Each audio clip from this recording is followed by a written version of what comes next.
Exodus chapter 1. Now these are the names of the children of Israel, which came into Egypt. Every man and his household came with Jacob. Reuben, Simeon, Levi, and Judah, Issachar, Zebulun, and Benjamin, Dan and Naphtali, Gad and Asher. And all the souls that came out of the loins of Jacob were 70 souls. For Joseph was in Egypt already. And Joseph died, and all his brethren, and all that generation.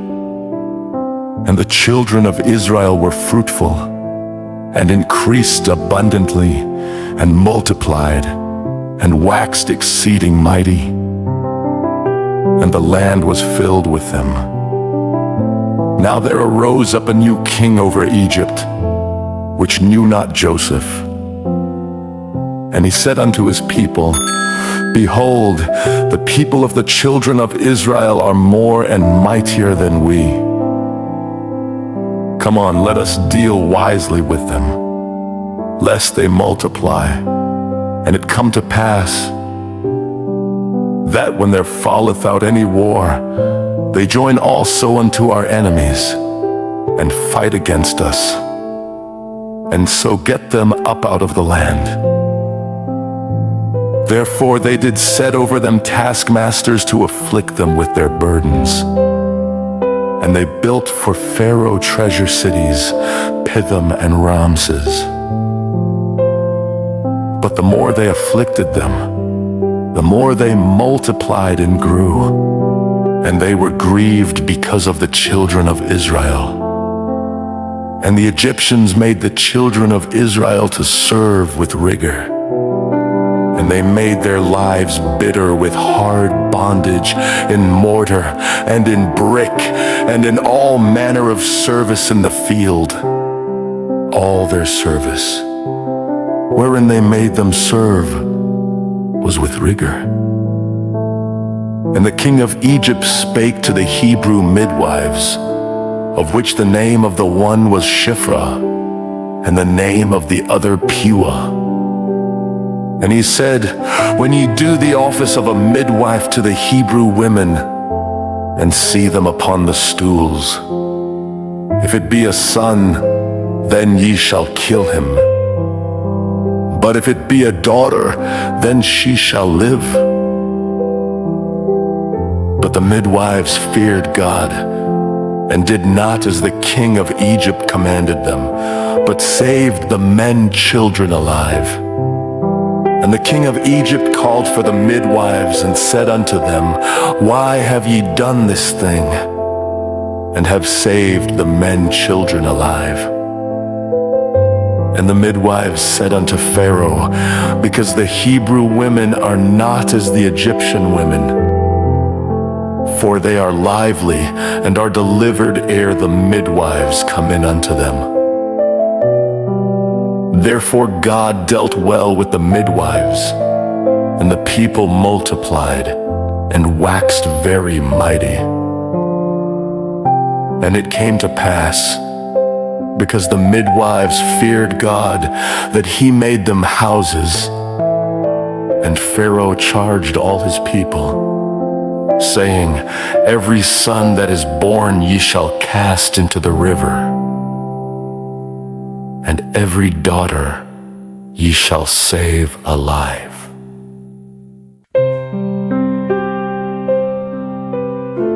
Exodus chapter 2. And there went a man of the house of Levi, and took to wife a daughter of Levi. And the woman conceived and bare a son. And when she saw him that he was a goodly child, she hid him 3 months. And when she could not longer hide him, she took for him an ark of bulrushes, and daubed it with slime and with pitch, and put the child therein. And she laid it in the flags by the river's brink. And his sister stood afar off, to wit what would be done to him. And the daughter of Pharaoh came down to wash herself at the river. and her maidens walked along by the river's side. And when she saw the ark among the flags, she sent her maid to fetch it. And when she had opened it, she saw the child, and behold, the babe wept. And she had compassion on him, and said, "This is one of the Hebrews' children." Then said his sister to Pharaoh's daughter, "Shall I go and call to thee a nurse of the Hebrew women, that she may nurse the child for thee?" And Pharaoh's daughter said to her, "Go," and the maid went and called the child's mother. And Pharaoh's daughter said unto her, "Take this child away and nurse it for me, and I will give thee thy wages." And the woman took the child and nursed it. And the child grew, and she brought him unto Pharaoh's daughter, and he became her son. And she called his name Moses. And she said, "Because I drew him out of the water." And it came to pass in those days, when Moses was grown, that he went out unto his brethren and looked on their burdens.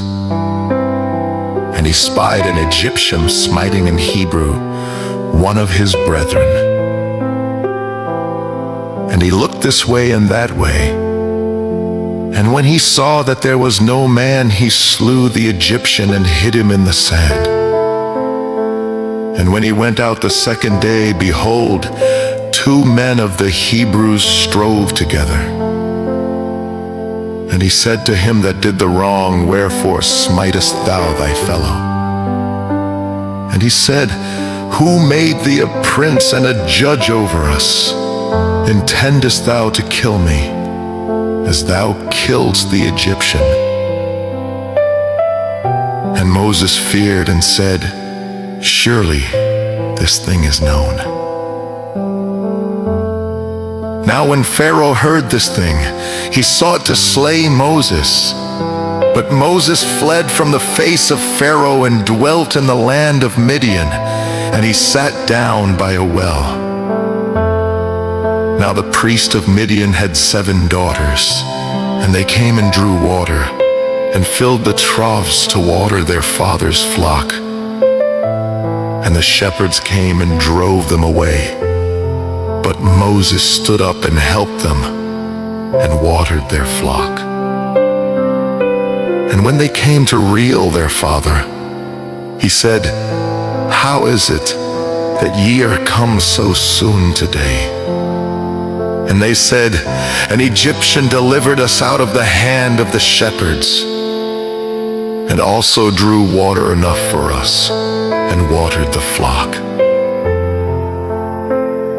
And he said unto his daughters, "And where is he? Why is it that ye have left the man? Call him, that he may eat bread." And Moses was content to dwell with the man. And he gave Moses Zipporah his daughter. And she bare him a son, and he called his name Gershom. For he said, "I have been a stranger in a strange land." And it came to pass in process of time that the king of Egypt died. And the children of Israel sighed by reason of the bondage. And they cried, and their cry came up unto God by reason of the bondage. And God heard their groaning. And God remembered his covenant with Abraham, with Isaac, and with Jacob. And God looked upon the children of Israel, and God had respect unto them.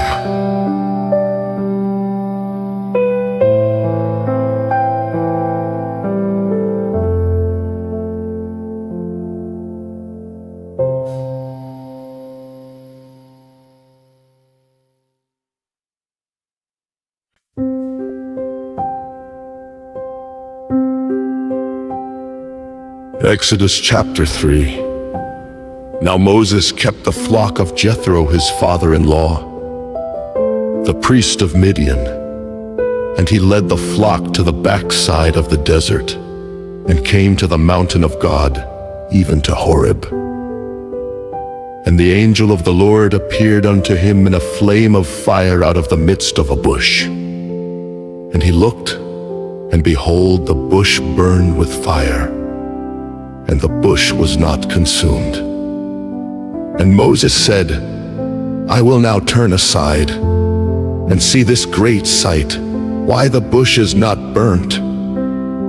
And when the Lord saw that he turned aside to see, God called unto him out of the midst of the bush and said, Moses, Moses. And he said, Here am I. And he said, Draw not nigh hither. Put off thy shoes from off thy feet, for the place whereon thou standest is holy ground.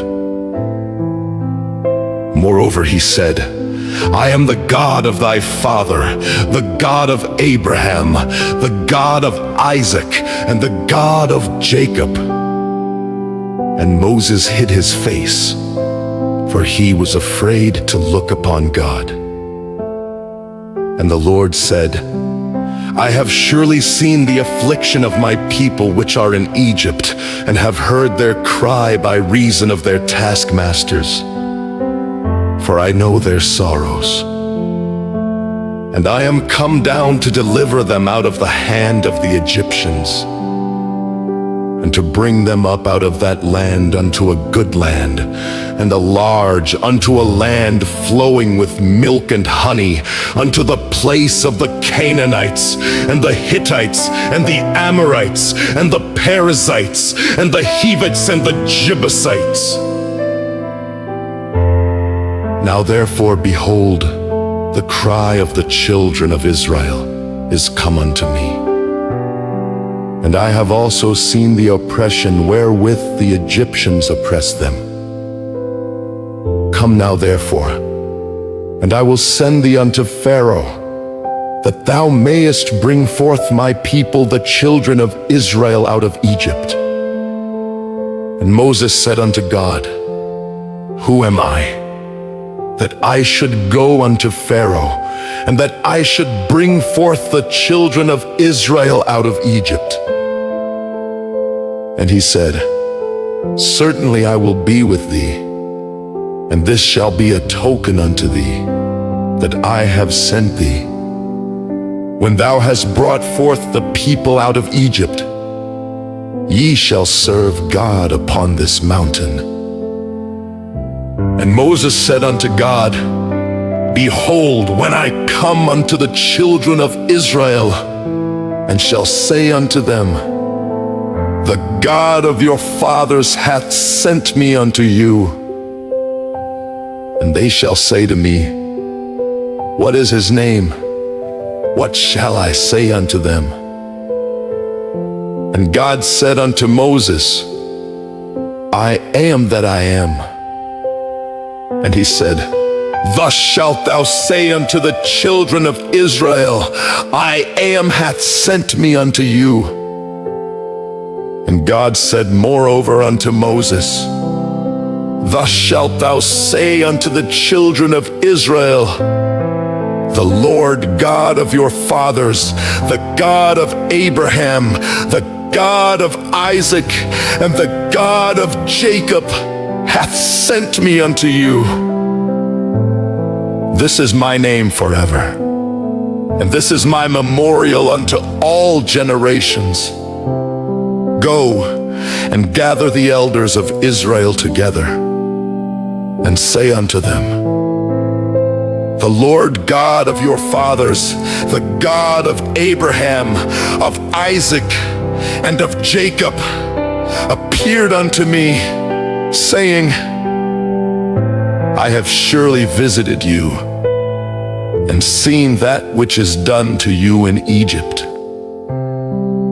And I have said, I will bring you up out of the affliction of Egypt unto the land of the Canaanites, and the Hittites, and the Amorites, and the Perizzites, and the Hivites, and the Jebusites, unto a land flowing with milk and honey.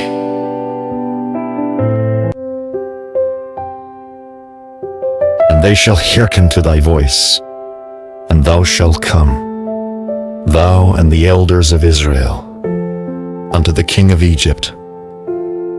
And ye shall say unto him, The Lord God of the Hebrews hath met with us. And now let us go. We beseech thee, 3 days' journey into the wilderness, that we may sacrifice to the Lord our God. And I am sure that the king of Egypt will not let you go, no, not by a mighty hand. And I will stretch out my hand, and smite Egypt with all my wonders which I will do in the midst thereof. And after that, he will let you go. And I will give this people favor in the sight of the Egyptians. And it shall come to pass, that when ye go, ye shall not go empty. But every woman shall borrow of her neighbor, and of her that sojourneth in her house, jewels of silver, and jewels of gold, and raiment. And ye shall put them upon your sons, and upon your daughters, and ye shall spoil the Egyptians.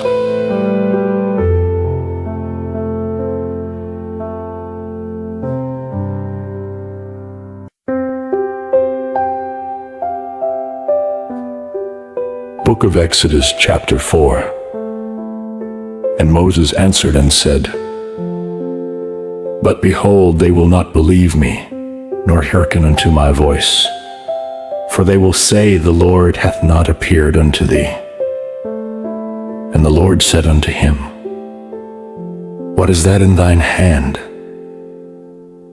And he said, A rod. And he said, Cast it on the ground. And he cast it on the ground, and it became a serpent. And Moses fled from before it. And the Lord said unto Moses, Put forth thine hand, and take it by the tail. And he put forth his hand, and caught it, and it became a rod in his hand, that they may believe that the Lord God of their fathers, the God of Abraham, the God of Isaac, and the God of Jacob, hath appeared unto thee. And the Lord said furthermore unto him, Put now thine hand into thy bosom. And he put his hand into his bosom. And when he took it out, behold, his hand was leprous as snow. And he said, Put thine hand into thy bosom again. And he put his hand into his bosom again, and plucked it out of his bosom. And behold, it was turned again as his other flesh. And it shall come to pass, if they will not believe thee, neither hearken to the voice of the first sign, that they will believe the voice of the latter sign. And it shall come to pass, if they will not believe also these 2 signs, neither hearken unto thy voice, that thou shalt take of the water of the river, and pour it upon the dry land.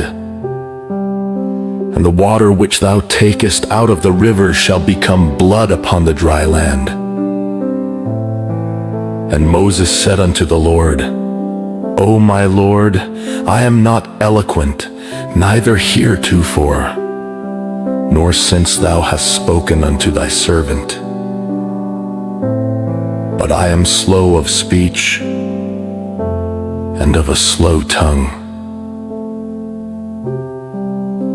And the Lord said unto him, who hath made man's mouth, or who maketh the dumb or deaf or the seeing or the blind? Have not I the Lord? Now therefore go, and I will be with thy mouth, and teach thee what thou shalt say.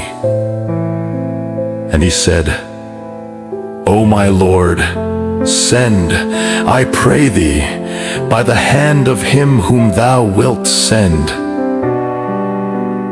And the anger of the Lord was kindled against Moses. And he said, Is not Aaron the Levite thy brother? I know that he can speak well. And also, behold, he cometh forth to meet thee. And when he seeth thee, he will be glad in his heart. And thou shalt speak unto him, and put words in his mouth. And I will be with thy mouth, and with his mouth, and will teach you what ye shall do. And he shall be thy spokesman unto the people. And he shall be, even he shall be to thee instead of a mouth, and thou shalt be to him instead of God. And thou shalt take this rod in thine hand, wherewith thou shalt do signs. And Moses went and returned to Jethro his father-in-law, and said unto him, Let me go, I pray thee, and return unto my brethren which are in Egypt, and see whether they be yet alive. And Jethro said to Moses, Go in peace.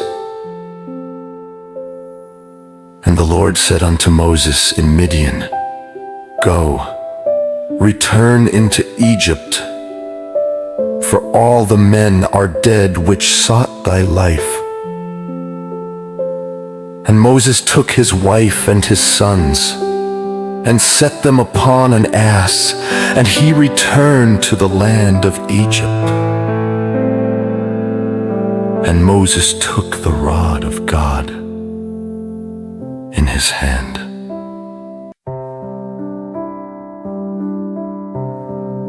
And the Lord said unto Moses, When thou goest to return into Egypt, see that thou do all those wonders before Pharaoh, which I have put in thine hand. But I will harden his heart, that he shall not let the people go. And thou shalt say unto Pharaoh, Thus saith the Lord, Israel is my son, even my firstborn. And I say unto thee, Let my son go, that he may serve me. And if thou refuse to let him go, behold, I will slay thy son, even thy firstborn. And it came to pass by the way in the inn, that the Lord met him and sought to kill him. Then Zipporah took a sharp stone and cut off the foreskin of her son, and cast it at his feet, and said, Surely a bloody husband art thou to me. So he let him go. Then she said, A bloody husband thou art, because of the circumcision. And the Lord said to Aaron, Go into the wilderness to meet Moses. And he went and met him in the mount of God, and kissed him. And Moses told Aaron all the words of the Lord who had sent him, and all the signs which he had commanded him. And Moses and Aaron went and gathered together all the elders of the children of Israel. And Aaron spake all the words which the Lord had spoken unto Moses, and did the signs in the sight of the people. And the people believed. And when they heard that the Lord had visited the children of Israel, and that he had looked upon their affliction. Then they bowed their heads and worshipped.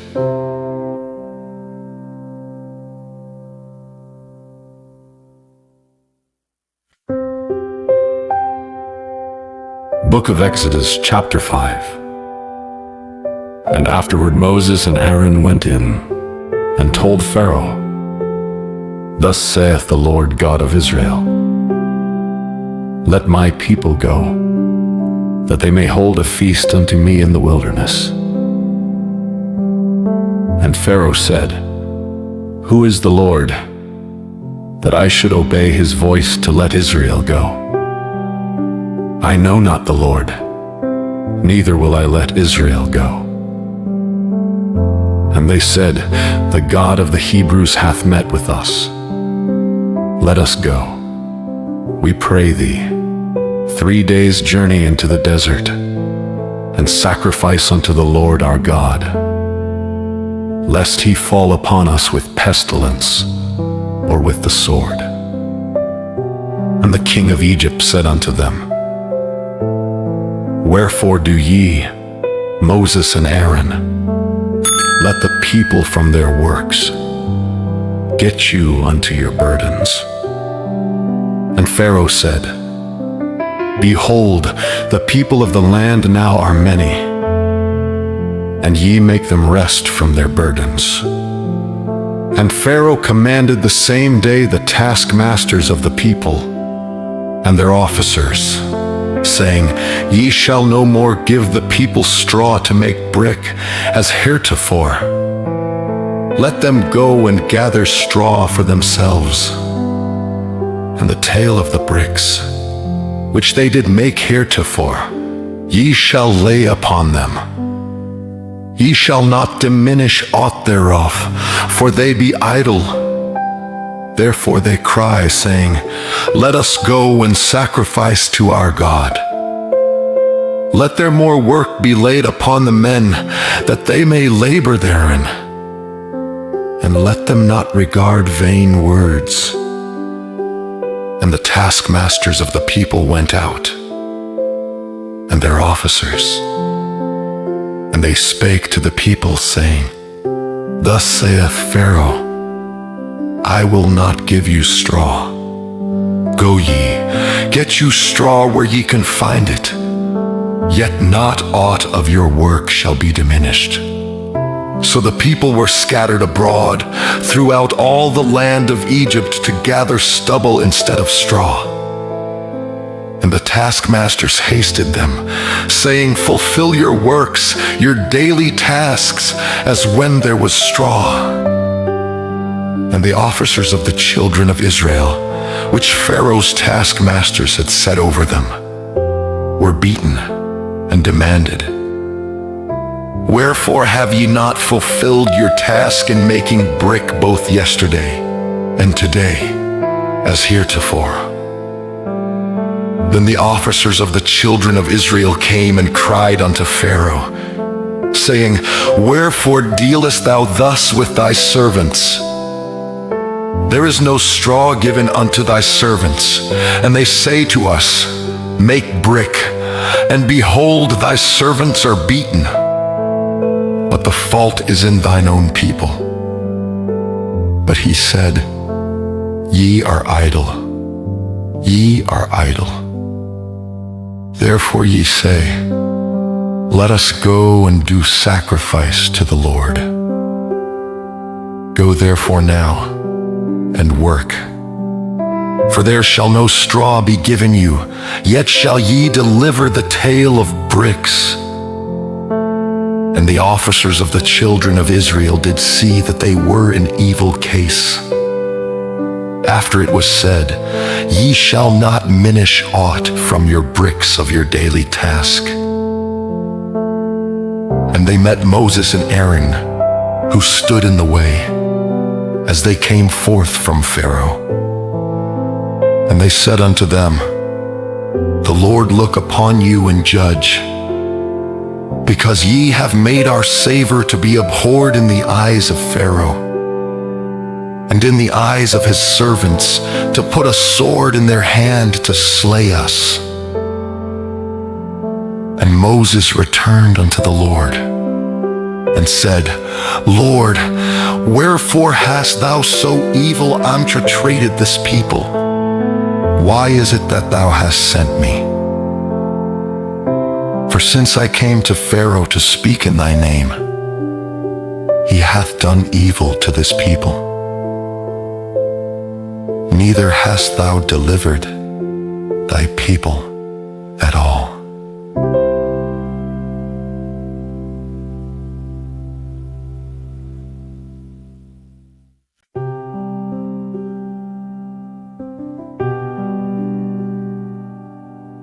Book of Exodus chapter 6. Then the Lord said unto Moses, Now shalt thou see what I will do to Pharaoh, for with a strong hand shall he let them go, and with a strong hand shall he drive them out of his land. And God spake unto Moses, and said unto him, I am the Lord. And I appeared unto Abraham, unto Isaac, and unto Jacob, by the name of God Almighty. But by my name Jehovah was I not known to them. And I have also established my covenant with them, to give them the land of Canaan, the land of their pilgrimage, wherein they were strangers. And I have also heard the groaning of the children of Israel, whom the Egyptians keep in bondage. And I have remembered my covenant. Wherefore say unto the children of Israel, I am the Lord. And I will bring you out from under the burdens of the Egyptians, and I will rid you out of their bondage, and I will redeem you with a stretched out arm, and with great judgments. And I will take you to me for a people, and I will be to you a God. And ye shall know that I am the Lord your God, which bringeth you out from under the burdens of the Egyptians. And I will bring you in unto the land, concerning the which I did swear to give it to Abraham, to Isaac, and to Jacob. And I will give it you for an heritage. I am the Lord. And Moses spake so unto the children of Israel. But they hearkened not unto Moses for anguish of spirit, and for cruel bondage. And the Lord spake unto Moses, saying, Go in, speak unto Pharaoh king of Egypt, that he let the children of Israel go out of his land. And Moses spake before the Lord, saying, Behold, the children of Israel have not hearkened unto me. How then shall Pharaoh hear me, who am of uncircumcised lips? And the Lord spake unto Moses and unto Aaron, and gave them a charge unto the children of Israel, and unto Pharaoh king of Egypt, to bring the children of Israel out of the land of Egypt. These be the heads of their fathers' houses, the sons of Reuben, the firstborn of Israel, Hanok, and Palu, Hezron, and Carmi. These be the families of Reuben. And the sons of Simeon, Jemuel, and Jamin, and Ohad, and Jetchen, and Zohar, and Shaul the son of a Canaanitish woman. These are the families of Simeon. And these are the names of the sons of Levi according to their generations: Gershon, and Kohath, and Merari. And the years of the life of Levi were 137 years. the sons of Gershon, Libni, and Shimi, according to their families. And the sons of Kohath, Amram, and Izhar, and Hebron, and Uzziel. And the years of the life of Kohath were 133 years. And the sons of Merari, Mahali and Mushi. These are the families of Levi according to their generations. And Amram took him Jochebed, his father's sister, to wife. And she bare him Aaron and Moses. And the years of the life of Amram were 137 years. And the sons of Izhar, Korah, and Nepheg, and Zitri. And the sons of Uzziel, Mishael, and Elzaphan, and Zithri.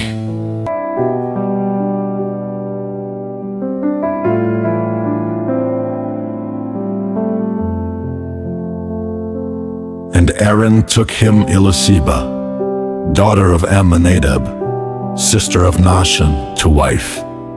And she bare him Nadab, and Abihu, Eleazar, and Ithamar. And the sons of Korah, Assir, and Elkanah, and Abiasaph. These are the families of the Korhites. And Eleazar, Aaron's son, took him one of the daughters of Putiel to wife. And she bare him Phinehas. These are the heads of the fathers of the Levites according to their families. These are that Aaron and Moses, to whom the Lord said, Bring out the children of Israel from the land of Egypt according to their armies. These are they which spake to Pharaoh king of Egypt, to bring out the children of Israel from Egypt. These are that Moses and Aaron. And it came to pass on the day when the Lord spake unto Moses in the land of Egypt.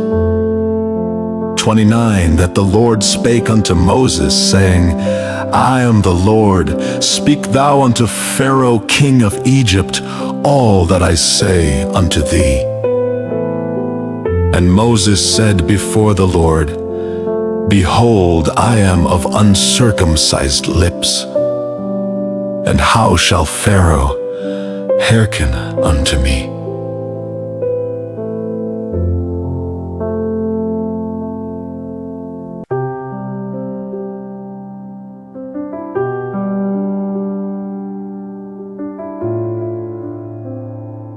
Book of Exodus, chapter 7.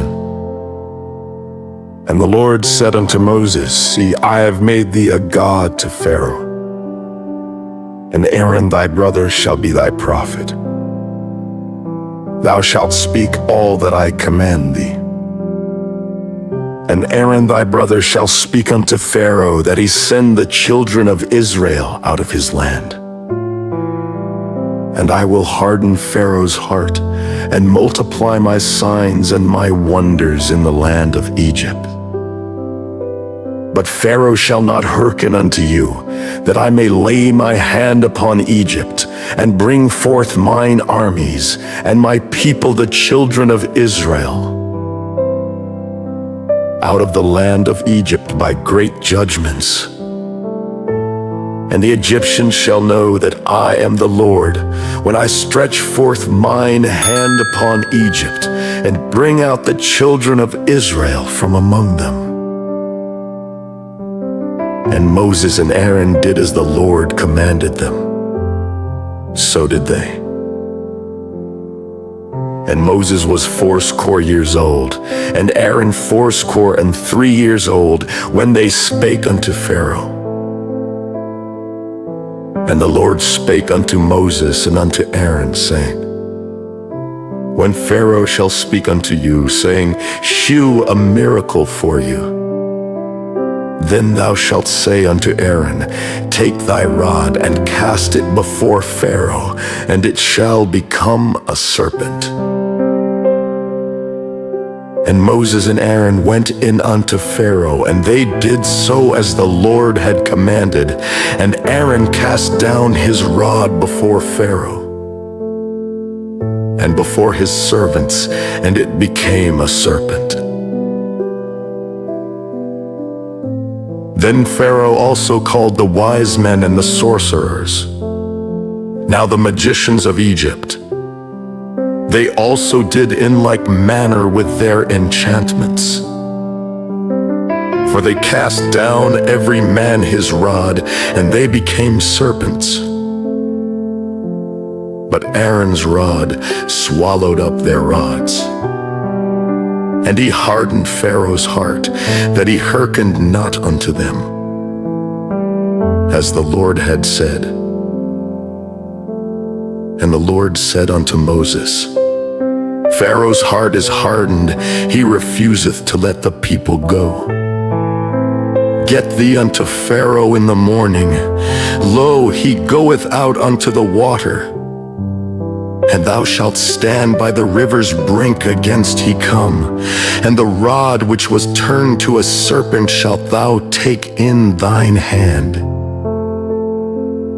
And thou shalt say unto him, The Lord God of the Hebrews hath sent me unto thee, saying, Let my people go, that they may serve me in the wilderness. And behold, hitherto thou wouldest not hear. Thus saith the Lord, In this thou shalt know that I am the Lord. Behold, I will smite with the rod that is in mine hand upon the waters which are in the river, and they shall be turned to blood. And the fish that is in the river shall die, and the river shall stink. And the Egyptians shall laud to drink of the water of the river. And the Lord spake unto Moses, Say unto Aaron, Take thy rod, and stretch out thine hand upon the waters of Egypt, upon their streams, upon their rivers, and upon their ponds, and upon all their pools of water, that they may become blood, and that there may be blood throughout all the land of Egypt, both in vessels of wood and in vessels of stone. And Moses and Aaron did so as the Lord commanded. And he lifted up the rod and smote the waters that were in the river.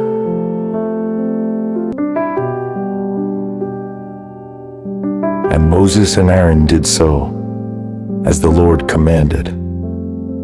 And he lifted up the rod and smote the waters that were in the river, in the sight of Pharaoh, and in the sight of his servants. And all the waters that were in the river were turned to blood.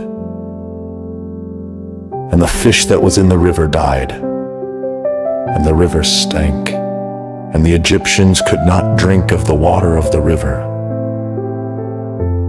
And there was blood throughout all the land of Egypt. And the magicians of Egypt did so with their enchantments. And Pharaoh's heart was hardened, neither did he hearken unto them, as the Lord had said. And Pharaoh turned and went into his house, neither did he set his heart to this also. And all the Egyptians digged round about the river for water to drink, for they could not drink of the water of the river. And 7 days were fulfilled. After that, the Lord had smitten the river.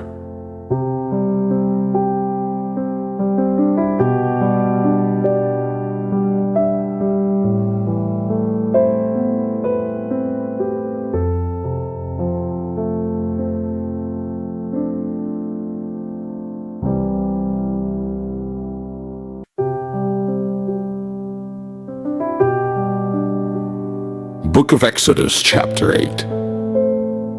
And the Lord spake unto Moses, Go unto Pharaoh and say unto him, Thus saith the Lord, Let my people go that they may serve me. And if thou refuse to let them go, behold, I will smite all thy borders with frogs. And the river shall bring forth frogs abundantly, which shall go up and come into thine house, and into thy bedchamber, and upon thy bed, and into the house of thy servants, and upon thy people, and into thine ovens, and into thy kneading troughs. And the frogs shall come up both on thee, and upon thy people, and upon all thy servants. And the Lord spake unto Moses, Say unto Aaron, Stretch forth thine hand with thy rod over the streams, over the rivers, and over the ponds, and cause frogs to come up upon the land of Egypt. And Aaron stretched out his hand over the waters of Egypt, and the frogs came up and covered the land of Egypt. And the magicians did so with their enchantments, and brought up frogs upon the land of Egypt. Then Pharaoh called for Moses and Aaron, and said, Entreat the Lord, that he may take away the frogs from me, and from my people, and I will let the people go, that they may do sacrifice unto the Lord. And Moses said unto Pharaoh, Glory over me. When shall I entreat for thee and for thy servants, and for thy people, to destroy the frogs from thee and thy houses, that they may remain in the river only? And he said, Tomorrow. And he said, Be it according to thy word, that thou mayest know that there is none like unto the Lord our God. And the frogs shall depart from thee, and from thy houses, and from thy servants, and from thy people. They shall remain in the river only. And Moses and Aaron went out from Pharaoh. And Moses cried unto the Lord because of the frogs which he had brought against Pharaoh. And the Lord did according to the word of Moses. And the frogs died out of the houses, out of the villages, and out of the fields. And they gathered them together upon heaps, and the land stank. But when Pharaoh saw that there was respite, he hardened his heart, and hearkened not unto them, as the Lord had said. And the Lord said unto Moses, Say unto Aaron, Stretch out thy rod, and smite the dust of the land, that it may become lice throughout all the land of Egypt. And they did so. For Aaron stretched out his hand with his rod, and smote the dust of the earth, and it became lice in man and in beast. All the dust of the land became lice throughout all the land of Egypt. And the magicians did so with their enchantments to bring forth lice, but they could not. So there were lice upon man and upon beast. Then the magicians said unto Pharaoh, This is the finger of God. And Pharaoh's heart was hardened, and he hearkened not unto them, as the Lord had said. And the Lord said unto Moses, Rise up early in the morning, and stand before Pharaoh. Lo, he cometh forth to the water. And say unto him, Thus saith the Lord, Let my people go, that they may serve me.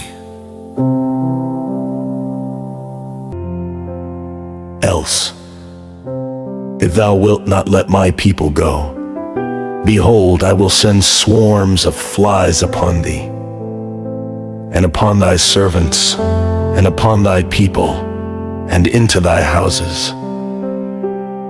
And the houses of the Egyptians shall be full of swarms of flies, and also the ground whereon they are. And I will sever in that day the land of Goshen, in which my people dwell, that no swarms of flies shall be there, to the end thou mayest know that I am the Lord in the midst of the earth. And I will put a division between my people and thy people. Tomorrow shall this sign be. And the Lord did so. And there came a grievous swarm of flies into the house of Pharaoh, and into his servants' houses, and into all the land of Egypt. The land was corrupted by reason of the swarm of flies.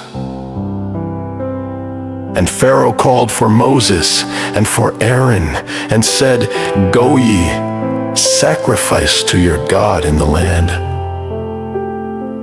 And Moses said, It is not meet so to do, for we shall sacrifice the abomination of the Egyptians to the Lord our God. Lo, shall we sacrifice the abomination of the Egyptians before their eyes? And will they not stone us? We will go 3 days' journey into the wilderness, and sacrifice to the Lord our God, as he shall command us. And Pharaoh said, I will let you go, that ye may sacrifice to the Lord your God in the wilderness. Only ye shall not go very far away and entreat for me. And Moses said, Behold, I go out from thee, and I will entreat the Lord that the swarms of flies may depart from Pharaoh, from his servants, and from his people tomorrow. But let not Pharaoh deal deceitfully any more, in not letting the people go to sacrifice to the Lord. And Moses went out from Pharaoh and entreated the Lord. And the Lord did according to the word of Moses. And he removed the swarms of flies from Pharaoh, from his servants, and from his people.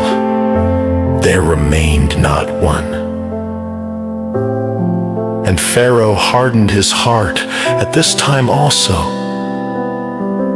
Neither would he let the people go.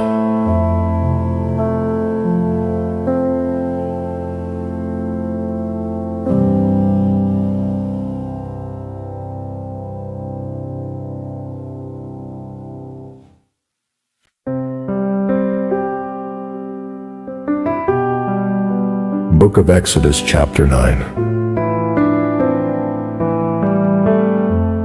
Then the Lord said unto Moses, Go in unto Pharaoh, and tell him, Thus saith the Lord God of the Hebrews, Let my people go, that they may serve me. For if thou refuse to let them go, and wilt hold them still, behold, the hand of the Lord is upon thy cattle which is in the field, upon the horses, upon the asses, upon the camels, upon the oxen, and upon the sheep. There shall be a very grievous murrain. And the Lord shall sever between the cattle of Israel and the cattle of Egypt. And there shall nothing die of all that is the children's of Israel. And the Lord appointed a set time, saying, Tomorrow the Lord shall do this thing in the land. And the Lord did that thing on the morrow, and all the cattle of Egypt died. But of the cattle of the children of Israel died not one. And Pharaoh sent. And behold, there was not one of the cattle of the Israelites dead. And the heart of Pharaoh was hardened, and he did not let the people go.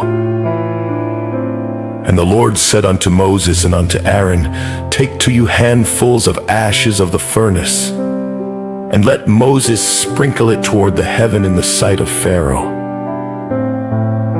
And it shall become small dust in all the land of Egypt, and shall be a boil breaking forth with blains upon man, and upon beast throughout all the land of Egypt. And they took ashes of the furnace, and stood before Pharaoh. And Moses sprinkled it up toward heaven, and it became a boil breaking forth with blains upon man, and upon beast. And the magicians could not stand before Moses because of the boils. For the boil was upon the magicians, and upon all the Egyptians. And the Lord hardened the heart of Pharaoh, and he hearkened not unto them, as the Lord had spoken unto Moses. And the Lord said unto Moses, Rise up early in the morning, and stand before Pharaoh, and say unto him, Thus saith the Lord God of the Hebrews, Let my people go, that they may serve me.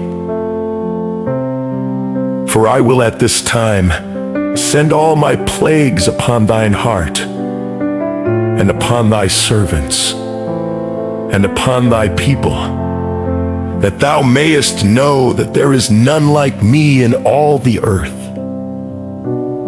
For now I will stretch out my hand, that I may smite thee and thy people with pestilence, and thou shalt be cut off from the earth. And in very deed for this cause have I raised thee up, for to shew in thee my power, and that my name may be declared throughout all the earth. As yet exaltest thou thyself against my people, that thou wilt not let them go. Behold, tomorrow about this time I will cause it to rain a very grievous hail, such as hath not been in Egypt since the foundation thereof, even until now. Send therefore now, and gather thy cattle, and all that thou hast in the field. For upon every man and beast which shall be found in the field, and shall not be brought home, the hail shall come down upon them, and they shall die. He that feared the word of the Lord among the servants of Pharaoh made his servants and his cattle flee into the houses.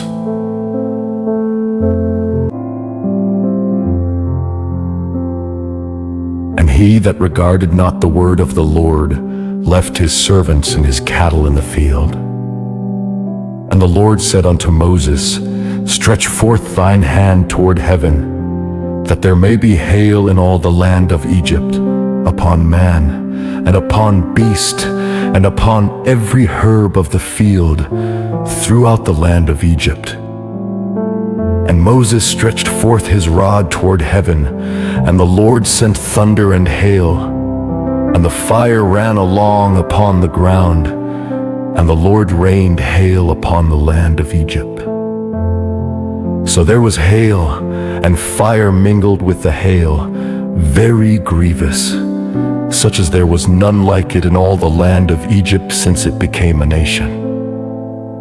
And the hail smote throughout all the land of Egypt all that was in the field, both man and beast. And the hail smote every herb of the field, and brake every tree of the field.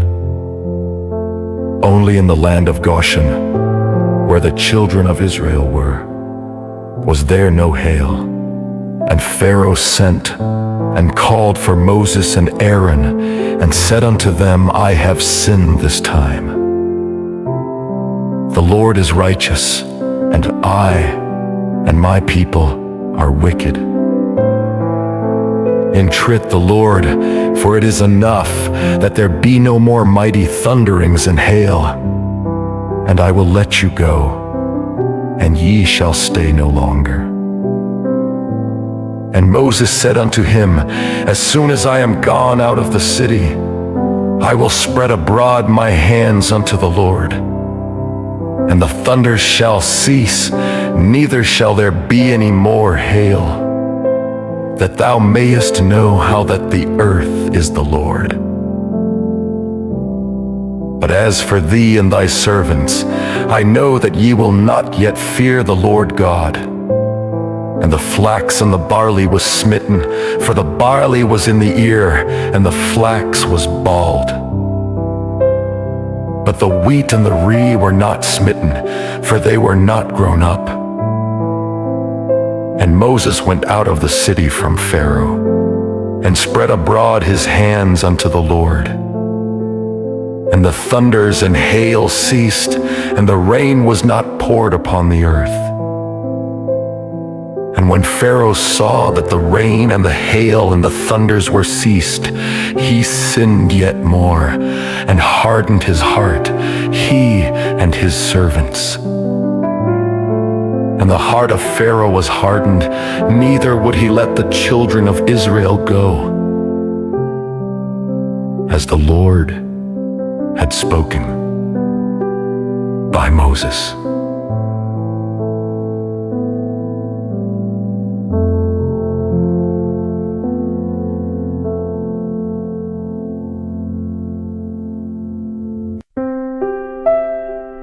Book of Exodus, chapter 10. And the Lord said unto Moses, Go in unto Pharaoh, for I have hardened his heart, and the heart of his servants, that I might shew these my signs before him, and that thou mayest tell in the ears of thy son, and of thy son's son, what things I have wrought in Egypt, and my signs which I have done among them, that ye may know how that I am the Lord. And Moses and Aaron came in unto Pharaoh, and said unto him, Thus saith the Lord God of the Hebrews, How long wilt thou refuse to humble thyself before me? Let my people go, that they may serve me. Else if thou refuse to let my people go, behold, tomorrow will I bring the locusts into thy coast, and they shall cover the face of the earth, that one cannot be able to see the earth. And they shall eat the residue of that which is escaped, which remaineth unto you from the hail, and shall eat every tree which groweth for you out of the field. And they shall fill thy houses, and the houses of all thy servants, and the houses of all the Egyptians, which neither thy fathers nor thy fathers' fathers have seen, since the day that they were upon the earth unto this day. And he turned himself and went out from Pharaoh. And Pharaoh's servants said unto him, How long shall this man be a snare unto us? Let the men go, that they may serve the Lord their God. Knowest thou not yet that Egypt is destroyed? And Moses and Aaron were brought again unto Pharaoh, and he said unto them, Go, serve the Lord your God. But who are they that shall go? And Moses said, We will go with our young and with our old, with our sons and with our daughters, with our flocks and with our herds will we go. For we must hold a feast unto the Lord. And he said unto them, Let the Lord be so with you, as I will let you go and your little ones. Look to it, for evil is before you. Not so. Go now, ye that are men, and serve the Lord, for that ye did desire. And they were driven out from Pharaoh's presence. And the Lord said unto Moses, Stretch out thine hand over the land of Egypt for the locusts, that they may come up upon the land of Egypt, and eat every herb of the land, even all that the hail hath left. And Moses stretched forth his rod over the land of Egypt, and the Lord brought an east wind upon the land all that day and all that night. And when it was morning, the east wind brought the locusts. And the locust went up over all the land of Egypt, and rested in all the coasts of Egypt. Very grievous were they. Before them there were no such locusts as they, neither after them shall be such. For they covered the face of the whole earth, so that the land was darkened. And they did eat every herb of the land, and all the fruit of the trees which the hail had left. And there remained not any green thing in the trees, or in the herbs of the field through all the land of Egypt. Then Pharaoh called for Moses and Aaron in haste. And he said, I have sinned against the Lord your God, and against you. Now therefore forgive, I pray thee, my sin only this once, and entreat the Lord your God, that he may take away from me this death only. And he went out from Pharaoh, and entreated the Lord. And the Lord turned a mighty strong west wind, which took away the locusts, and cast them into the Red Sea. There remains not one locust in all the coasts of Egypt. But the Lord hardened Pharaoh's heart, so that he would not let the children of Israel go. And the Lord said unto Moses, Stretch out thine hand toward heaven, that there may be darkness over the land of Egypt, even darkness which may be felt. And Moses stretched forth his hand toward heaven, and there was a thick darkness in all the land of Egypt 3 days. They saw not one another, neither rose any from his place for 3 days. But all the children of Israel had light in their dwellings. And Pharaoh called unto Moses, and said, Go ye, serve the Lord. Only let your flocks and your herds be stayed. Let your little ones also go with you. And Moses said, Thou must give us also sacrifices and burnt offerings, that we may sacrifice unto the Lord our God. Our cattle also shall go with us. There shall not an hoof be left behind, for thereof must we take to serve the Lord our God. And we know not with what we must serve the Lord until we come thither. But the Lord hardened Pharaoh's heart, and he would not let them go.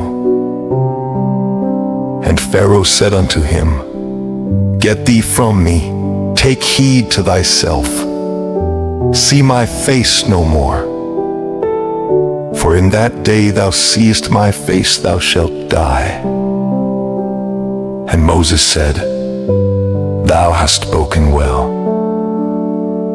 I will see thy face again no more.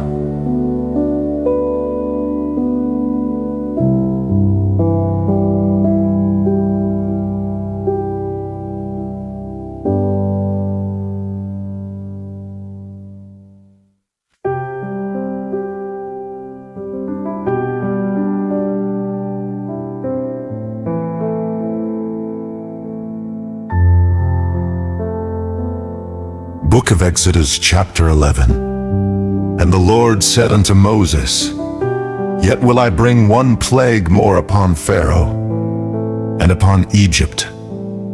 Afterwards he will let you go hence. When he shall let you go, he shall surely thrust you out hence altogether.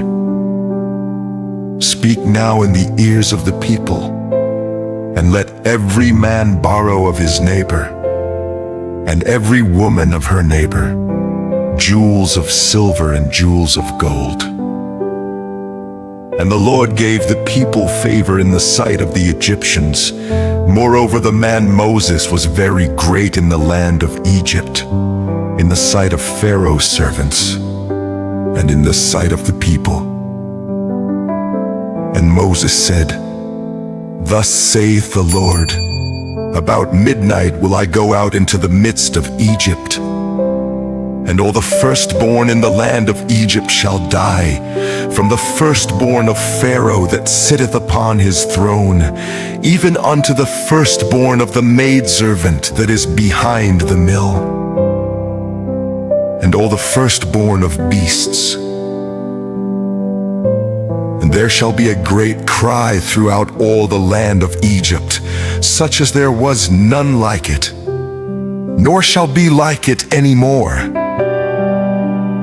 But against any of the children of Israel shall not a dog move his tongue, against man or beast, that ye may know how that the Lord doth put a difference between the Egyptians and Israel. And all these thy servants shall come down unto me, and bow down themselves unto me, saying, Get thee out, and all the people that follow thee. And after that I will go out. And he went out from Pharaoh in a great anger. And the Lord said unto Moses, Pharaoh shall not hearken unto you, that my wonders may be multiplied in the land of Egypt. And Moses and Aaron did all these wonders before Pharaoh. And the Lord hardened Pharaoh's heart, so that he would not let the children of Israel go out of his land.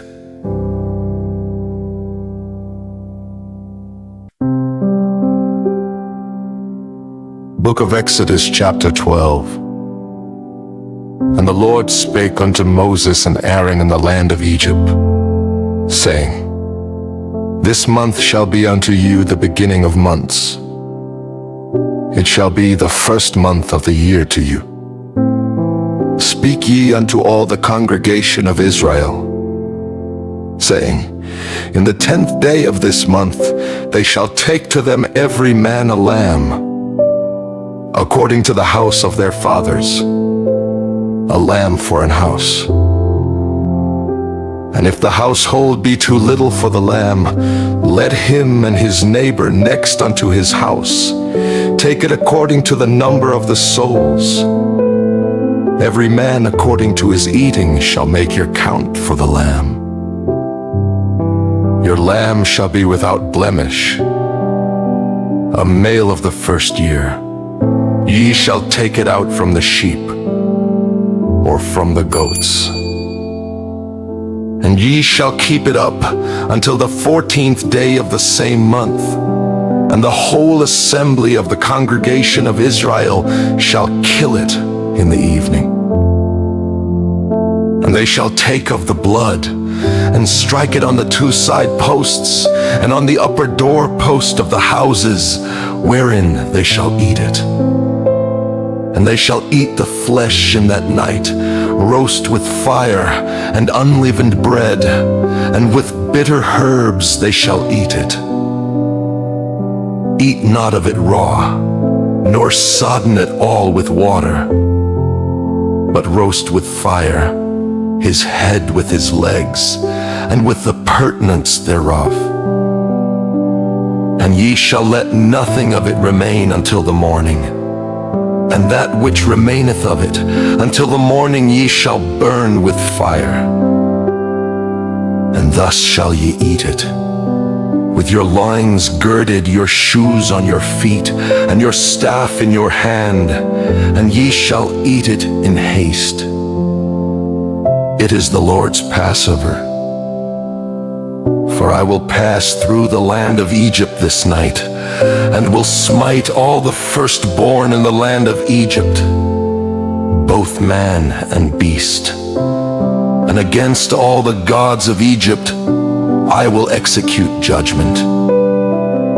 I am the Lord. And the blood shall be to you for a token upon the houses where ye are. And when I see the blood, I will pass over you, and the plague shall not be upon you to destroy you when I smite the land of Egypt. And this day shall be unto you for a memorial, and ye shall keep it a feast to the Lord throughout your generations. Ye shall keep it a feast by an ordinance forever. 7 days shall ye eat unleavened bread. Even the first day ye shall put away leaven out of your houses. For whosoever eateth leavened bread from the first day until the 7th day, that soul shall be cut off from Israel. And in the first day there shall be an holy convocation. And in the 7th day there shall be an holy convocation to you. No manner of work shall be done in them, save that which every man must eat, that only may be done of you. And ye shall observe the feast of unleavened bread. For in this selfsame day have I brought your armies out of the land of Egypt. Therefore shall ye observe this day in your generations by an ordinance forever. In the 1st month, on the 14th day of the month at even, ye shall eat unleavened bread, until the 21st day of the month at even. 7 days shall there be no leaven found in your houses. For whosoever eateth that which is leavened, even that soul shall be cut off from the congregation of Israel. Whether he be a stranger or born in the land, ye shall eat nothing leavened. In all your habitations shall ye eat unleavened bread.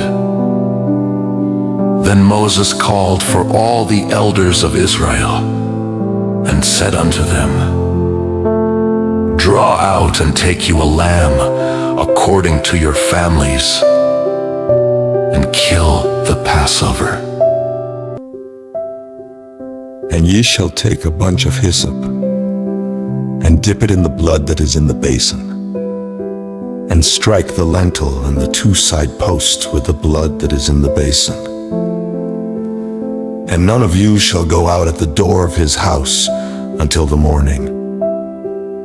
For the Lord will pass through to smite the Egyptians. And when he seeth the blood upon the lintel and on the 2 side posts, the Lord will pass over the door, and will not suffer the destroyer to come in unto your houses to smite you. And ye shall observe this thing for an ordinance to thee and to thy sons forever. And it shall come to pass, when ye be come to the land which the Lord will give you, according as he hath promised, that ye shall keep this service. And it shall come to pass, when your children shall say unto you, What mean ye by this service? That ye shall say, It is the sacrifice of the Lord's Passover, who passed over the houses of the children of Israel in Egypt, when he smote the Egyptians and delivered our houses. And the people bowed the head and worshipped. And the children of Israel went away and did as the Lord had commanded Moses and Aaron. So did they. And it came to pass that at midnight the Lord smote all the firstborn in the land of Egypt, from the firstborn of Pharaoh that sat on his throne unto the firstborn of the captive that was in the dungeon, and all the firstborn of cattle. And Pharaoh rose up in the night, he and all his servants, and all the Egyptians. And there was a great cry in Egypt, for there was not a house where there was not one dead. And he called for Moses and Aaron by night, and said, Rise up, and get you forth from among my people, both ye and the children of Israel, and go serve the Lord, as ye have said. Also take your flocks and your herds, as ye have said, and be gone, and bless me also. And the Egyptians were urgent upon the people, that they might send them out of the land in haste. For they said, We be all dead men. And the people took their dough before it was leavened, their kneading troughs being bound up in their clothes upon their shoulders. And the children of Israel did according to the word of Moses. And they borrowed of the Egyptians jewels of silver and jewels of gold and raiment. And the Lord gave the people favor in the sight of the Egyptians, so that they lent unto them such things as they required, and they spoiled the Egyptians. And the children of Israel journeyed from Rameses to Succoth, about 600,000 on foot that were men, beside children. And a mixed multitude went up also with them, and flocks and herds, even very much cattle. And they baked unleavened cakes of the dough which they brought forth out of Egypt, for it was not leavened, because they were thrust out of Egypt, and could not tarry, neither had they prepared for themselves any victual. Now the sojourning of the children of Israel, who dwelt in Egypt, was 430 years. And it came to pass at the end of the 430 years, even the selfsame day it came to pass, that all the hosts of the Lord went out from the land of Egypt. It is a night to be much observed unto the Lord for bringing them out from the land of Egypt. This is that night of the Lord, to be observed of all the children of Israel in their generations. And the Lord said unto Moses and Aaron, This is the ordinance of the Passover. There shall no stranger eat thereof, but every man's servant that is bought for money, when thou hast circumcised him, then shall he eat thereof. A foreigner and an hired servant shall not eat thereof. 46 in one house shall it be eaten. Thou shalt not carry forth aught of the flesh abroad out of the house, neither shall ye break a bone thereof. All the congregation of Israel shall keep it. And when a stranger shall sojourn with thee, and will keep the Passover to the Lord, let all his males be circumcised, and then let him come near and keep it. And he shall be as one that is born in the land, for no uncircumcised person shall eat thereof. One law shall be to him that is homeborn, and unto the stranger that sojourneth among you. Thus did all the children of Israel, as the Lord commanded Moses and Aaron, so did they. And it came to pass the selfsame day, that the Lord did bring the children of Israel out of the land of Egypt by their armies.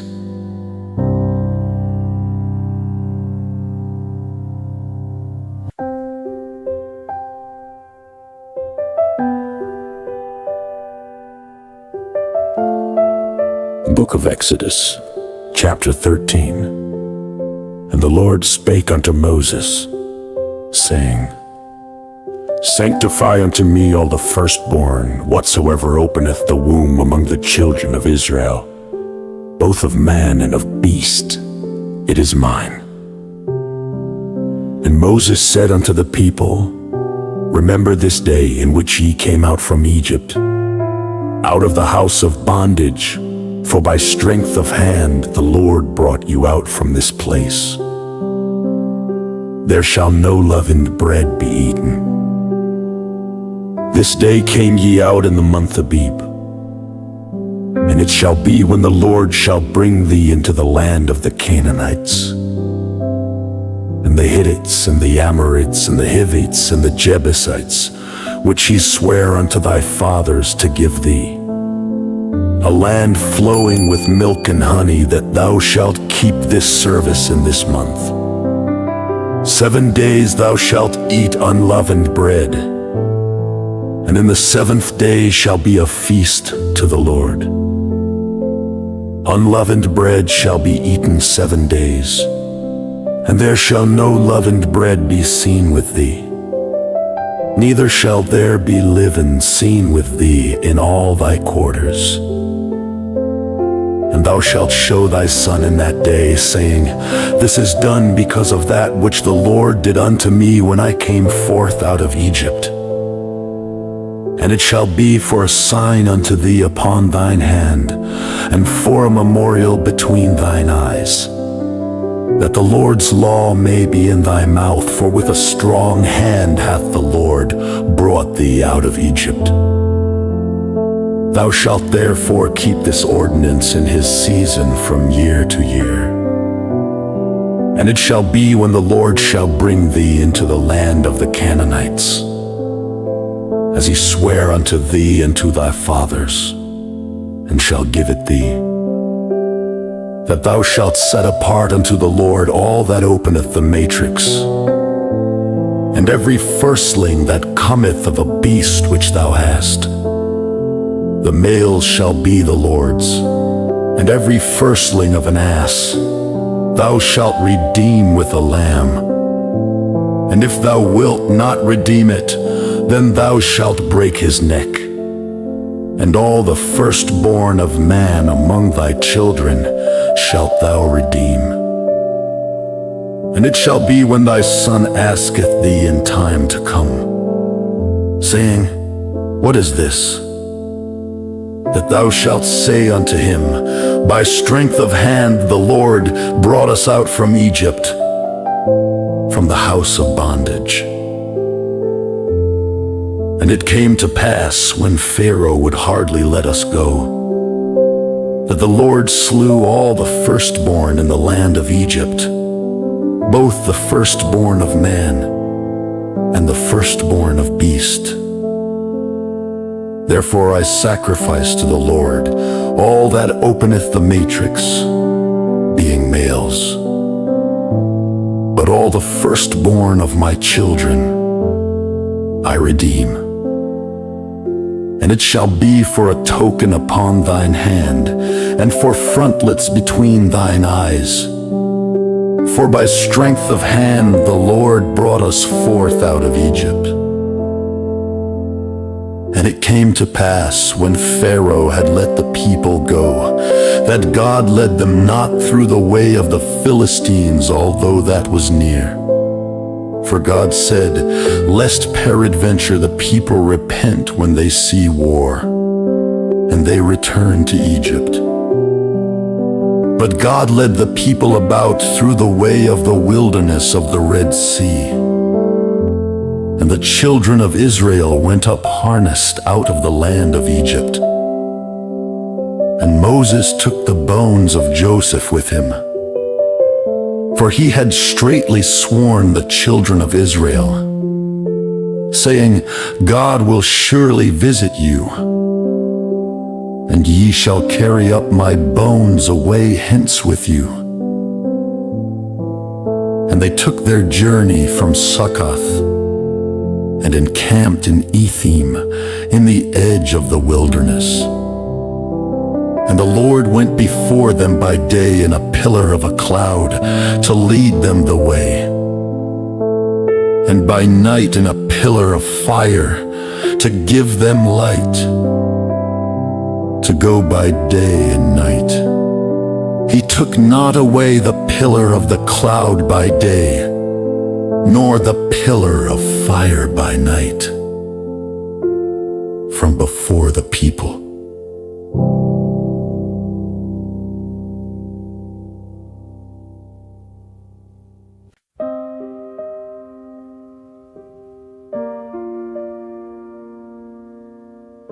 Book of Exodus, chapter 14.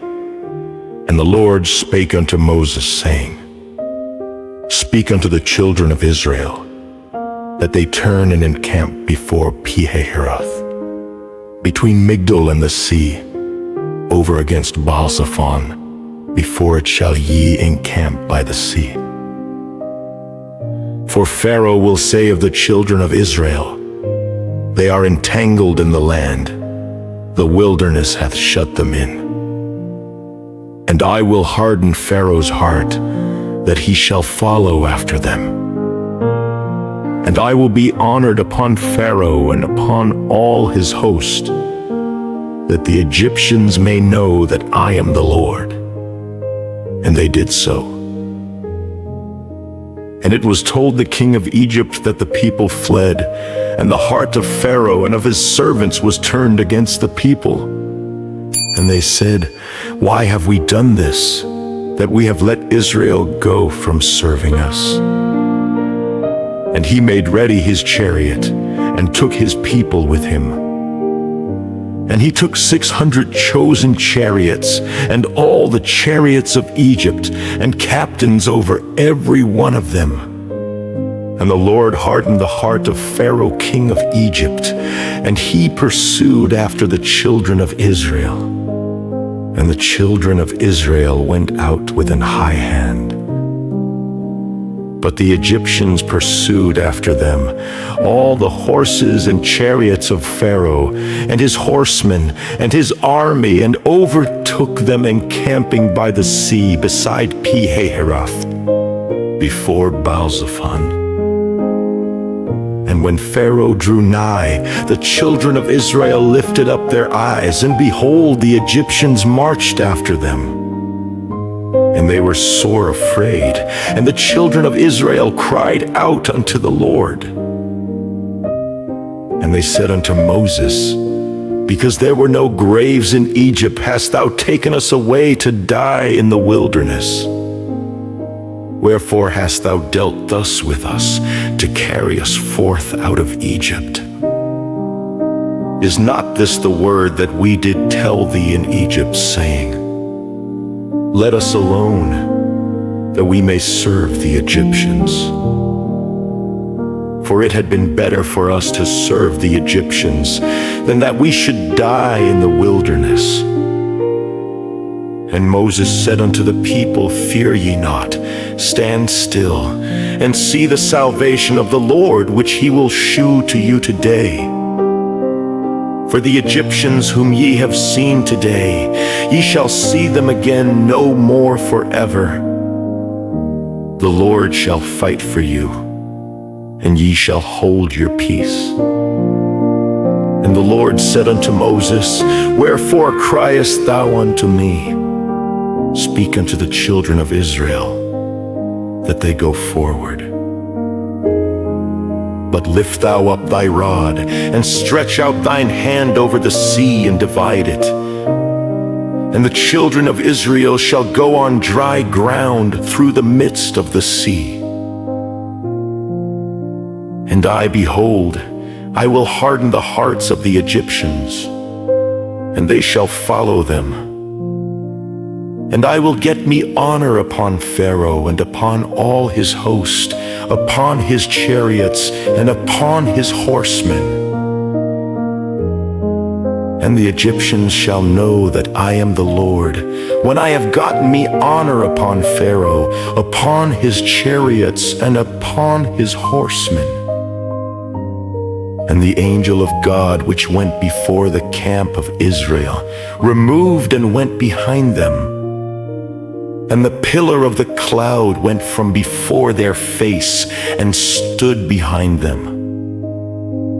And it came between the camp of the Egyptians and the camp of Israel.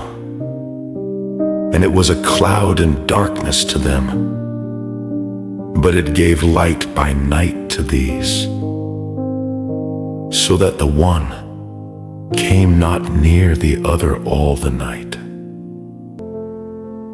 And Moses stretched out his hand over the sea, and the Lord caused the sea to go back by a strong east wind all that night, and made the sea dry land, and the waters were divided.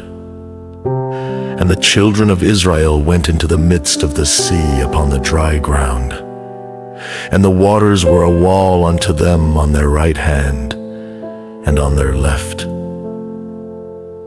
And the Egyptians pursued, and went in after them to the midst of the sea, even all Pharaoh's horses, his chariots, and his horsemen.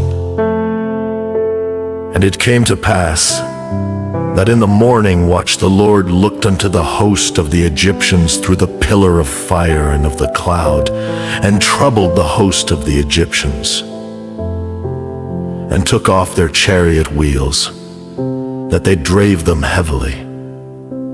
So that the Egyptians said, Let us flee from the face of Israel, for the Lord fighteth for them against the Egyptians. And the Lord said unto Moses, Stretch out thine hand over the sea, that the waters may come again upon the Egyptians, upon their chariots, and upon their horsemen. And Moses stretched forth his hand over the sea, and the sea returned to his strength when the morning appeared, and the Egyptians fled against it. And the Lord overthrew the Egyptians in the midst of the sea. And the waters returned, and covered the chariots, and the horsemen, and all the host of Pharaoh that came into the sea after them. There remained not so much as one of them. But the children of Israel walked upon dry land in the midst of the sea, and the waters were a wall unto them on their right hand and on their left. Thus the Lord saved Israel that day out of the hand of the Egyptians. And Israel saw the Egyptians dead upon the seashore. And Israel saw that great work which the Lord did upon the Egyptians. And the people feared the Lord, and believed the Lord, and his servant Moses.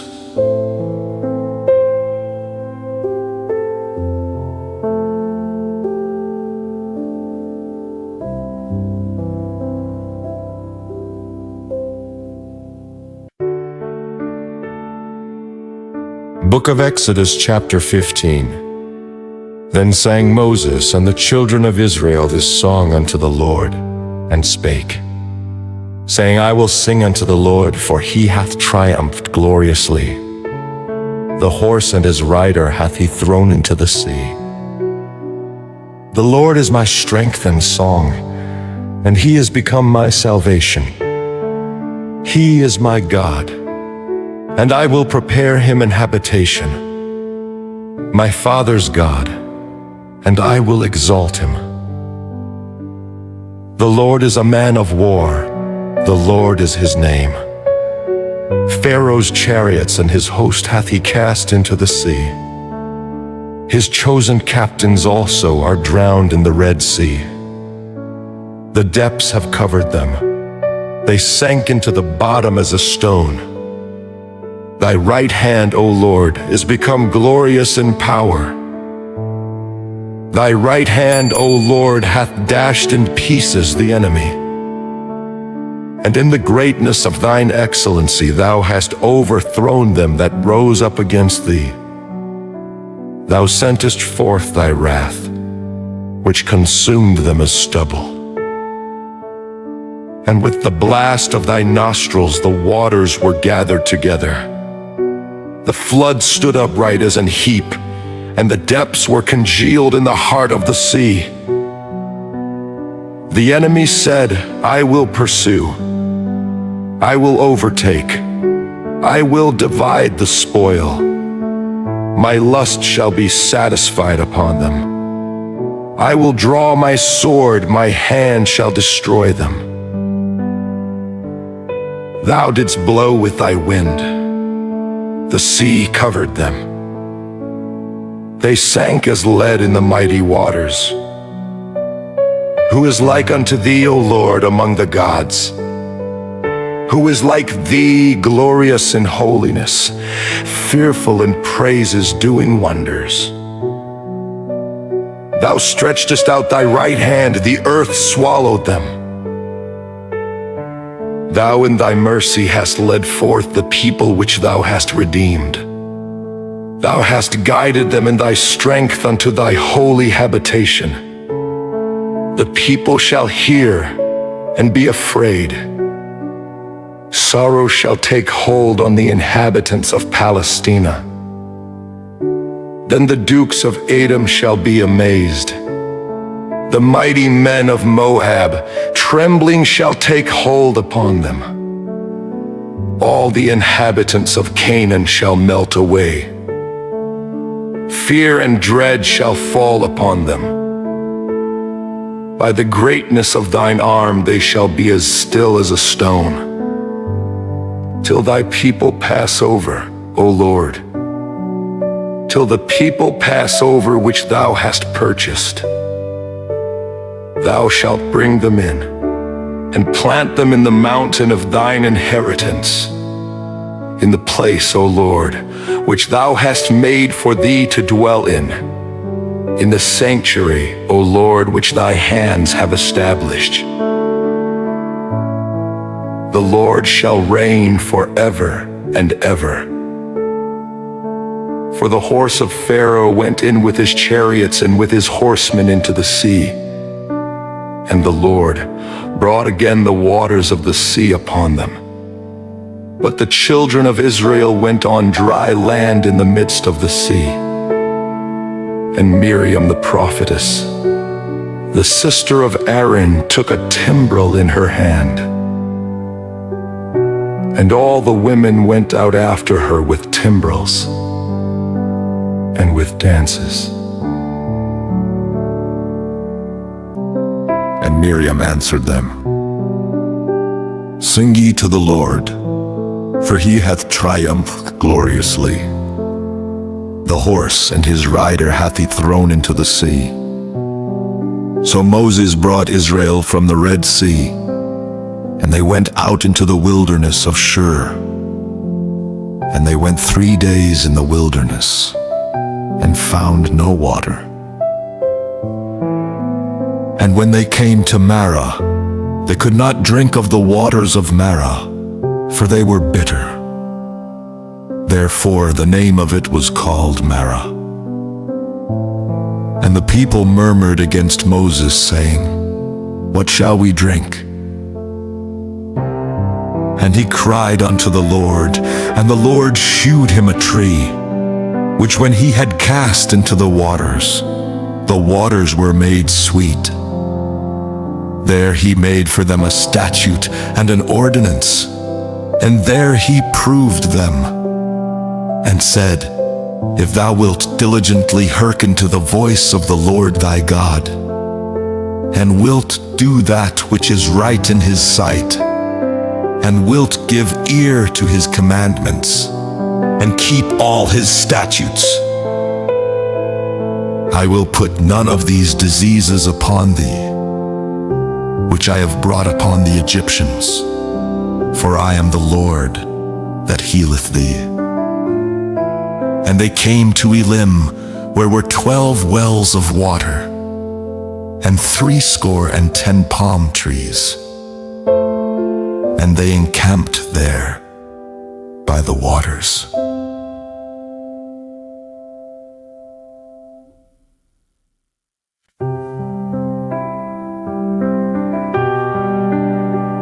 Book of Exodus, chapter 16. And they took their journey from Elim, and all the congregation of the children of Israel came unto the wilderness of Sin, which is between Elim and Sinai, on the 15th day of the 2nd month after their departing out of the land of Egypt. And the whole congregation of the children of Israel murmured against Moses and Aaron in the wilderness. And the children of Israel said unto them, Would to God we had died by the hand of the Lord in the land of Egypt, when we sat by the flesh pots, and when we did eat bread to the full. For ye have brought us forth into this wilderness, to kill this whole assembly with hunger. Then said the Lord unto Moses, Behold, I will rain bread from heaven for you, and the people shall go out and gather a certain rate every day, that I may prove them, whether they will walk in my law or no. And it shall come to pass, that on the 6th day they shall prepare that which they bring in, and it shall be twice as much as they gather daily. And Moses and Aaron said unto all the children of Israel, At even, then ye shall know that the Lord hath brought you out from the land of Egypt. And in the morning, then ye shall see the glory of the Lord, for that he heareth your murmurings against the Lord. And what are we, that ye murmur against us? And Moses said, This shall be, when the Lord shall give you in the evening flesh to eat, and in the morning bread to the full, for that the Lord heareth your murmurings which ye murmur against him. And what are we? Your murmurings are not against us, but against the Lord. And Moses spake unto Aaron, Say unto all the congregation of the children of Israel, Come near before the Lord, for he hath heard your murmurings. And it came to pass, as Aaron spake unto the whole congregation of the children of Israel, that they looked toward the wilderness, and behold, the glory of the Lord appeared in the cloud. And the Lord spake unto Moses, saying, I have heard the murmurings of the children of Israel. Speak unto them, saying, At even ye shall eat flesh, and in the morning ye shall be filled with bread, and ye shall know that I am the Lord your God. And it came to pass that at even the quails came up and covered the camp. And in the morning the dew lay round about the host. And when the dew that lay was gone up, behold, upon the face of the wilderness there lay a small round thing, as small as the hoar frost on the ground. And when the children of Israel saw it, they said one to another, It is manna, for they wist not what it was. And Moses said unto them, This is the bread which the Lord hath given you to eat. This is the thing which the Lord hath commanded. Gather of it every man according to his eating. an omer for every man according to the number of your persons. Take ye every man for them which are in his tents. And the children of Israel did so, and gathered some more, some less. And when they did mediate with an omer, he that gathered much had nothing over, and he that gathered little had no lack. They gathered every man according to his eating. And Moses said, Let no man leave of it till the morning. Notwithstanding they hearkened not unto Moses, but some of them left of it until the morning. And it bred worms and stank, and Moses was wroth with them. And they gathered it every morning, every man, according to his eating. And when the sun waxed hot, it melted. And it came to pass that on the 6th day they gathered twice as much bread, 2 omers for one man. And all the rulers of the congregation came and told Moses. And he said unto them, This is that which the Lord hath said. Tomorrow is the rest of the holy Sabbath unto the Lord. Bake that which ye will bake today, and see that ye will seethe. And that which remaineth over lay up for you to be kept until the morning. And they laid it up till the morning as Moses bade. And it did not stink, neither was there any worm therein. And Moses said, Eat that today, for today is a Sabbath unto the Lord. Today ye shall not find it in the field. 6 days ye shall gather it. But on the 7th day, which is the Sabbath, in it there shall be none. And the Lord said unto Moses, How long refuse ye to keep my commandments and my laws? See, for that the Lord hath given you the Sabbath. Therefore he giveth you on the 6th day the bread of 2 days. Abide ye every man in his place. Let no man go out of his place on the 7th day. So the people rested on the 7th day. And the house of Israel called the name thereof manna. And it was like coriander seed white. And the taste of it was like wafers made with honey. And Moses said, This is the thing which the Lord commandeth.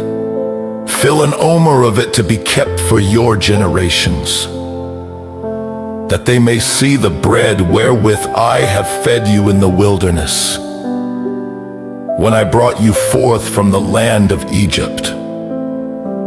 And Moses said unto Aaron, Take a pot, and put an omer full of manna therein, and lay it up before the Lord, to be kept for your generations. As the Lord commanded Moses, so Aaron laid it up before the testimony, to be kept. And the children of Israel did eat manna 40 years, until they came to a land inhabited. They did eat manna, until they came unto the borders of the land of Canaan. Now an omer is the 10th part of an ephah.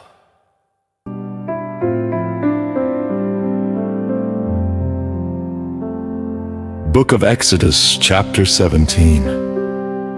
And all the congregation of the children of Israel journeyed from the wilderness of Sin. After their journeys, according to the commandment of the Lord, and pitched in Rephidim. And there was no water for the people to drink. Wherefore the people did chide with Moses, and said, Give us water that we may drink. And Moses said unto them, Why chide ye with me? Wherefore do ye tempt the Lord? And the people thirsted there for water. And the people murmured against Moses, and said, Wherefore is this that thou hast brought us up out of Egypt to kill us and our children and our cattle with thirst? And Moses cried unto the Lord, saying, What shall I do unto this people? They be almost ready to stone me. And the Lord said unto Moses, Go on before the people, and take with thee of the elders of Israel, and thy rod, wherewith thou smotest the river, take in thine hand, and go. Behold, I will stand before thee there upon the rock in Horeb, and thou shalt smite the rock, and there shall come water out of it, that the people may drink. And Moses did so in the sight of the elders of Israel. And he called the name of the place Massah and Meribah, because of the chiding of the children of Israel, and because they tempted the Lord, saying, Is the Lord among us or not? Then came Amalek and fought with Israel in Rephidim. And Moses said unto Joshua, Choose us out men, and go out, fight with Amalek. Tomorrow I will stand on the top of the hill with the rod of God in mine hand. So Joshua did as Moses had said to him, and fought with Amalek, and Moses, Aaron, and Hur went up to the top of the hill. And it came to pass, when Moses held up his hand, that Israel prevailed. And when he let down his hand, Amalek prevailed. But Moses' hands were heavy, and they took a stone and put it under him, and he sat thereon. And Aaron and Hur stayed up his hands, the one on the one side, and the other on the other side. And his hands were steady until the going down of the sun. And Joshua discomfited Amalek and his people with the edge of the sword. And the Lord said unto Moses, Write this for a memorial in a book, and rehearse it in the ears of Joshua, for I will utterly put out the remembrance of Amalek from under heaven. And Moses built an altar, and called the name of it Jehovah-Nissi. For he said, Because the Lord hath sworn that the Lord will have war with Amalek from generation to generation.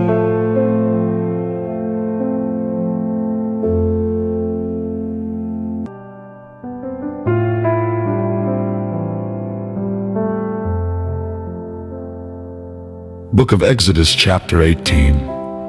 When Jethro, the priest of Midian, Moses' father-in-law, heard of all that God had done for Moses and for Israel his people, and that the Lord had brought Israel out of Egypt.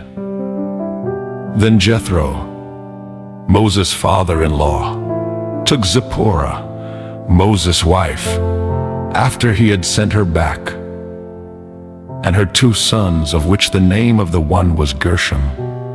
For he said, I have been an alien in a strange land. And the name of the other was Eliezer, for the God of my father, said he, was mine help, and delivered me from the sword of Pharaoh. And Jethro, Moses' father-in-law, came with his sons and his wife unto Moses into the wilderness, where he encamped at the mount of God.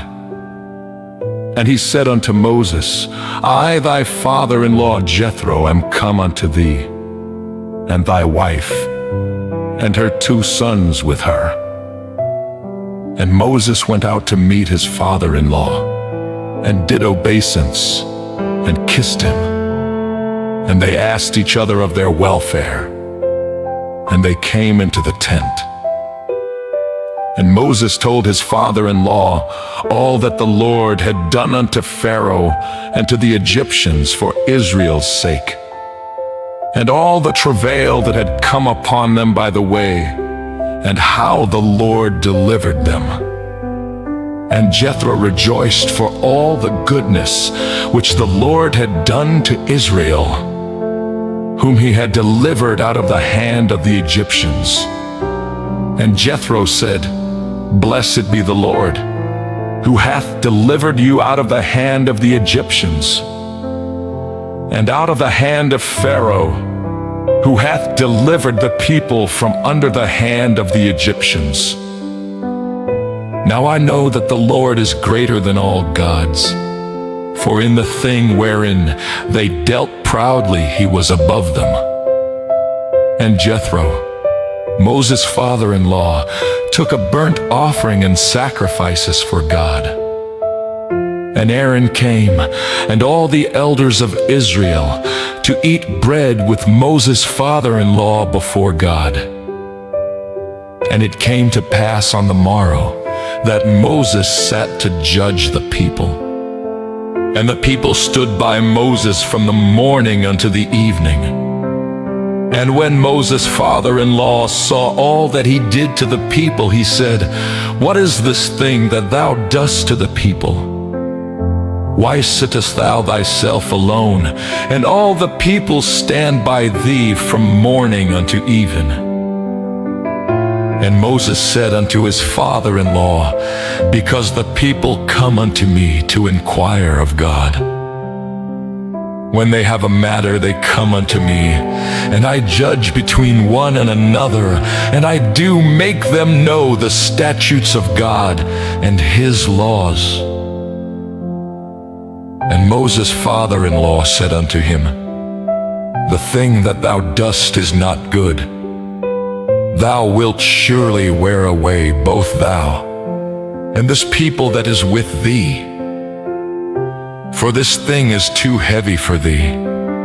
Thou art not able to perform it thyself alone. Hearken now unto my voice.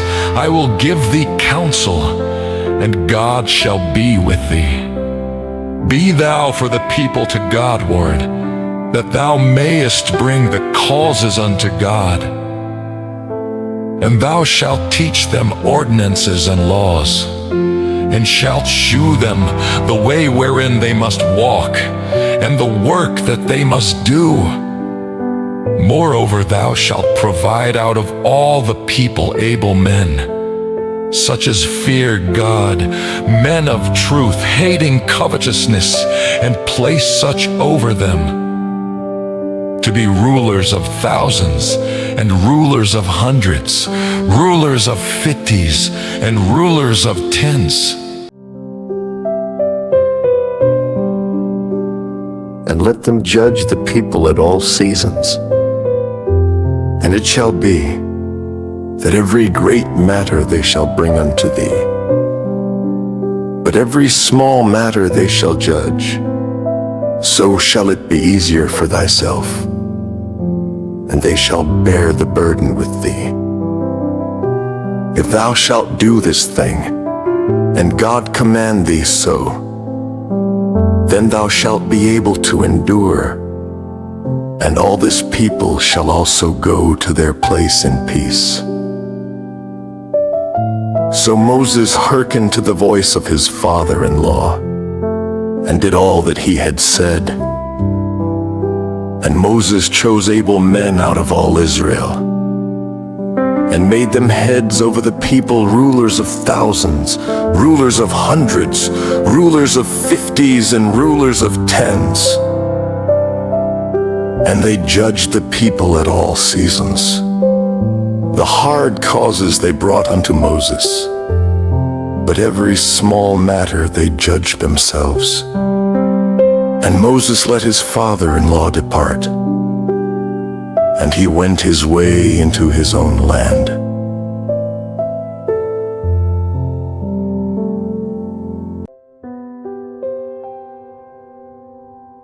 Book of Exodus, chapter 19. In the 3rd month, when the children of Israel were gone forth out of the land of Egypt, the same day came they into the wilderness of Sinai. For they were departed from Rephidim, and were come to the desert of Sinai, and had pitched in the wilderness, and there Israel camped before the mount. And Moses went up unto God, and the Lord called unto him out of the mountain, saying, Thus shalt thou say to the house of Jacob, and tell the children of Israel, Ye have seen what I did unto the Egyptians, and how I bare you on eagle's wings, and brought you unto myself. Now therefore, if ye will obey my voice indeed, and keep my covenant, then ye shall be a peculiar treasure unto me above all people. For all the earth is mine. And ye shall be unto me a kingdom of priests, and an holy nation. These are the words which thou shalt speak unto the children of Israel. And Moses came and called for the elders of the people, and laid before their faces all these words which the Lord commanded him. And all the people answered together, and said, All that the Lord hath spoken we will do. And Moses returned the words of the people unto the Lord. And the Lord said unto Moses, Lo, I come unto thee in a thick cloud, that the people may hear when I speak with thee, and believe thee forever.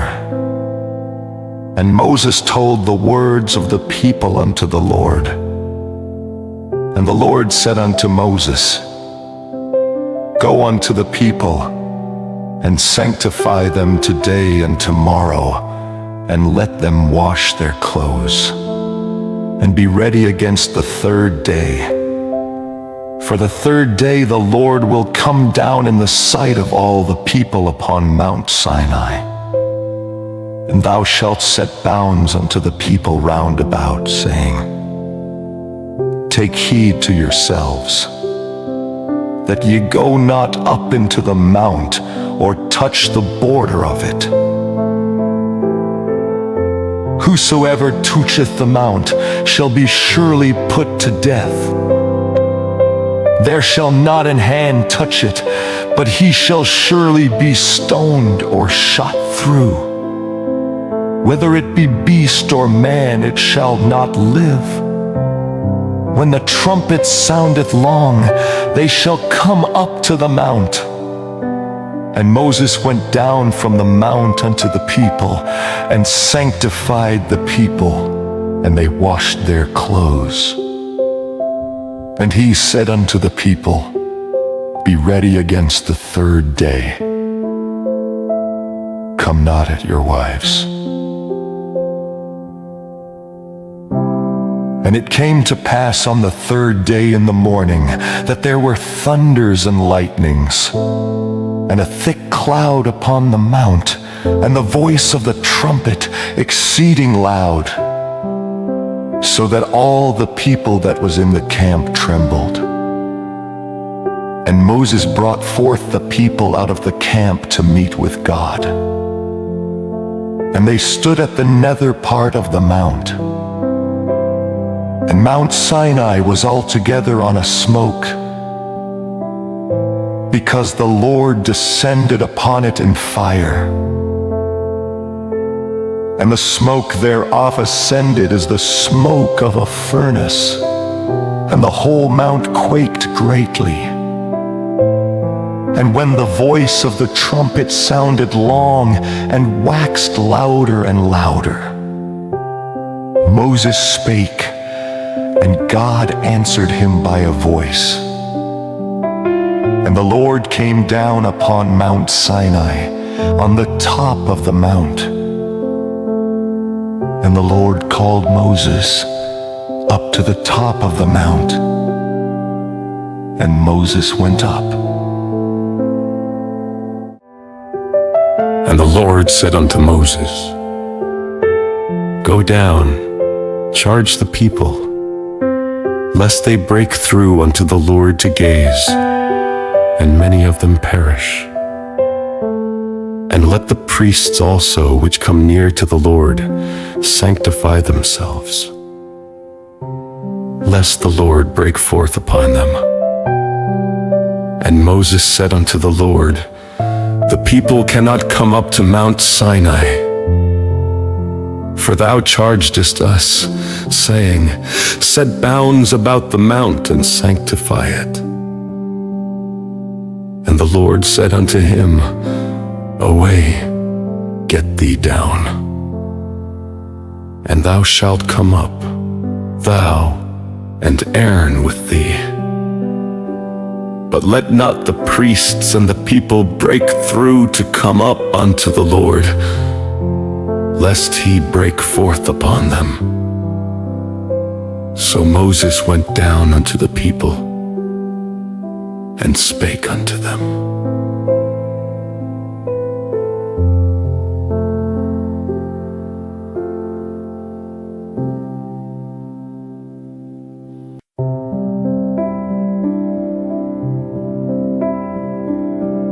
Book of Exodus, chapter 20. And God spake all these words, saying, I am the Lord thy God, which have brought thee out of the land of Egypt, out of the house of bondage. Thou shalt have no other gods before me. Thou shalt not make unto thee any graven image, or any likeness of anything that is in heaven above, or that is in the earth beneath, or that is in the water under the earth. Thou shalt not bow down thyself to them, nor serve them. For I, the Lord thy God, am a jealous God, visiting the iniquity of the fathers upon the children unto the third and fourth generation of them that hate me, and shewing mercy unto thousands of them that love me, and keep my commandments. Thou shalt not take the name of the Lord thy God in vain, for the Lord will not hold him guiltless that taketh his name in vain. Remember the Sabbath day to keep it holy. 6 days shalt thou labor, and do all thy work. But the seventh day is the Sabbath of the Lord thy God. In it thou shalt not do any work, thou, nor thy son, nor thy daughter, thy manservant, nor thy maidservant, nor thy cattle, nor thy stranger that is within thy gates. For in 6 days the Lord made heaven and earth, the sea, and all that in them is, and rested the seventh day. Wherefore the Lord blessed the Sabbath day and hallowed it. Honor thy father and thy mother, that thy days may be long upon the land which the Lord thy God giveth thee. Thou shalt not kill. Thou shalt not commit adultery. Thou shalt not steal. Thou shalt not bear false witness against thy neighbor. Thou shalt not covet thy neighbor's house. Thou shalt not covet thy neighbor's wife, nor his manservant, nor his maidservant, nor his ox, nor his ass, nor anything that is thy neighbor's. And all the people saw the thunderings, and the lightnings, and the noise of the trumpet, and the mountains smoking. And when the people saw it, they removed and stood afar off. And they said unto Moses, Speak thou with us, and we will hear. But let not God speak with us, lest we die. And Moses said unto the people, Fear not, for God is come to prove you, and that his fear may be before your faces, that ye sin not. And the people stood afar off, and Moses drew near unto the thick darkness where God was. And the Lord said unto Moses, Thus thou shalt say unto the children of Israel, Ye have seen that I have talked with you from heaven. Ye shall not make with me gods of silver, neither shall ye make unto you gods of gold. An altar of earth thou shalt make unto me, and shalt sacrifice thereon thy burnt offerings, and thy peace offerings, thy sheep and thine oxen, in all places where I record my name. I will come unto thee, and I will bless thee. And if thou wilt make me an altar of stone, thou shalt not build it of hewn stone. For if thou lift up thy tool upon it, thou hast polluted it.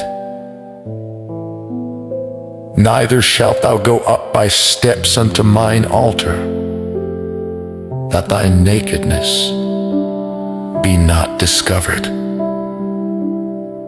therein.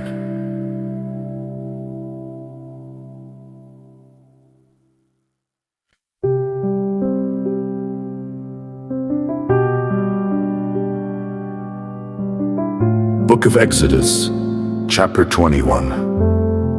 Now these are the judgments which thou shalt set before them. If thou buy an Hebrew servant, 6 years he shall serve, and in the 7th he shall go out free for nothing. If he came in by himself, he shall go out by himself. If he were married, then his wife shall go out with him. If his master have given him a wife, and she have borne him sons or daughters, the wife and her children shall be her master's, and he shall go out by himself.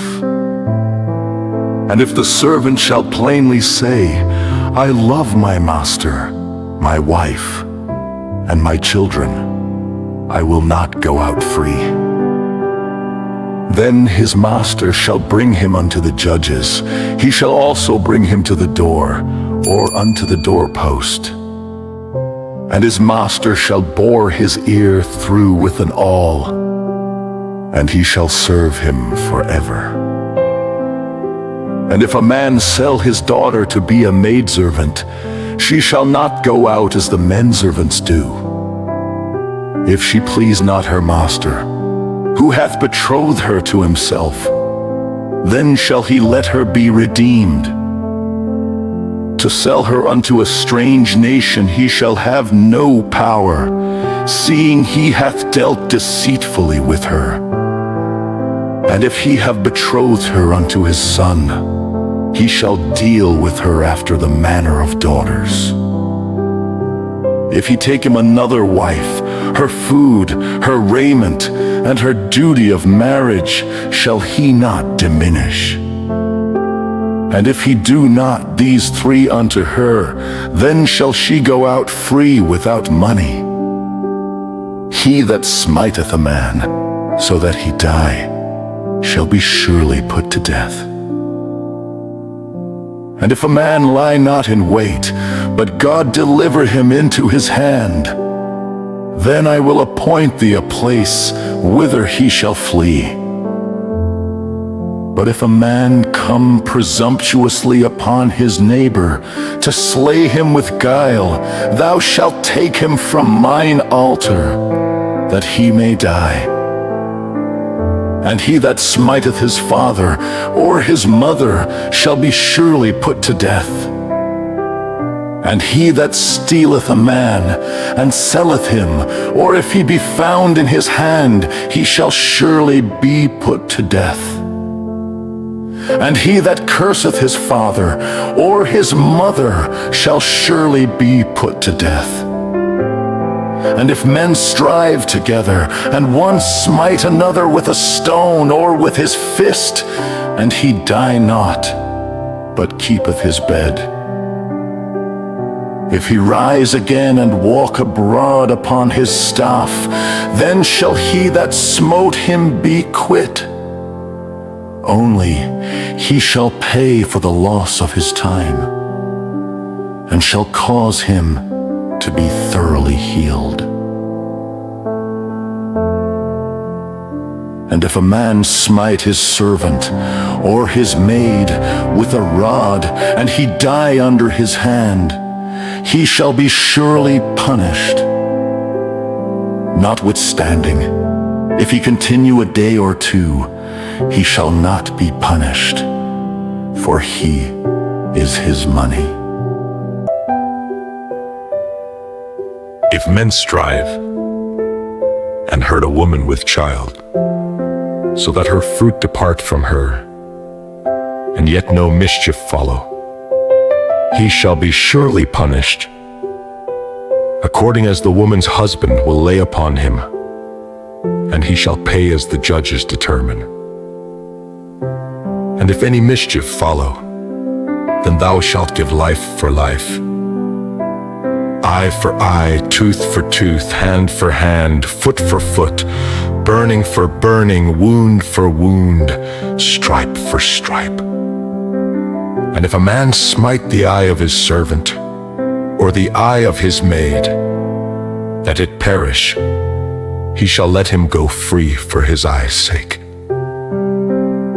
And if he smite out his manservant's tooth, or his maidservant's tooth, he shall let him go free for his tooth's sake.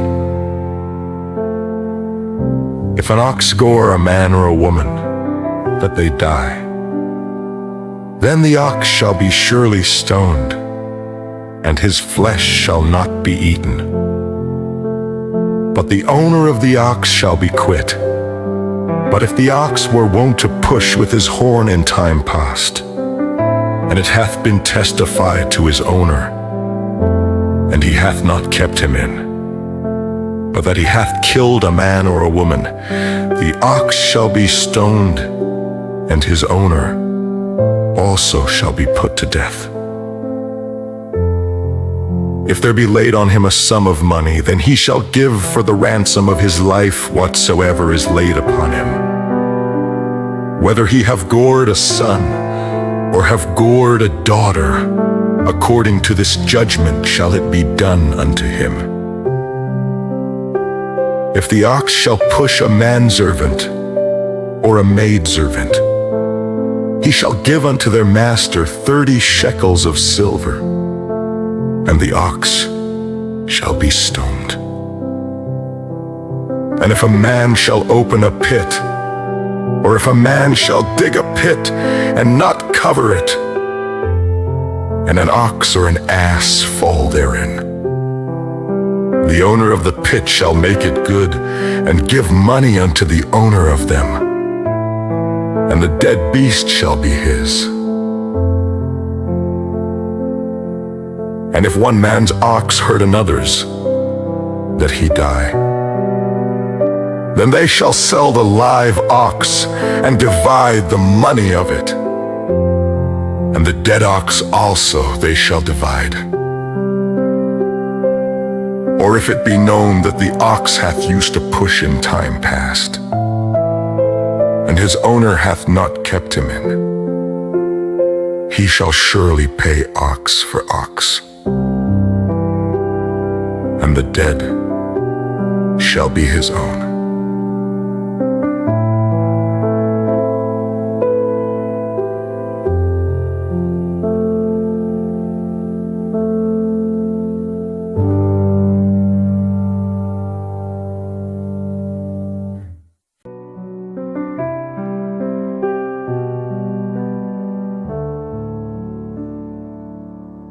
Book of Exodus, chapter 22. If a man shall steal an ox or a sheep and kill it or sell it, he shall restore 5 oxen for an ox and 4 sheep for a sheep.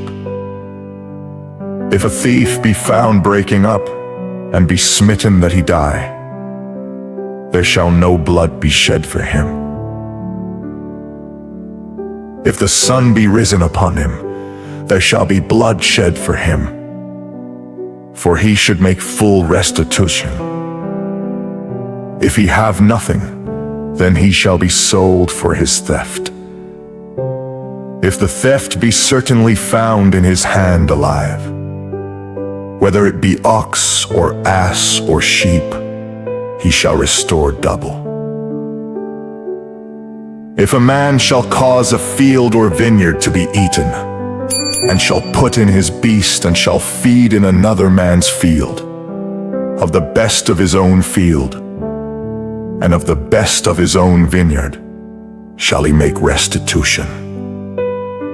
If fire break out, and catch in thorns, so that the stacks of corn, or the standing corn, or the field be consumed therewith, he that kindled the fire shall surely make restitution. If a man shall deliver unto his neighbor money or stuff to keep, and it be stolen out of the man's house, if the thief be found, let him pay double. If the thief be not found, then the master of the house shall be brought unto the judges, to see whether he have put his hand unto his neighbor's goods. For all manner of trespass, whether it be for ox, for ass, for sheep, for raiment, or for any manner of lost thing which another challengeth to be his, the cause of both parties shall come before the judges. And whom the judges shall condemn, he shall pay double unto his neighbor. If a man deliver unto his neighbor an ass, or an ox, or a sheep, or any beast to keep, and it die, or be hurt, or driven away, no man seeing it, then shall an oath of the Lord be between them both, that he hath not put his hand unto his neighbor's goods. And the owner of it shall accept their oath, and he shall not make it good. And if it be stolen from him, he shall make restitution unto the owner thereof. If it be torn in pieces, then let him bring it for witness, and he shall not make good that which was torn. And if a man borrow aught of his neighbor, and it be hurt, or die, the owner thereof being not with it, he shall surely make it good. But if the owner thereof be with it, he shall not make it good. If it be an hired thing, it came for his hire. And if a man entice a maid that is not betrothed, and lie with her, he shall surely endow her to be his wife. If her father utterly refuse to give her unto him, he shall pay money according to the dowry of virgins. Thou shalt not suffer a witch to live. Whosoever lieth with a beast shall surely be put to death. He that sacrificeth unto any god, save unto the Lord only, he shall be utterly destroyed.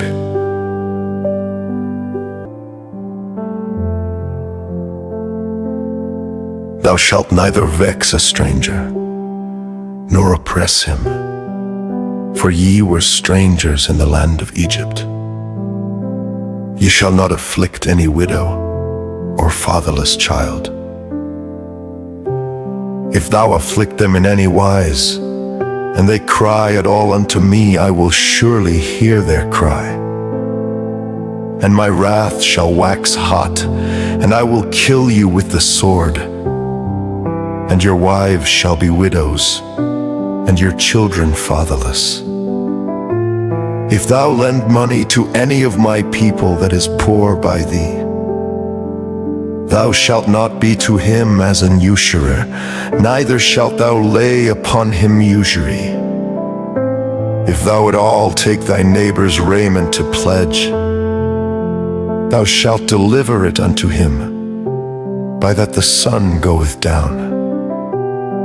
For that is his covering only, it is his raiment for his skin. Wherein shall he sleep? And it shall come to pass, when he crieth unto me, that I will hear. For I am gracious. Thou shalt not revile the gods, nor curse the ruler of thy people. Thou shalt not delay to offer the first of thy ripe fruits, and of thy liquors. The firstborn of thy son shalt thou give unto me. Likewise shalt thou do with thine oxen, and with thy sheep. 7 days it shall be with his dam. On the 8th day thou shalt give it me. And ye shall be holy men unto me. Neither shall ye eat any flesh that is torn of beasts in the field. Ye shall cast it to the dogs.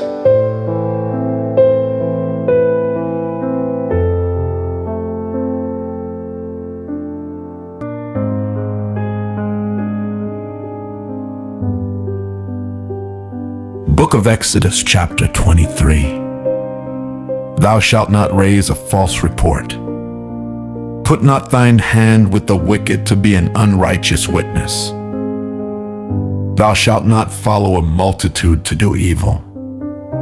Neither shalt thou speak in a cause to decline after many to wrest judgment. Neither shalt thou countenance a poor man in his cause. If thou meet thine enemy's ox or his ass going astray, thou shalt surely bring it back to him again. If thou see the ass of him that hateth thee lying under his burden, and wouldest forbear to help him, thou shalt surely help with him. Thou shalt not wrest the judgment of thy poor in his cause. Keep thee far from a false matter, and the innocent and righteous slay thou not. For I will not justify the wicked, and thou shalt take no gift. For the gift blindeth the wise, and perverteth the words of the righteous. Also thou shalt not oppress a stranger, for ye know the heart of a stranger, seeing ye were strangers in the land of Egypt.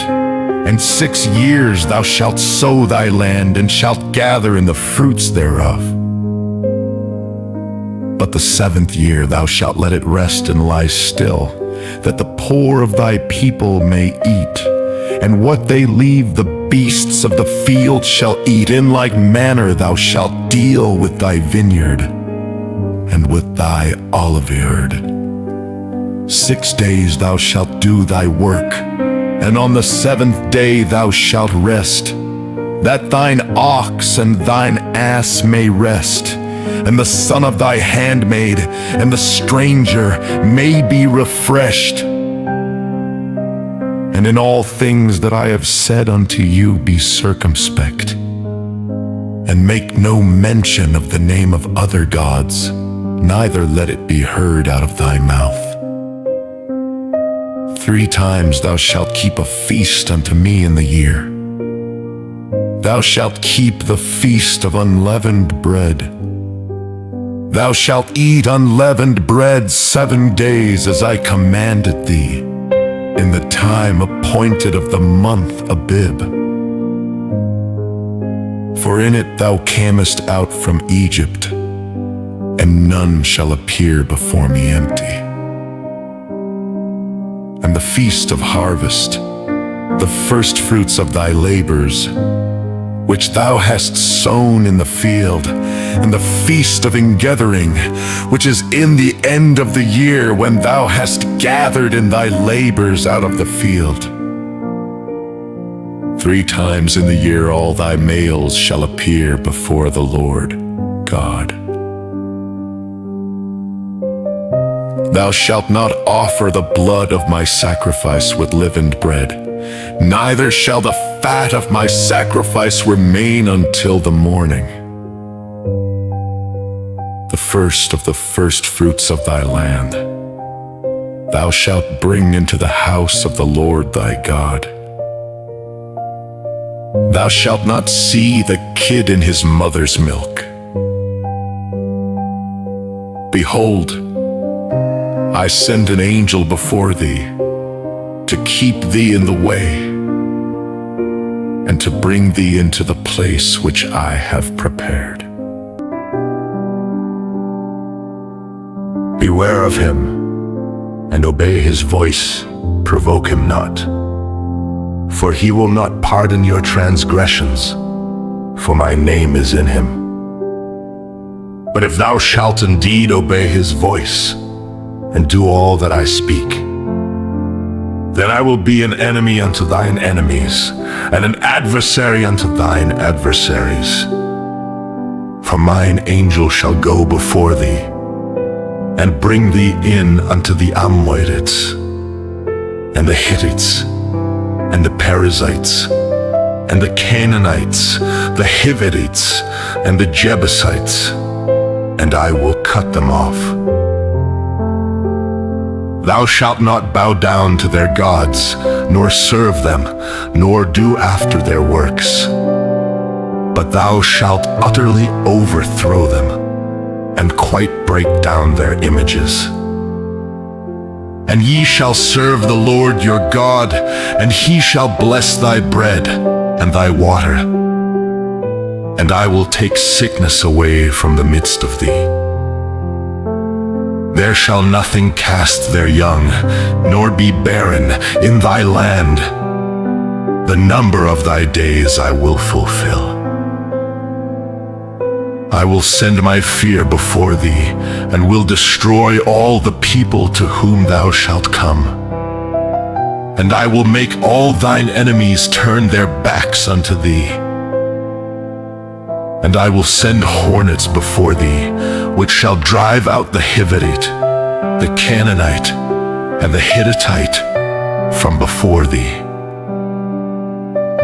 I will not drive them out from before thee in 1 year, lest the land become desolate, and the beast of the field multiply against thee. By little and little I will drive them out from before thee, until thou be increased, and inherit the land. And I will set thy bounds from the Red Sea even unto the sea of the Philistines, and from the desert unto the river, for I will deliver the inhabitants of the land into your hand, and thou shalt drive them out before thee. Thou shalt make no covenant with them, nor with their gods. They shall not dwell in thy land, lest they make thee sin against me. For if thou serve their gods, it will surely be a snare unto thee.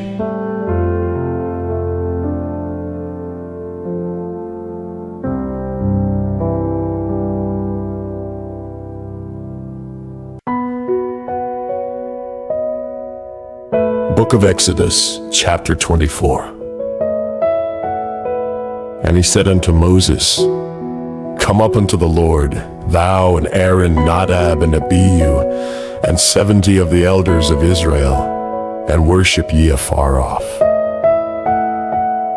And Moses alone shall come near the Lord, but they shall not come nigh, neither shall the people go up with him. And Moses came and told the people all the words of the Lord, and all the judgments. And all the people answered with one voice, and said, All the words which the Lord hath said will we do. And Moses wrote all the words of the Lord, and rose up early in the morning, and builded an altar under the hill, and 12 pillars, according to the 12 tribes of Israel. And he sent young men of the children of Israel, which offered burnt offerings, and sacrificed peace offerings of oxen unto the Lord. And Moses took half of the blood, and put it in basins, and half of the blood he sprinkled on the altar. And he took the book of the covenant, and read in the audience of the people. And they said, All that the Lord hath said will we do, and be obedient. And Moses took the blood, and sprinkled it on the people, and said, Behold the blood of the covenant, which the Lord hath made with you concerning all these words. Then went up Moses, and Aaron, Nadab, and Abihu, and 70 of the elders of Israel. And they saw the God of Israel, and there was under his feet as it were a paved work of a sapphire stone, and as it were the body of heaven in his clearness. And upon the nobles of the children of Israel he laid not his hand. Also they saw God, and did eat and drink. And the Lord said unto Moses, Come up to me into the mount, and be there. And I will give thee tables of stone, and a law and commandments which I have written, that thou mayest teach them. And Moses rose up, and his minister Joshua. And Moses went up into the mount of God. And he said unto the elders, Tarry ye here for us, until we come again unto you. And behold, Aaron and Hur are with you. If any man have any matters to do, let him come unto them. And Moses went up into the mount, and a cloud covered the mount. And the glory of the Lord abode upon Mount Sinai, and the cloud covered it 6 days. And the 7th day he called unto Moses out of the midst of the cloud. And the sight of the glory of the Lord was like devouring fire on the top of the mount in the eyes of the children of Israel. And Moses went into the midst of the cloud, and gat him up into the mount. And Moses was in the mount 40 days and 40 nights.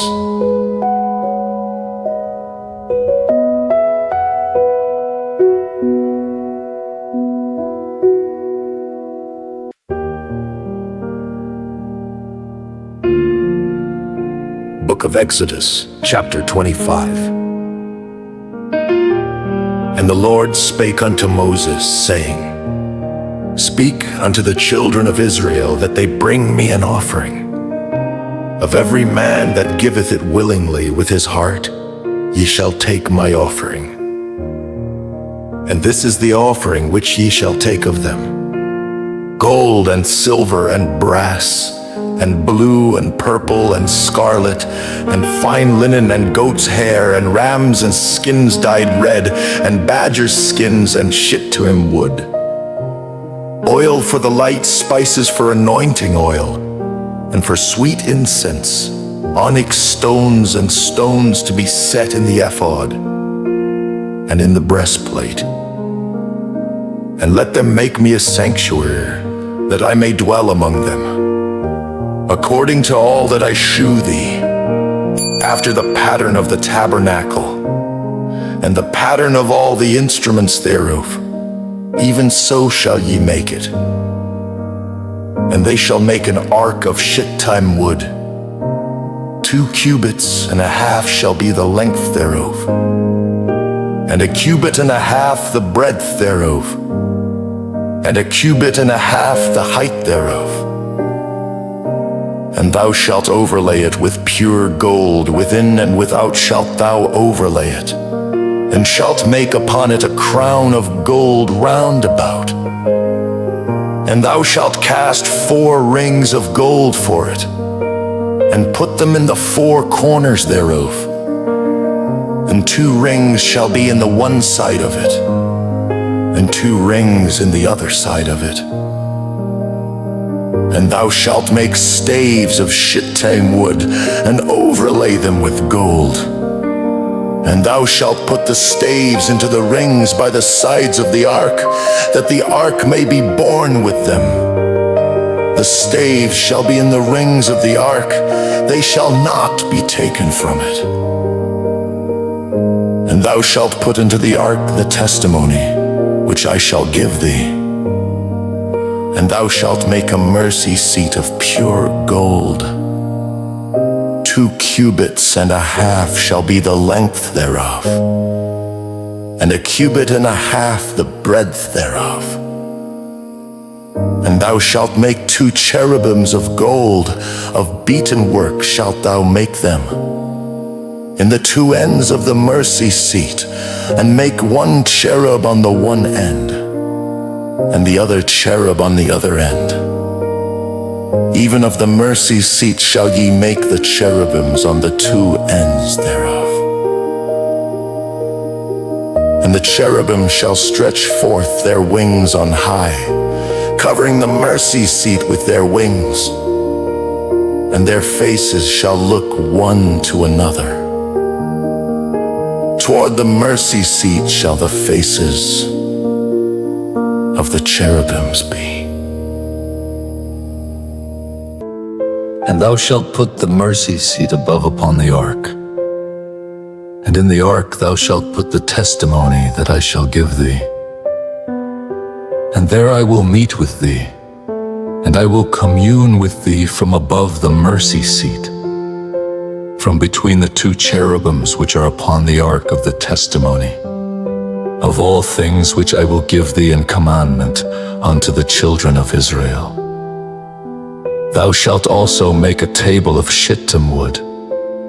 2 cubits shall be the length thereof, and a cubit the breadth thereof, and a cubit and a half the height thereof. And thou shalt overlay it with pure gold, and make thereto a crown of gold round about. And thou shalt make a golden crown to the border thereof round about. And thou shalt make for it 4 rings of gold, and put the rings in the 4 corners that are on the 4 feet thereof. Over against the border shall the rings be for places of the staves to bear the table. And thou shalt make the staves of shittim wood, and overlay them with gold, that the table may be borne with them. And thou shalt make the dishes thereof, and spoons thereof, and covers thereof, and bowls thereof, to cover with thereof. Of pure gold shalt thou make them. And thou shalt set upon the table shewbread before me always. And thou shalt make a candlestick of pure gold, of beaten work shall the candlestick be made. His shaft and his branches, his bowls, his knops, and his flowers shall be of the same.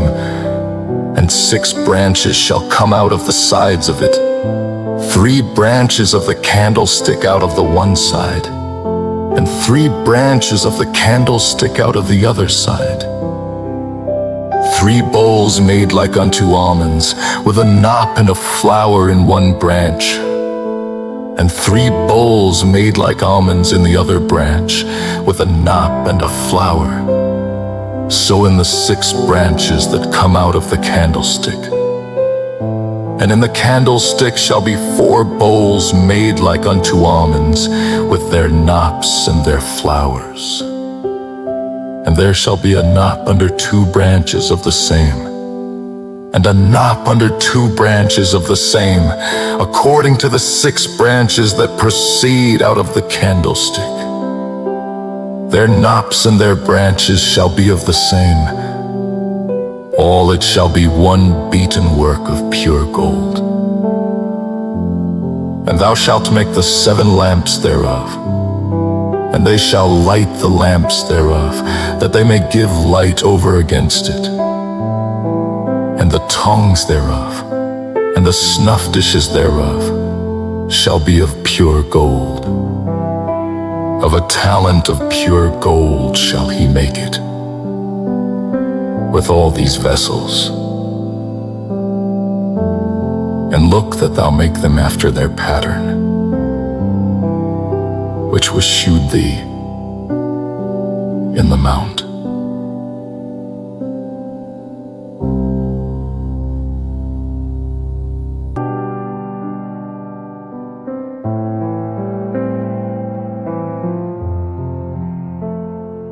Book of Exodus, chapter 26. Moreover, thou shalt make the tabernacle with 10 curtains of fine twined linen, and blue and purple and scarlet. With cherubims of cunning work shalt thou make them. The length of 1 curtain shall be 28 cubits, and the breadth of 1 curtain 4 cubits. And every one of the curtains shall have 1 measure. The 5 curtains shall be coupled together one to another, and other 5 curtains shall be coupled one to another. And thou shalt make loops of blue upon the edge of the 1 curtain from the selvage in the coupling. And likewise shalt thou make in the uttermost edge of another curtain, in the coupling of the 2nd. 50 loops shalt thou make in the 1 curtain, and 50 loops shalt thou make in the edge of the curtain that is in the coupling of the 2nd, that the loops may take hold one of another. And thou shalt make 50 tahs of gold, and couple the curtains together with the tahs, and it shall be 1 tabernacle. And thou shalt make curtains of goat's hair to be a covering upon the tabernacle. 11 curtains shalt thou make. The length of 1 curtain shall be 30 cubits, and the breadth of 1 curtain 4 cubits. And the 11 curtains shall be all of 1 measure. And thou shalt couple 5 curtains by themselves, and 6 curtains by themselves, and shalt double the 6th curtain in the forefront of the tabernacle. And thou shalt make 50 loops on the edge of the 1 curtain that is outmost in the coupling, and 50 loops in the edge of the curtain which coupleth the 2nd. And thou shalt make 50 tahs of brass, and put the tahs into the loops, and couple the tent together, that it may be 1. And the remnant that remaineth of the curtains of the tent, the 1/2 curtain that remaineth, shall hang over the backside of the tabernacle, and a cubit on the one side, and a cubit on the other side of that which remaineth in the length of the curtains of the tent. It shall hang over the sides of the tabernacle on this side, and on that side, to cover it. And thou shalt make a covering for the tent of ram's skins dyed red, and a covering above of badger skins. And thou shalt make boards for the tabernacle of shittim wood standing up. 10 cubits shall be the length of a board, and a cubit and a half shall be the breadth of 1 board. 2 tenons shall there be in 1 board, set in order one against another. Thus shalt thou make for all the boards of the tabernacle. And thou shalt make the boards for the tabernacle, 20 boards on the south side southward. And thou shalt make 40 sockets of silver under the 20 boards, 2 sockets under one board for his 2 tenons, and 2 sockets under another board for his 2 tenons. And for the second side of the tabernacle, on the north side, there shall be 20 boards.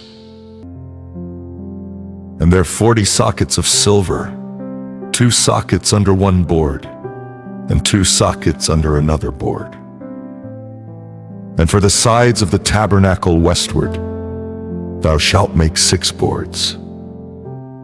And 2 boards shalt thou make for the corners of the tabernacle in the 2 sides.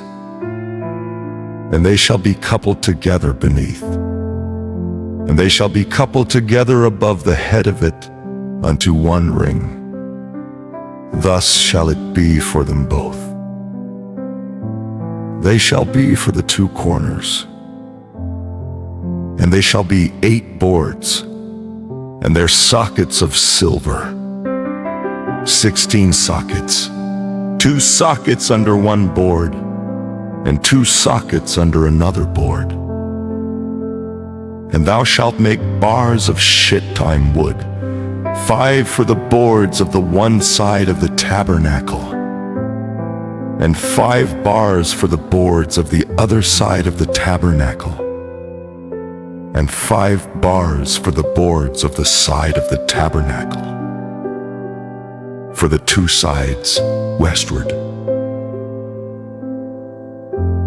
And the middle bar in the midst of the boards shall reach from end to end. And thou shalt overlay the boards with gold, and make their rings of gold for places for the bars. And thou shalt overlay the bars with gold. And thou shalt rear up the tabernacle according to the fashion thereof, which was shewed thee in the mount. And thou shalt make a veil of blue and purple and scarlet and fine twined linen of cunning work. With cherubims shall it be made. And thou shalt hang it upon 4 pillars of shittim wood, overlaid with gold. Their hooks shall be of gold, upon the 4 sockets of silver. And thou shalt hang up the veil under the taches, that thou mayest bring in thither within the veil the ark of the testimony. And the veil shall divide unto you between the holy place and the most holy. And thou shalt put the mercy seat upon the ark of the testimony in the most holy place. And thou shalt set the table without the veil, and the candlestick over against the table on the side of the tabernacle toward the south. And thou shalt put the table on the north side. And thou shalt make an hanging for the door of the tent of blue and purple and scarlet and fine twined linen wrought with needlework. And thou shalt make for the hanging 5 pillars of shittim wood, and overlay them with gold, and their hooks shall be of gold. And thou shalt cast 5 sockets of brass for them.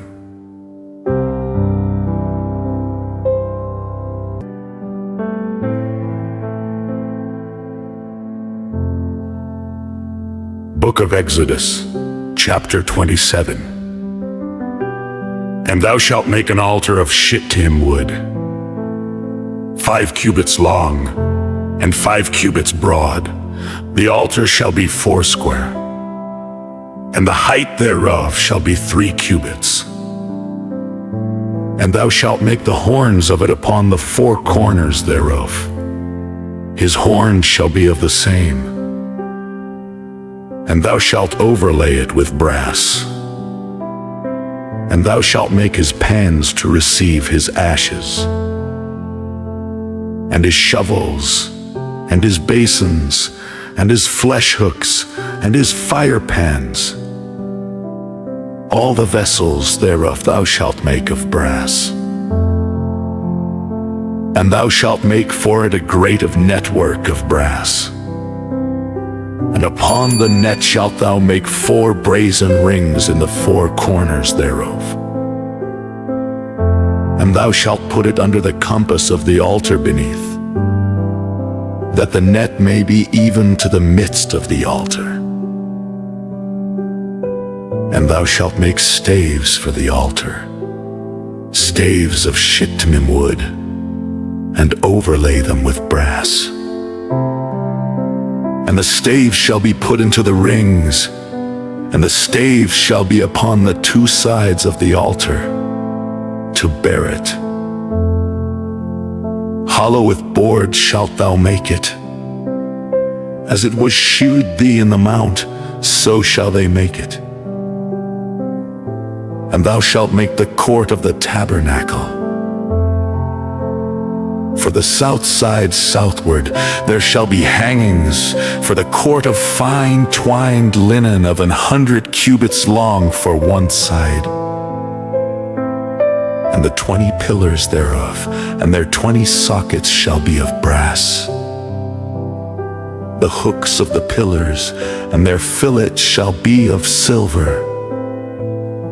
And likewise for the north side in length there shall be hangings of 100 cubits long, and his 20 pillars, and their 20 sockets of brass. The hooks of the pillars and their fillets of silver. And for the breadth of the court on the west side shall be hangings of 50 cubits. Their pillars 10, and their sockets 10.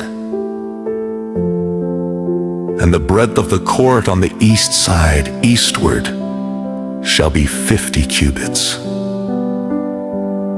The hangings of one side of the gate shall be 15 cubits. Their pillars 3, and their sockets 3. And on the other side shall be hangings 15 cubits. Their pillars 3, and their sockets 3. And for the gate of the court shall be an hanging of 20 cubits of blue and purple and scarlet and fine twined linen wrought with needlework. And their pillars shall be 4, and their sockets 4. All the pillars round about the court shall be filleted with silver. Their hooks shall be of silver, and their sockets of brass. The length of the court shall be 100 cubits, and the breadth 50 everywhere, and the height 5 cubits, of fine twined linen, and their sockets of brass. All the vessels of the tabernacle in all the service thereof, and all the pins thereof, and all the pins of the court shall be of brass.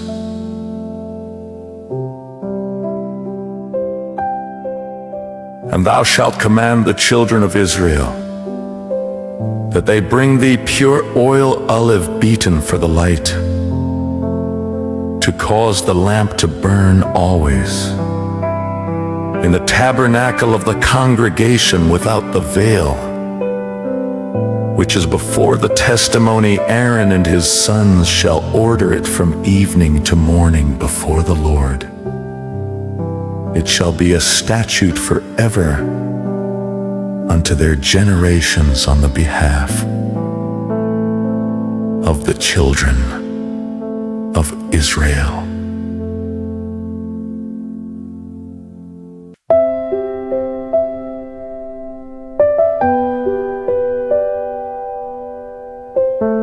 Exodus chapter 28. And take thou unto thee Aaron thy brother, and his sons with him from among the children of Israel, that he may minister unto me in the priest's office. Even Aaron, Nadab, and Abihu, Eleazar and Itamar, Aaron's sons.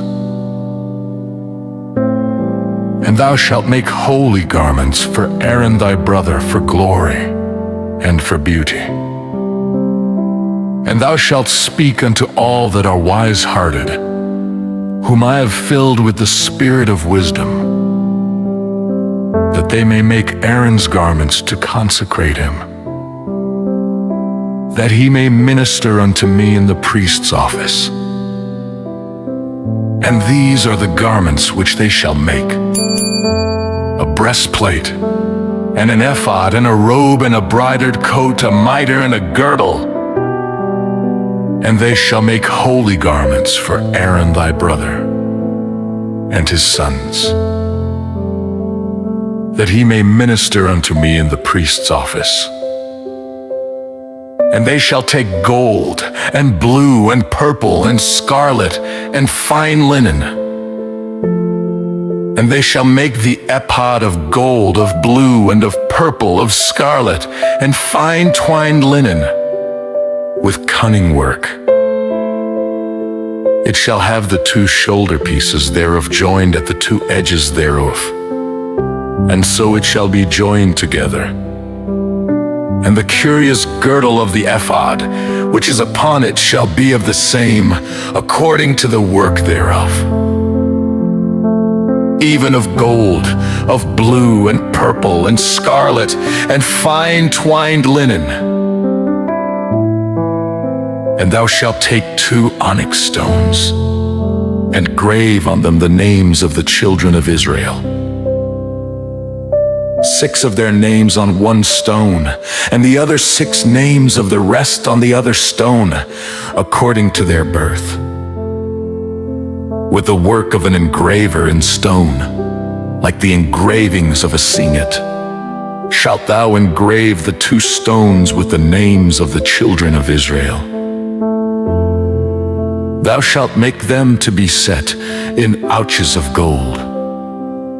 And thou shalt put the 2 stones upon the shoulders of the ephod for stones of memorial unto the children of Israel. And Aaron shall bear their names before the Lord upon his 2 shoulders for a memorial. And thou shalt make ouches of gold, and 2 chains of pure gold at the ends. Of wreathen work shalt thou make them, and fasten the wreathen chains to the ouches. And thou shalt make the breastplate of judgment with cunning work. After the work of the ephod thou shalt make it. Of gold, of blue, and of purple, and of scarlet, and of fine twined linen shalt thou make it.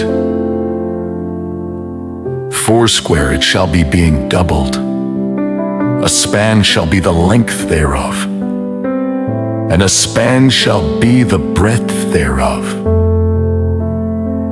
And thou shalt set in its settings of stones, even 4 rows of stones. The first row shall be a sardius, a topaz, and a carbuncle. This shall be the first row. And the second row shall be an emerald, a sapphire, and a diamond. And the third row a liger, an agate, and an amethyst. And the 4th row a beryl, and an onyx, and a jasper. They shall be set in gold in their enclosings. And the stones shall be with the names of the children of Israel, 12, according to their names, like the engravings of a signet, every one with his name. Shall they be according to the 12 tribes. And thou shalt make upon the breastplate chains, at the ends of wreathen work of pure gold. And thou shalt make upon the breastplate 2 rings of gold, and shalt put the 2 rings on the 2 ends of the breastplate. And thou shalt put the 2 wreathen chains of gold in the 2 rings which are on the ends of the breastplate. And the other 2 ends of the 2 wreathen chains thou shalt fasten in the 2 ouches, and put them on the shoulder pieces of the ephod before it. And thou shalt make 2 rings of gold. And thou shalt put them upon the 2 ends of the breastplate in the border thereof, which is in the side of the ephod inward. And 2 other rings of gold thou shalt make, and shalt put them on the 2 sides of the ephod underneath, toward the forepart thereof, over against the other coupling thereof, above the curious girdle of the ephod. And they shall bind the breastplate by the rings thereof unto the rings of the ephod with the lace of blue, that it may be above the curious girdle of the ephod, and that the breastplate be not loosed from the ephod. And Aaron shall bear the names of the children of Israel in the breastplate of judgment upon his heart, when he goeth in unto the holy place, for a memorial before the Lord continually. And thou shalt put in the breastplate of judgment the Urim and the Thummim, and they shall be upon Aaron's heart, when he goeth in before the Lord. And Aaron shall bear the judgment of the children of Israel upon his heart before the Lord continually. And thou shalt make the robe of the ephod all of blue. And there shall be an hole in the top of it. In the midst thereof it shall have a binding of woven work round about the whole of it, as it were the whole of an habergeon, that it be not rent. And beneath upon the hem of it thou shalt make pomegranates of blue, and of purple, and of scarlet, round about the hem thereof, and bells of gold between them round about. A golden bell and a pomegranate, a golden bell and a pomegranate, upon the hem of the robe round about. And it shall be upon Aaron to minister, and his sound shall be heard when he goeth in unto the holy place before the Lord, and when he cometh out, that he die not. And thou shalt make a plate of pure gold, and grave upon it, like the engravings of a signet, holyless to the Lord. And thou shalt put it on a blue lace, that it may be upon the mitre. Upon the forefront of the mitre it shall be, and it shall be upon Aaron's forehead, that Aaron may bear the iniquity of the holy things, which the children of Israel shall hallow in all their holy gifts. And it shall be always upon his forehead, that they may be accepted before the Lord. And thou shalt embroider the coat of fine linen, and thou shalt make the mitre of fine linen, and thou shalt make the girdle of needlework. And for Aaron's sons thou shalt make coats, and thou shalt make for them girdles, and bonnets shalt thou make for them, for glory and for beauty. And thou shalt put them upon Aaron thy brother, and his sons with him, and shalt anoint them, and consecrate them, and sanctify them, that they may minister unto me in the priest's office. And thou shalt make them linen breeches to cover their nakedness. From the loins even unto the thighs they shall reach. And they shall be upon Aaron and upon his sons when they come in unto the tabernacle of the congregation, or when they come near unto the altar to minister in the holy place, that they bear not iniquity and die, it shall be a statute forever unto him and his seed after him.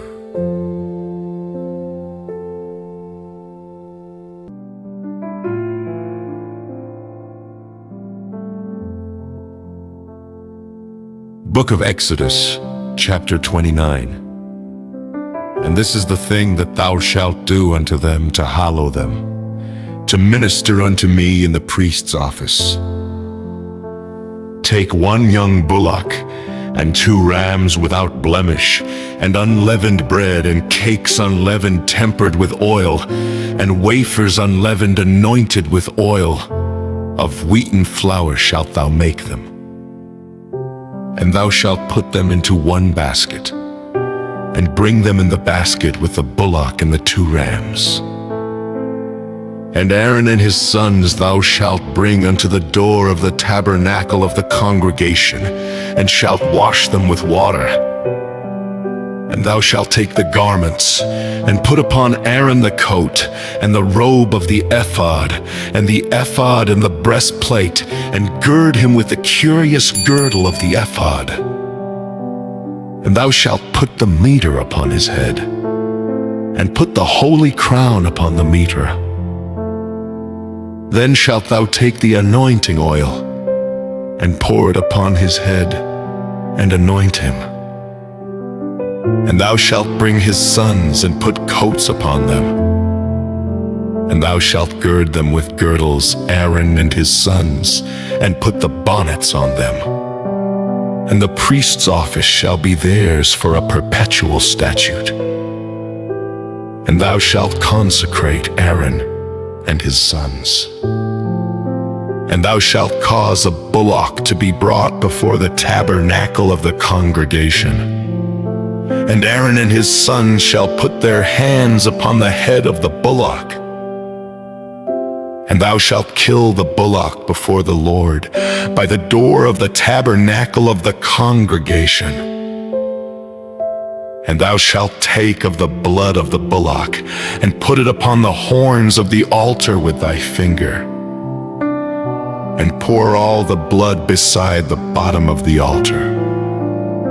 And thou shalt take all the fat that covereth the inwards, and the caul that is above the liver, and the 2 kidneys, and the fat that is upon them, and burn them upon the altar. But the flesh of the bullock, and his skin, and his dung shalt thou burn with fire without the camp. It is a sin offering. Thou shalt also take 1 ram, and Aaron and his sons shall put their hands upon the head of the ram. And thou shalt slay the ram, and thou shalt take his blood, and sprinkle it round about upon the altar. And thou shalt cut the ram in pieces, and wash the inwards of him, and his legs, and put them unto his pieces, and unto his head. And thou shalt burn the whole ram upon the altar. It is a burnt offering unto the Lord. It is a sweet savor, an offering made by fire unto the Lord. And thou shalt take the other ram, and Aaron and his sons shall put their hands upon the head of the ram. Then shalt thou kill the ram, and take of his blood, and put it upon the tip of the right ear of Aaron, and upon the tip of the right ear of his sons, and upon the thumb of their right hand, and upon the great toe of their right foot, and sprinkle the blood upon the altar round about. And thou shalt take of the blood that is upon the altar, and of the anointing oil, and sprinkle it upon Aaron, and upon his garments, and upon his sons, and upon the garments of his sons with him. and he shall be hallowed, and his garments, and his sons, and his sons' garments with him. Also thou shalt take of the ram the fat and the rump, and the fat that covereth the inwards, and the caul above the liver, and the 2 kidneys, and the fat that is upon them, and the right shoulder, for it is a ram of consecration. And 1 loaf of bread, and 1 cake of oiled bread, and 1 wafer out of the basket of the unleavened bread that is before the Lord. And thou shalt put all in the hands of Aaron, and in the hands of his sons, and shalt wave them for a wave offering before the Lord. And thou shalt receive them of their hands, and burn them upon the altar for a burnt offering, for a sweet savor before the Lord. It is an offering made by fire unto the Lord. And thou shalt take the breast of the ram of Aaron's consecration, and wave it for a wave offering before the Lord, and it shall be thy part. And thou shalt sanctify the breast of the wave offering, and the shoulder of the heave offering, which is waved, and which is heaved up, of the ram of the consecration, even of that which is for Aaron, and of that which is for his sons. And it shall be Aaron's and his sons by a statute forever from the children of Israel. For it is an heave offering, and it shall be an heave offering from the children of Israel of the sacrifice of their peace offerings, even their heave offering unto the Lord. And the holy garments of Aaron shall be his sons after him, to be anointed therein, and to be consecrated in them. And that son that is priest in his stead shall put them on 7 days, when he cometh into the tabernacle of the congregation to minister in the holy place. And thou shalt take the ram of the consecration, and seethe his flesh in the holy place. And Aaron and his sons shall eat the flesh of the ram, and the bread that is in the basket, by the door of the tabernacle of the congregation. And they shall eat those things wherewith the atonement was made, to consecrate and to sanctify them. But a stranger shall not eat thereof, because they are holy. And if aught of the flesh of the consecrations, or of the bread, remain unto the morning, then thou shalt burn the remainder with fire. It shall not be eaten, because it is holy. And thus shalt thou do unto Aaron, and to his sons, according to all things which I have commanded thee. 7 days shalt thou consecrate them. And thou shalt offer every day a bullock for a sin offering for atonement. And thou shalt cleanse the altar, when thou hast made an atonement for it. And thou shalt anoint it, to sanctify it. 7 days thou shalt make an atonement for the altar, and sanctify it. And it shall be an altar most holy. Whatsoever toucheth the altar shall be holy. Now this is that which thou shalt offer upon the altar: 2 lambs of the first year, day by day continually. The 1 lamb thou shalt offer in the morning, and the other lamb thou shalt offer at even. And with the 1 lamb 1/10 deal of flour mingled with the 4th part of an hin of beaten oil, and the 4th part of an hin of wine for a drink offering. And the other lamb thou shalt offer at even, and shalt do thereto according to the meat offering of the morning, and according to the drink offering thereof, for a sweet savor, an offering made by fire unto the Lord. This shall be a continual burnt offering throughout your generations at the door of the tabernacle of the congregation before the Lord, where I will meet you to speak there unto thee. And there I will meet with the children of Israel, and the tabernacle shall be sanctified by my glory. And I will sanctify the tabernacle of the congregation and the altar. I will sanctify also both Aaron and his sons to minister to me in the priest's office. And I will dwell among the children of Israel and will be their God. And they shall know that I am the Lord their God, that brought them forth out of the land of Egypt, that I may dwell among them. I am the Lord their God.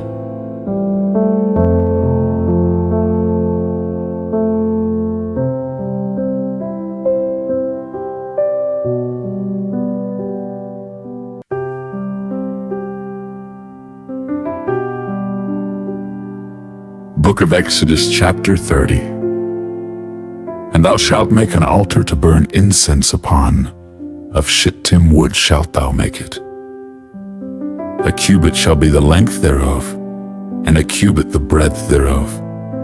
4 shall it be. And 2 cubits shall be the height thereof. The horns thereof shall be of the same.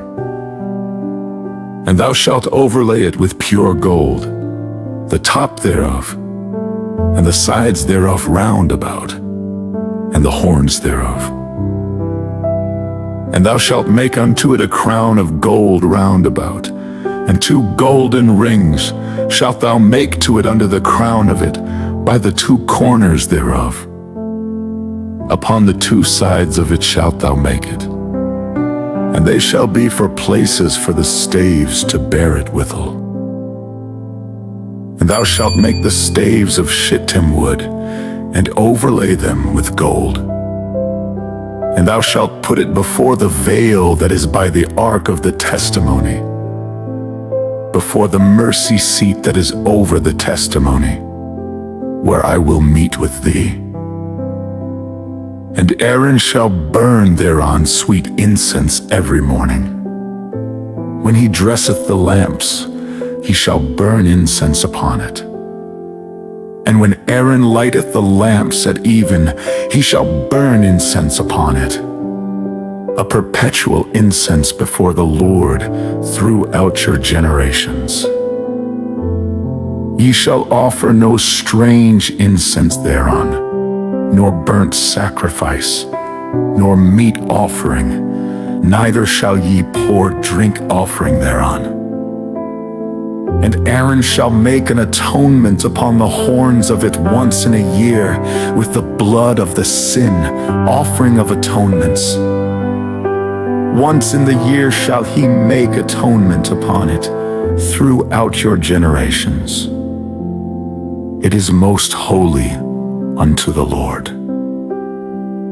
And the Lord spake unto Moses, saying, When thou takest the sum of the children of Israel after their number, then shall they give every man a ransom for his soul unto the Lord, when thou numberest them, that there be no plague among them, when thou numberest them. This they shall give, every one that passeth among them that are numbered, half a shekel after the shekel of the sanctuary, and half shekel shall be the offering of the Lord. Every one that passeth among them that are numbered, from 20 years old and above, shall give an offering unto the Lord. The rich shall not give more, and the poor shall not give less than half a shekel, when they give an offering unto the Lord, to make an atonement for your souls. And thou shalt take the atonement money of the children of Israel, and shalt appoint it for the service of the tabernacle of the congregation, that it may be a memorial unto the children of Israel before the Lord, to make an atonement for your souls. And the Lord spake unto Moses, saying, Thou shalt also make a laver of brass, and his foot also of brass, to wash withal. And thou shalt put it between the tabernacle of the congregation and the altar, and thou shalt put water therein. For Aaron and his son shall wash their hands and their feet thereat, when they go into the tabernacle of the congregation. They shall wash with water, that they die not. Or when they come near to the altar to minister, to burn offering made by fire unto the Lord. So they shall wash their hands and their feet, that they die not. And it shall be a statute forever to them, even to him and to his seed, throughout their generations.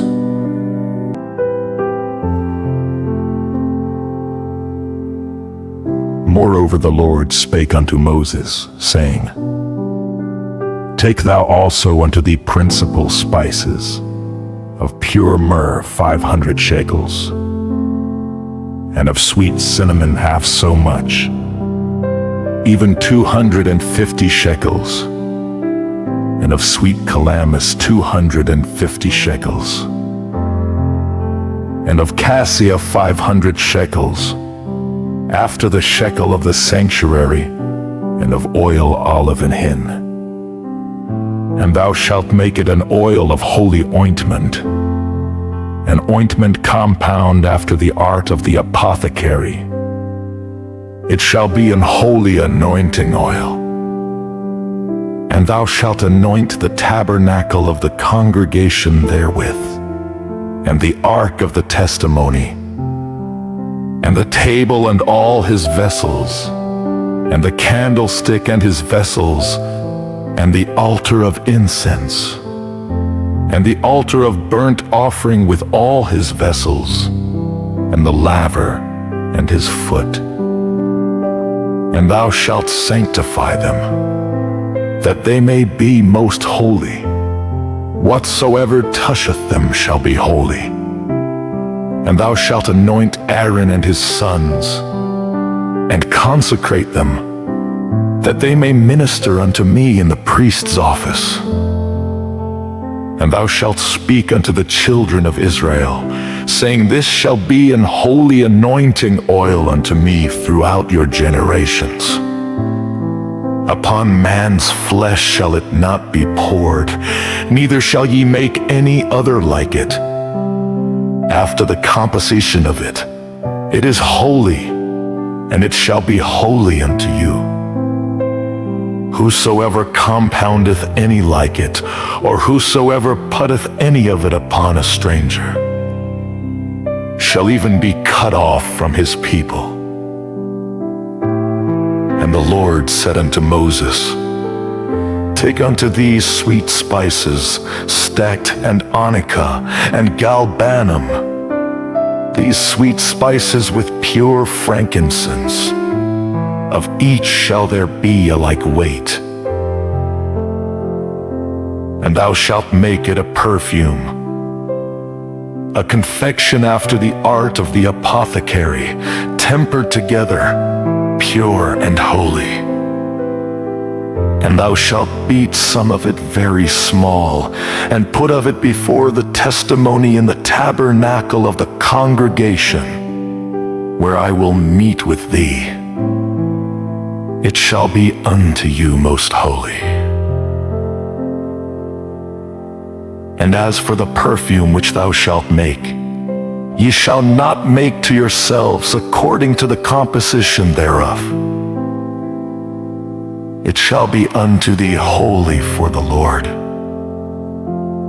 Whosoever shall make like unto that, to smell thereto, shall even be cut off from his people.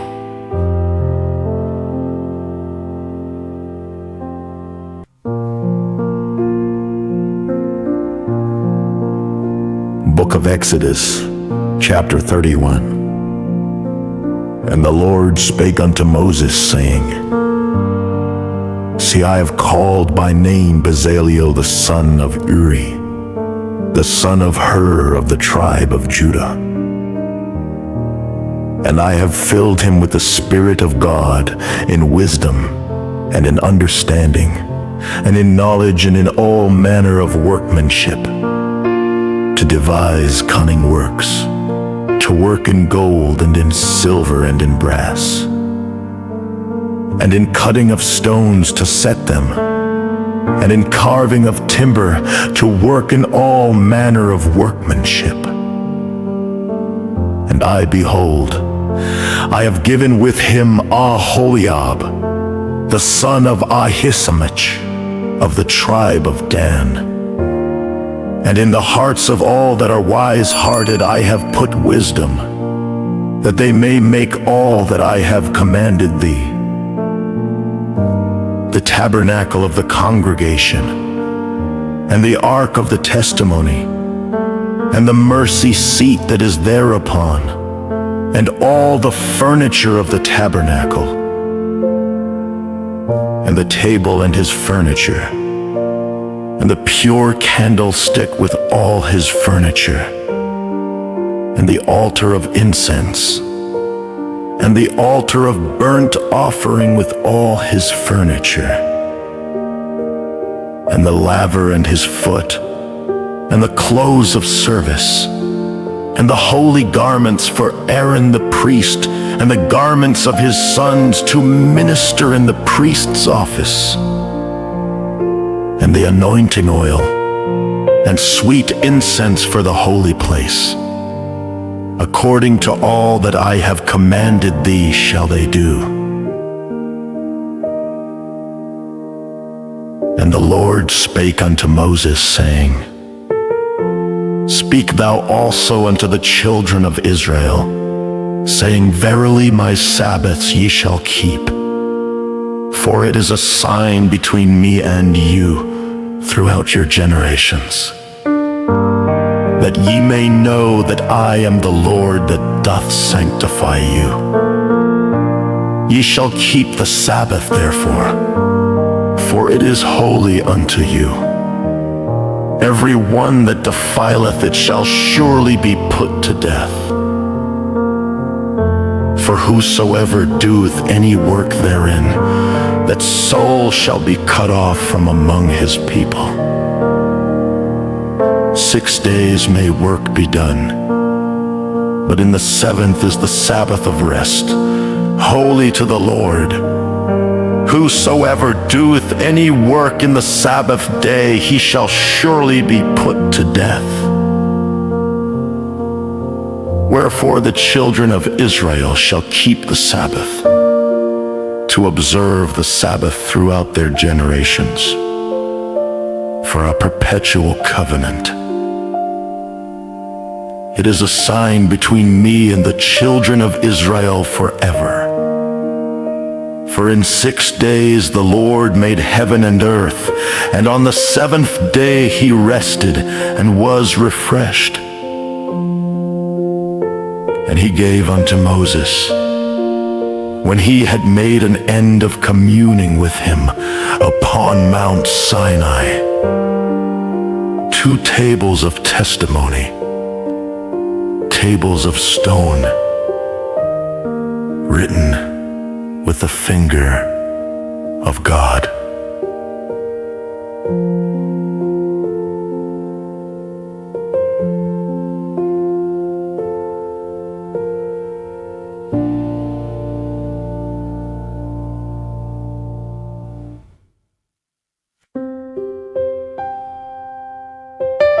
book of Exodus, chapter 32. And when the people saw that Moses delayed to come down out of the mount, the people gathered themselves together unto Aaron, and said unto him, Up, make us gods, which shall go before us. For as for this Moses, the man that brought us up out of the land of Egypt, we wot not what is become of him. And Aaron said unto them, Break off the golden earrings, which are in the ears of your wives, of your sons, and of your daughters, and bring them unto me. And all the people brake off the golden earrings which were in their ears, and brought them unto Aaron. And he received them at their hand, and fashioned it with a graving tool, after he had made it a molten calf. And they said, These be thy gods, O Israel, which brought thee up out of the land of Egypt. And when Aaron saw it, he built an altar before it. And Aaron made proclamation and said, Tomorrow is a feast to the Lord. And they rose up early on the morrow, and offered burnt offerings, and brought peace offerings. And the people sat down to eat and to drink, and rose up to play. And the Lord said unto Moses, Go, get thee down. For thy people, which thou broughtest out of the land of Egypt, have corrupted themselves. They have turned aside quickly out of the way which I commanded them. They have made them a molten calf, and have worshipped it, and have sacrificed their runto, and said, These be thy gods, O Israel, which have brought thee up out of the land of Egypt. And the Lord said unto Moses, I have seen this people, and behold, it is a stiff-necked people. Now therefore let me alone, that my wrath may wax hot against them, and that I may consume them, and I will make of thee a great nation. And Moses besought the Lord his God, and said, Lord, why doth thy wrath wax hot against thy people, which thou hast brought forth out of the land of Egypt with great power and with a mighty hand? Wherefore should the Egyptians speak and say, For mischief did he bring them out, to slay them in the mountains, and to consume them from the face of the earth?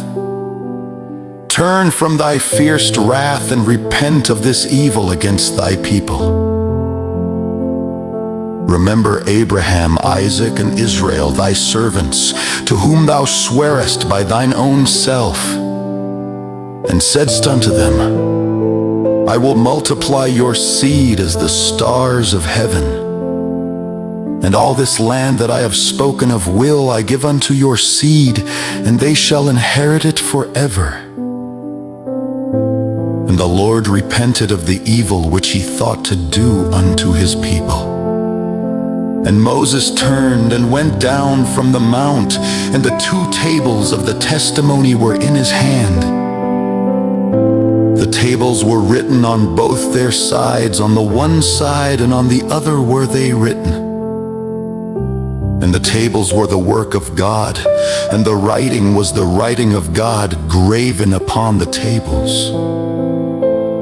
And when Joshua heard the noise of the people as they shouted, he said unto Moses, There is a noise of war in the camp. And he said, It is not the voice of them that shout for mastery, neither is it the voice of them that cry for being overcome, but the noise of them that sing do I hear. And it came to pass, as soon as he came nigh unto the camp, that he saw the calf and the dancing.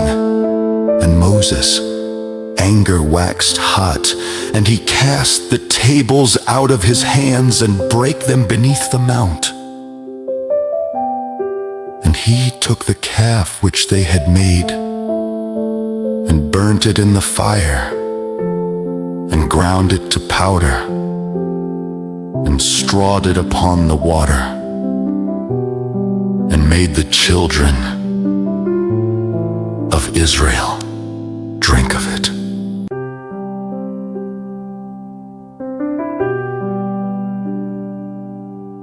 And Moses said unto Aaron, What did this people unto thee, that thou hast brought so great a sin upon them?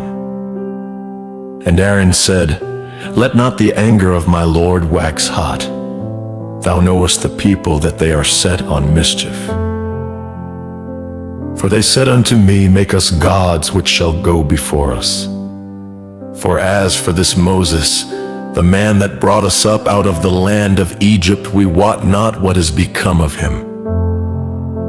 And I said unto them, Whosoever hath any gold, let them break it off. So they gave it me. Then I cast it into the fire, and there came out this calf.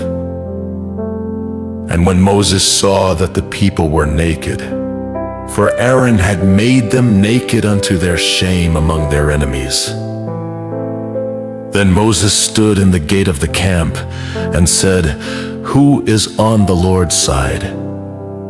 Let him come unto me. And all the sons of Levi gathered themselves together unto him.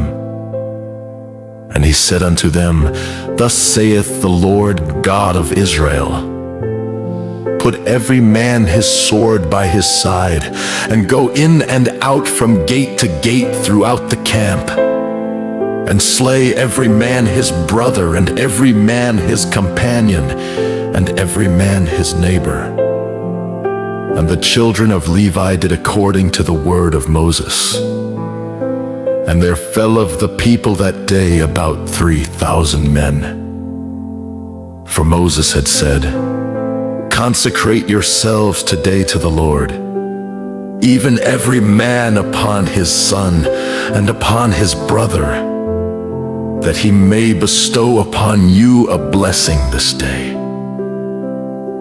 And it came to pass on the morrow that Moses said unto the people, Ye have sinned a great sin. And now I will go up unto the Lord. Peradventure I shall make an atonement for your sin. And Moses returned unto the Lord and said, O this people have sinned a great sin, and have made them gods of gold. Yet now if thou wilt forgive their sin, and if not, blot me, I pray thee, out of thy book which thou hast written. And the Lord said unto Moses, Whosoever hath sinned against me, him will I blot out of my book. Therefore now go, lead the people unto the place of which I have spoken unto thee. Behold, mine angel shall go before thee. Nevertheless, in the day when I visit, I will visit their sin upon them. And the Lord plagued the people, because they made the calf which Aaron made.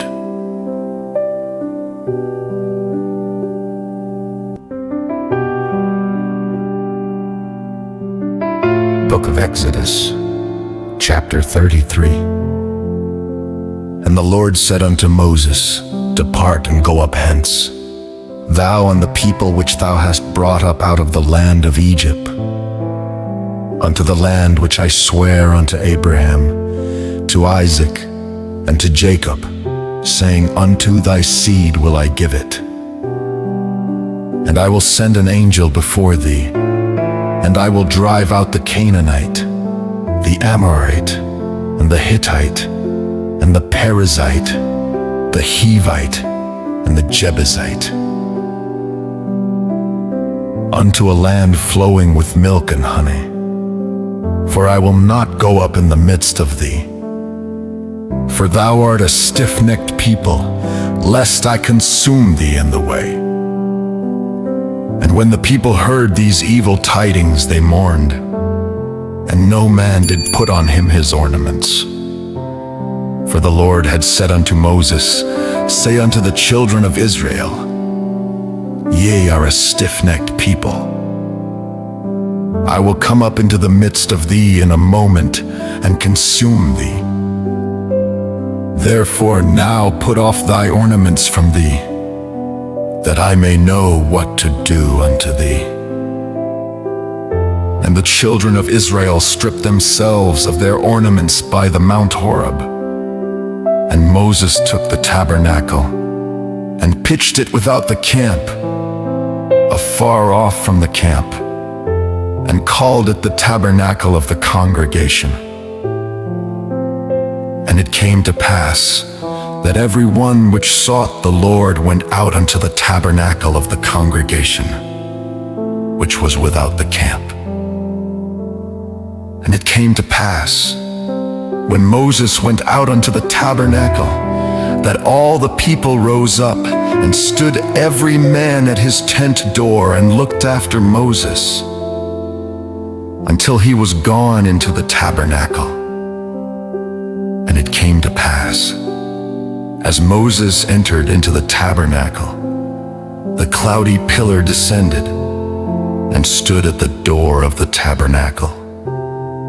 And the Lord talked with Moses. And all the people saw the cloudy pillar stand at the tabernacle door.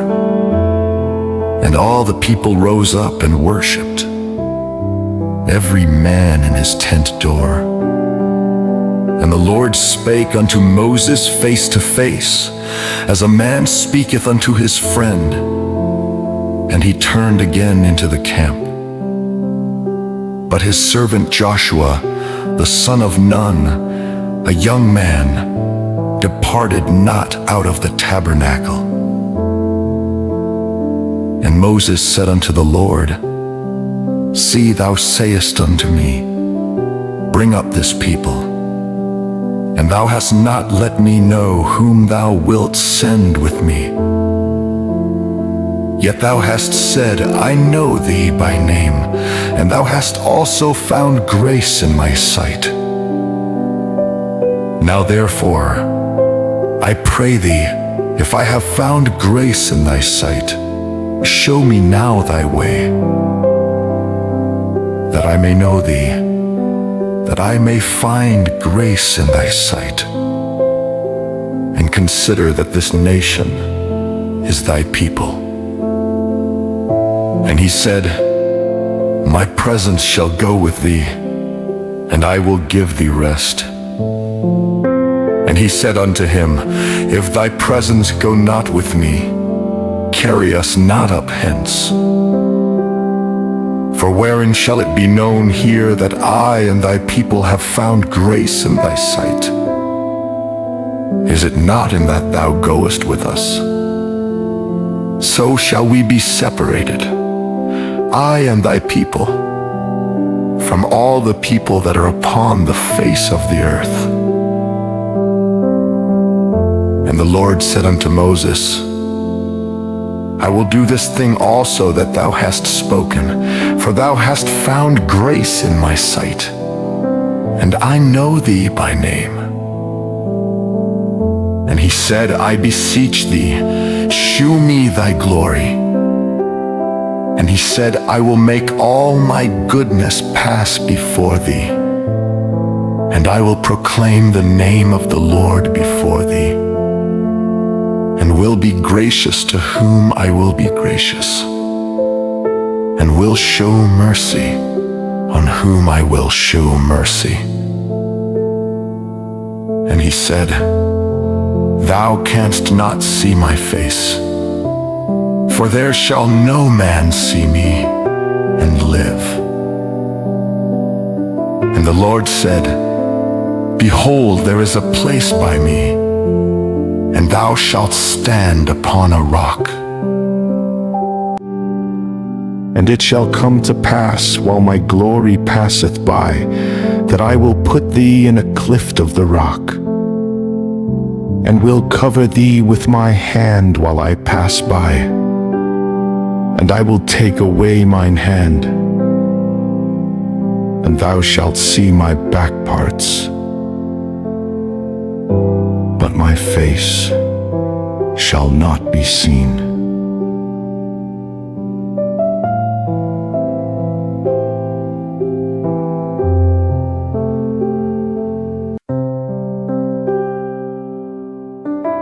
Book of Exodus, chapter 34. And the Lord said unto Moses, Hew thee 2 tables of stone like unto the first. And I will write upon these tables the words that were in the first tables which thou breakest. And be ready in the morning, and come up in the morning unto Mount Sinai, and present thyself there to me in the top of the mount. And no man shall come up with thee, neither let any man be seen throughout all the mount. Neither let the flocks nor herds feed before that mount.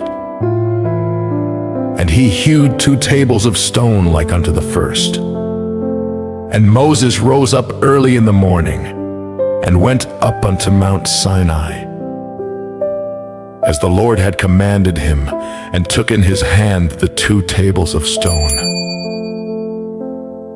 And the Lord descended in the cloud, and stood with him there, and proclaimed the name of the Lord.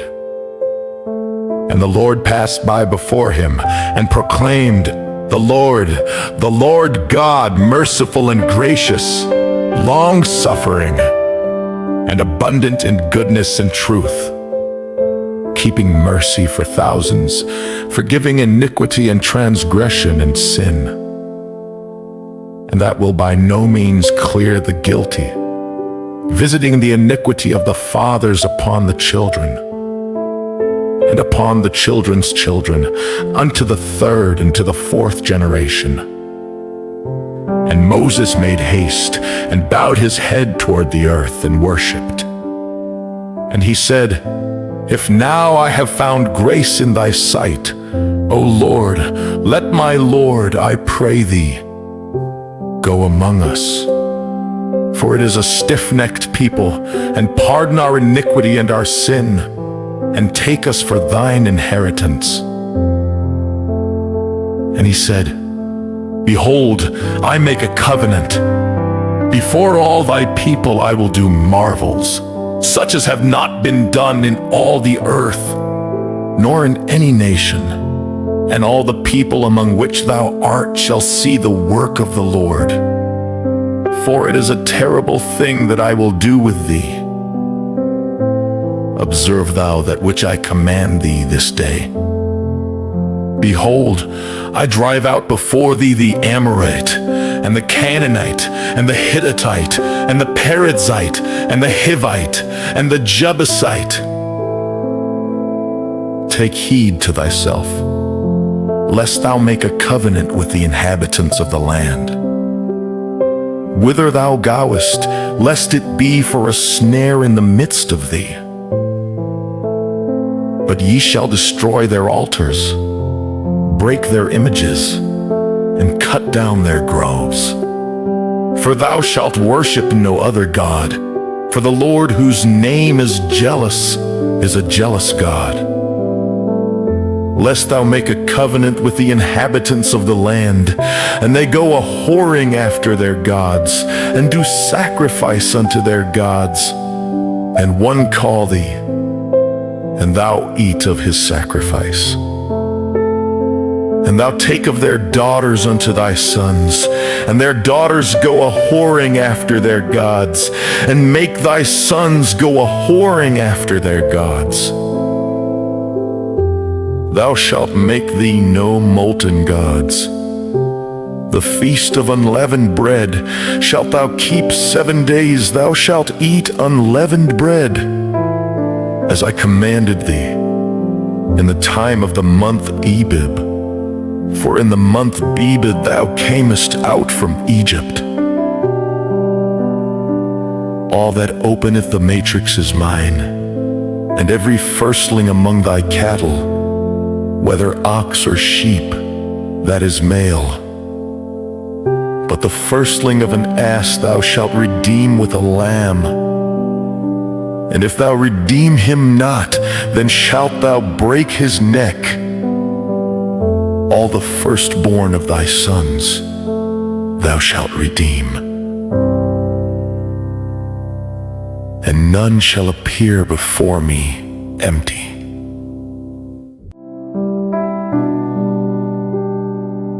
"6 days thou shalt work, but on the 7th day thou shalt rest. In earing time and in harvest thou shalt rest. And thou shalt observe the feast of weeks, of the first fruits of wheat harvest, and the feast of gathering at the year's end. Thrice in the year shall all your men children appear before the Lord God, the God of Israel. For I will cast out the nations before thee, and enlarge thy borders. Neither shall any man desire thy land, when thou shalt go up to appear before the Lord thy God thrice in the year. Thou shalt not offer the blood of my sacrifice with leaven, neither shall the sacrifice of the feast of the Passover be left unto the morning. The first of the first fruits of thy land thou shalt bring unto the house of the Lord thy God. Thou shalt not see the kid in his mother's milk. And the Lord said unto Moses, Write thou these words. For after the tenor of these words I have made a covenant with thee and with Israel. And he was there with the Lord 40 days and 40 nights. He did neither eat bread nor drink water. And he wrote upon the tables the words of the covenant, the 10 commandments.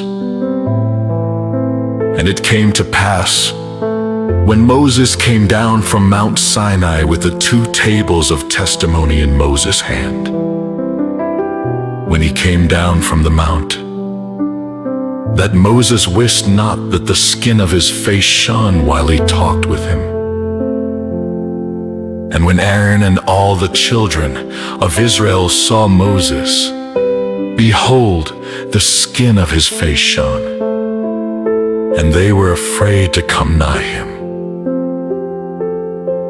And Moses called unto them, and Aaron and all the rulers of the congregation returned unto him. And Moses talked with them. And afterward all the children of Israel came nigh. And he gave them in commandment all that the Lord had spoken with him in Mount Sinai. Until Moses had done speaking with them, he put a veil on his face. But when Moses went in before the Lord to speak with him, he took the veil off until he came out. And he came out and spake unto the children of Israel that which he was commanded. And the children of Israel saw the face of Moses, that the skin of Moses' face shone. And Moses put the veil upon his face again, until he went in to speak with him.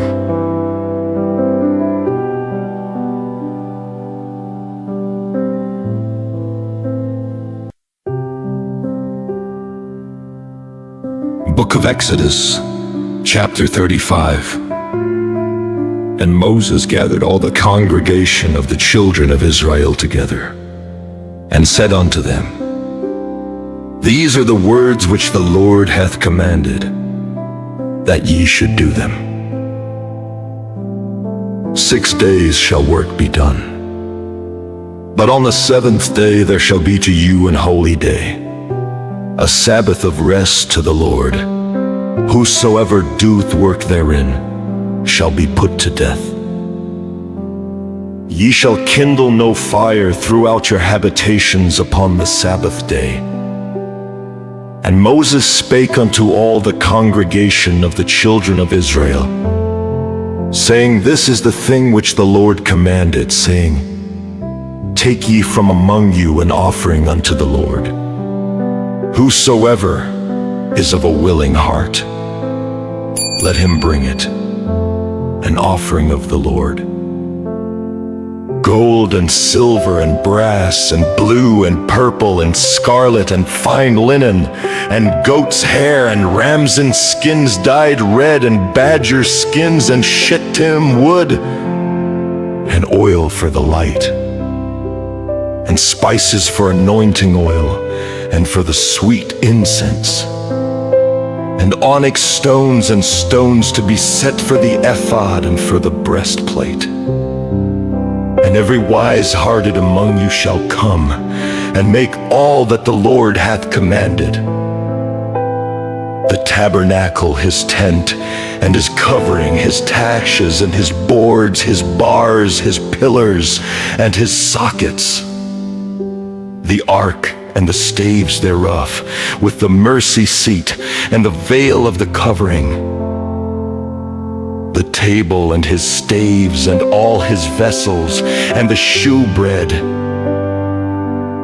the candlestick also for the light, and his furniture and his lamps with the oil for the light, and the incense altar and his staves and the anointing oil and the sweet incense and the hanging for the door at the entering in of the tabernacle.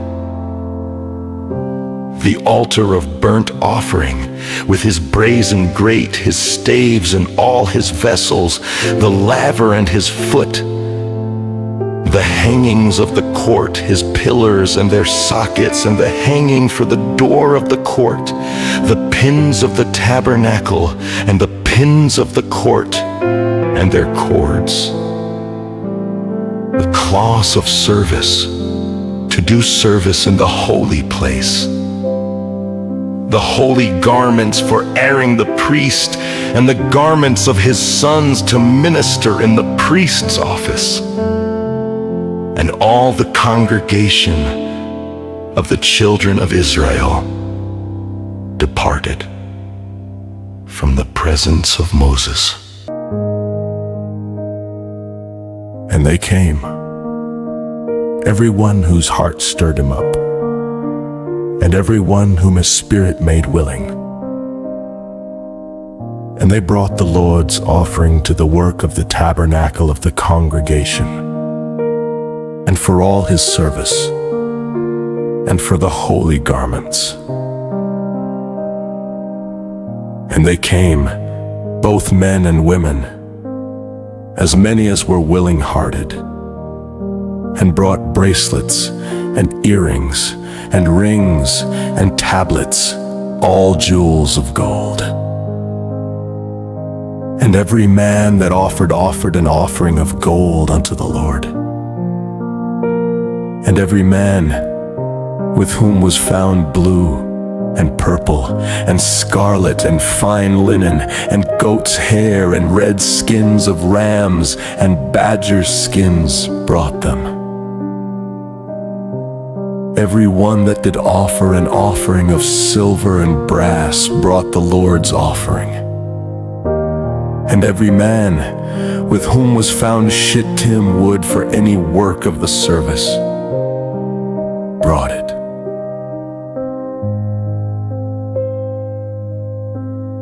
And all the women that were wise-hearted did spin with their hands, and brought that which they had spun, both of blue and of purple and of scarlet and of fine linen.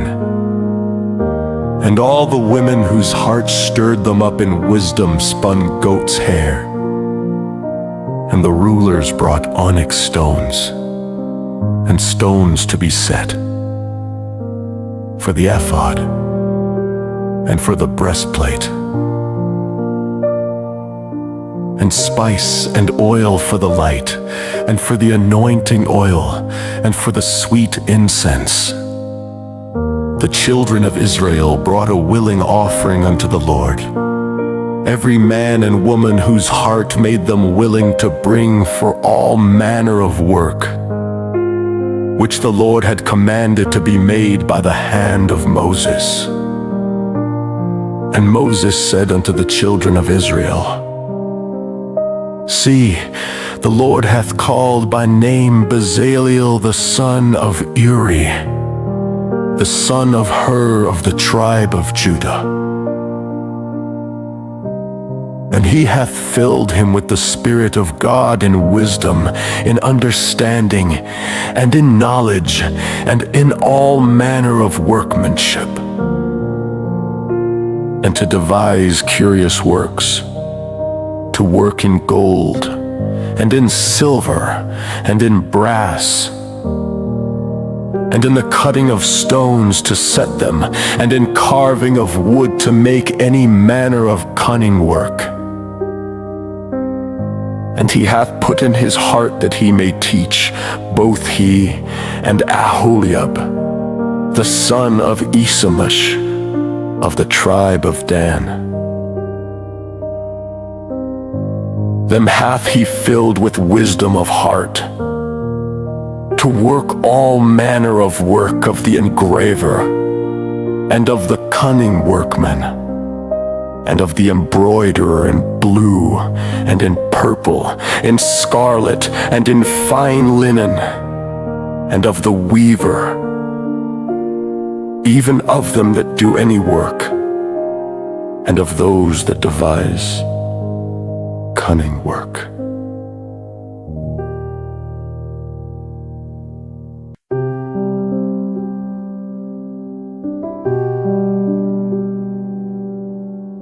Book of Exodus, chapter 36.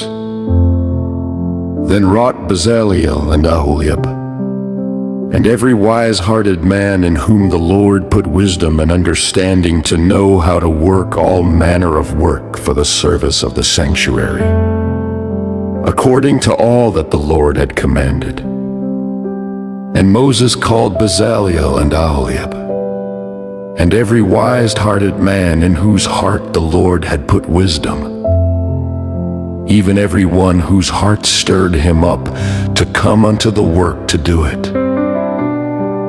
And they received of Moses all the offering, which the children of Israel had brought for the work of the service of the sanctuary, to make it withal.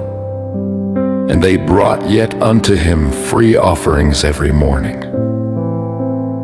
And all the wise men that wrought all the work of the sanctuary came every man from his work which they made. And they spake unto Moses, saying, The people bring much more than enough for the service of the work which the Lord commanded to make. And Moses gave commandment, and they caused it to be proclaimed throughout the camp, saying, Let neither man nor woman make any more work for the offering of the sanctuary. So the people were restrained from bringing, for the stuff they had was sufficient for all the work to make it, and too much. And every wise-hearted man among them that wrought the work of the tabernacle made 10 curtains of fine twined linen, and blue and purple and scarlet, with cherubims of cunning work made he them. The length of one curtain was 28 cubits, and the breadth of one curtain 4 cubits. The curtains were all of one size. And he coupled the 5 curtains one unto another, and the other 5 curtains he coupled one unto another. And he made loops of blue on the edge of one curtain from the selvage in the coupling. Likewise he made in the uttermost side of another curtain, in the coupling of the second. 50 loops made he in one curtain, and 50 loops made he in the edge of the curtain which was in the coupling of the second. The loops held one curtain to another. And he made 50 tash of gold, and coupled the curtains one unto another with the tash. So it became one tabernacle. And he made curtains of goat's hair for the tent over the tabernacle. 11 curtains he made them. The length of one curtain was 30 cubits, and 4 cubits was the breadth of one curtain. The 11 curtains were of one size. And he coupled 5 curtains by themselves, and 6 curtains by themselves. And he made 50 loops upon the uttermost edge of the curtain in the coupling, and 50 loops made he upon the edge of the curtain which kirtleth the second. And he made 50 tas of brass to couple the tent together, that it might be one. And he made a covering for the tent of ram's skins dyed red, and a covering of badger's skins above that. And he made boards for the tabernacle of shittim wood, standing up.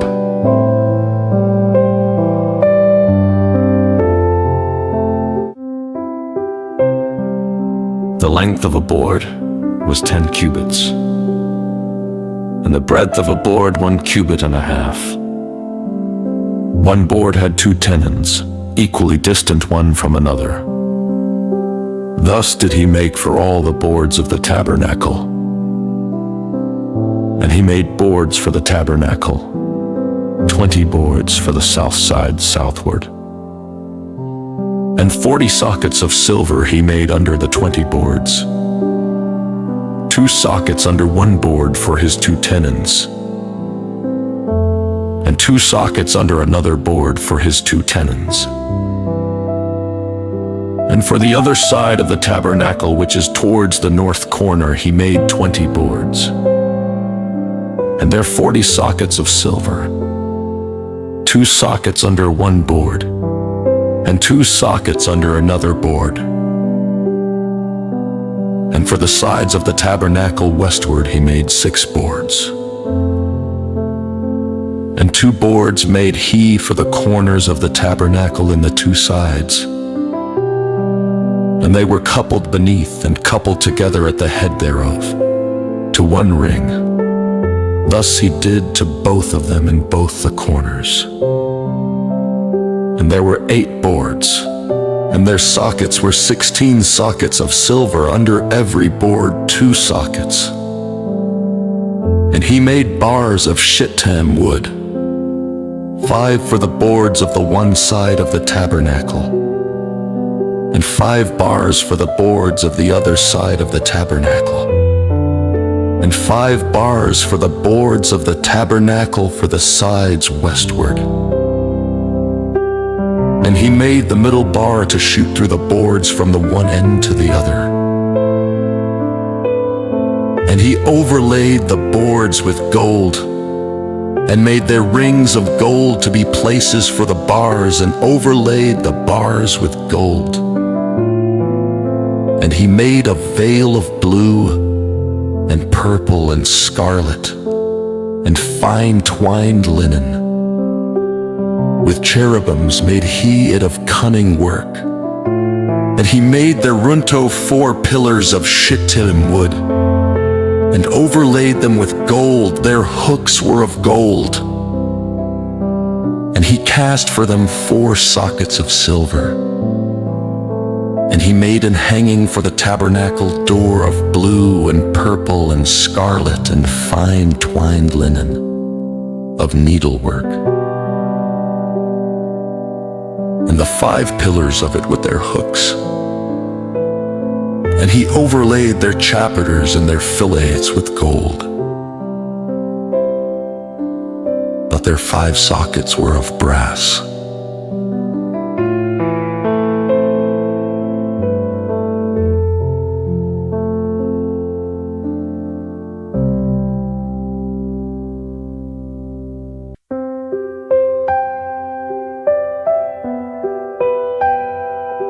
Book of Exodus, chapter 37.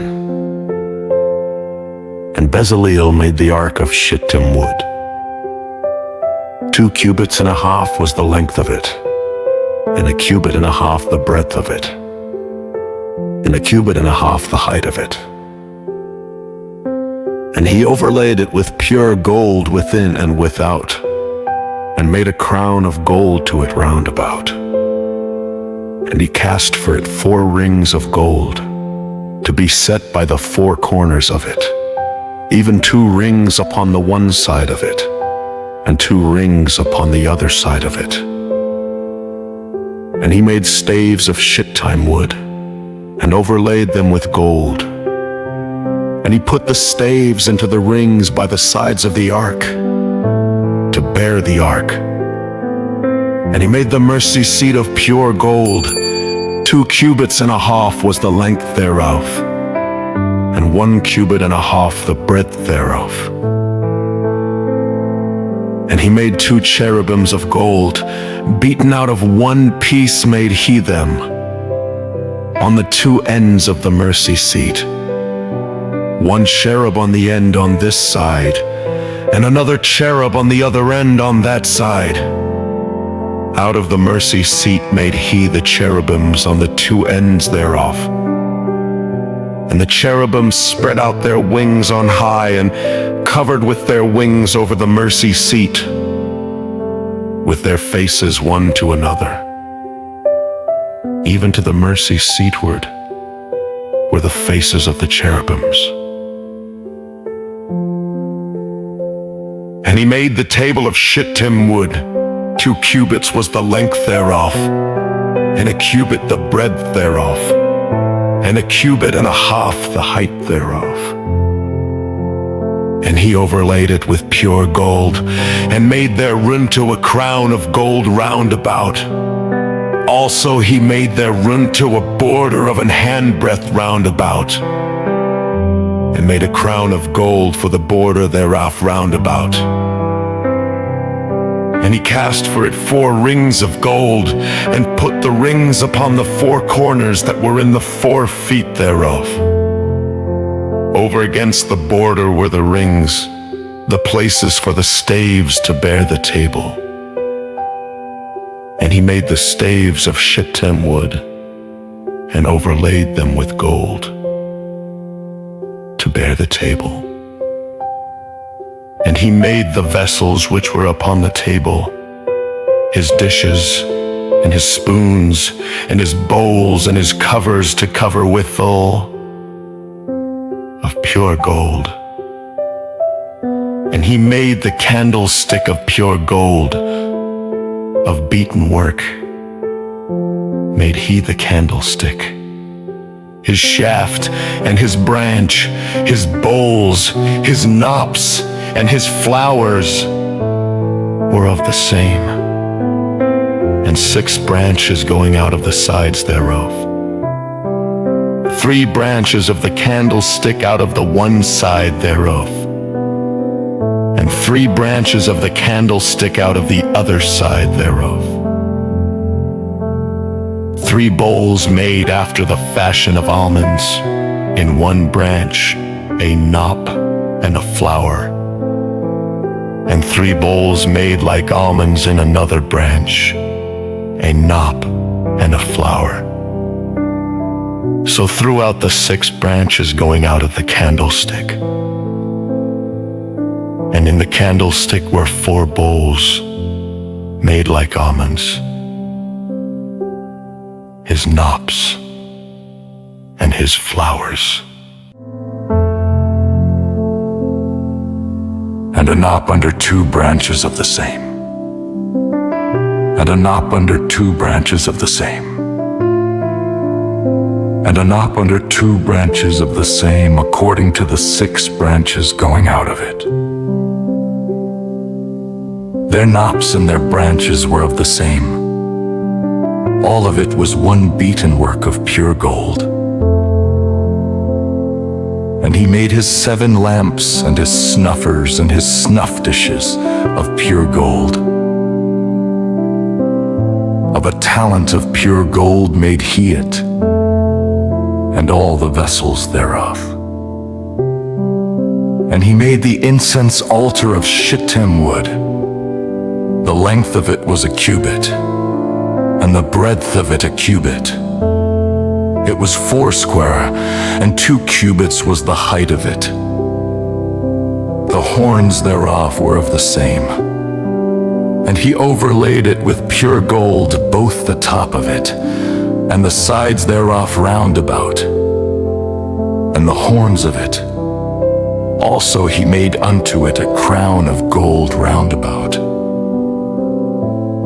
And he made 2 rings of gold for it under the crown thereof, by the 2 corners of it, upon the 2 sides thereof, to be places for the staves to bear it withal. And he made the staves of shittim wood, and overlaid them with gold. And he made the holy anointing oil, and the pure incense of sweet spices, according to the work of the apothecary.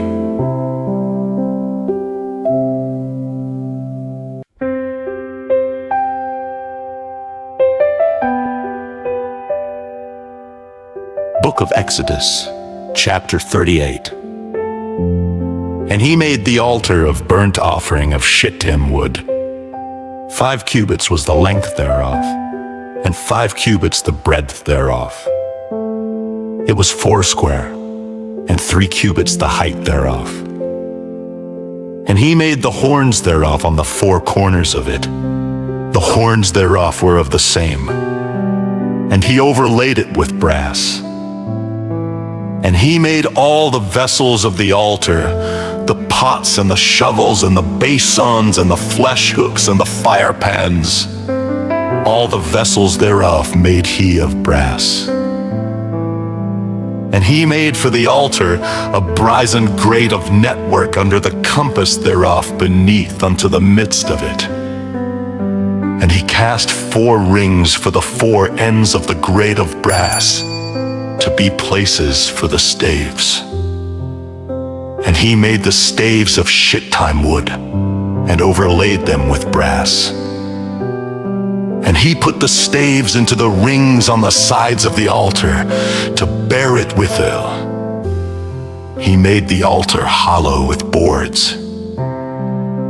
And he made the laver of brass, and the foot of it of brass, of the looking glasses of the women assembling, which assembled at the door of the tabernacle of the congregation. And he made the court. On the south side southward, the hangings of the court were of fine twined linen, 100 cubits. Their pillars were 20, and their brazen sockets 20. The hooks of the pillars and their fillets were of silver. And for the north side the hangings were 100 cubits. Their pillars were 20, and their sockets of brass 20. The hooks of the pillars and their fillets of silver. And for the west side were hangings of 50 cubits. Their pillars 10, and their sockets 10. The hooks of the pillars and their fillets of silver. And for the east side eastward 50 cubits. The hangings of the one side of the gate were 15 cubits. Their pillars 3, and their sockets 3. And for the other side of the court gate, on this hand and that hand, were hangings of 15 cubits. Their pillars 3, and their sockets 3.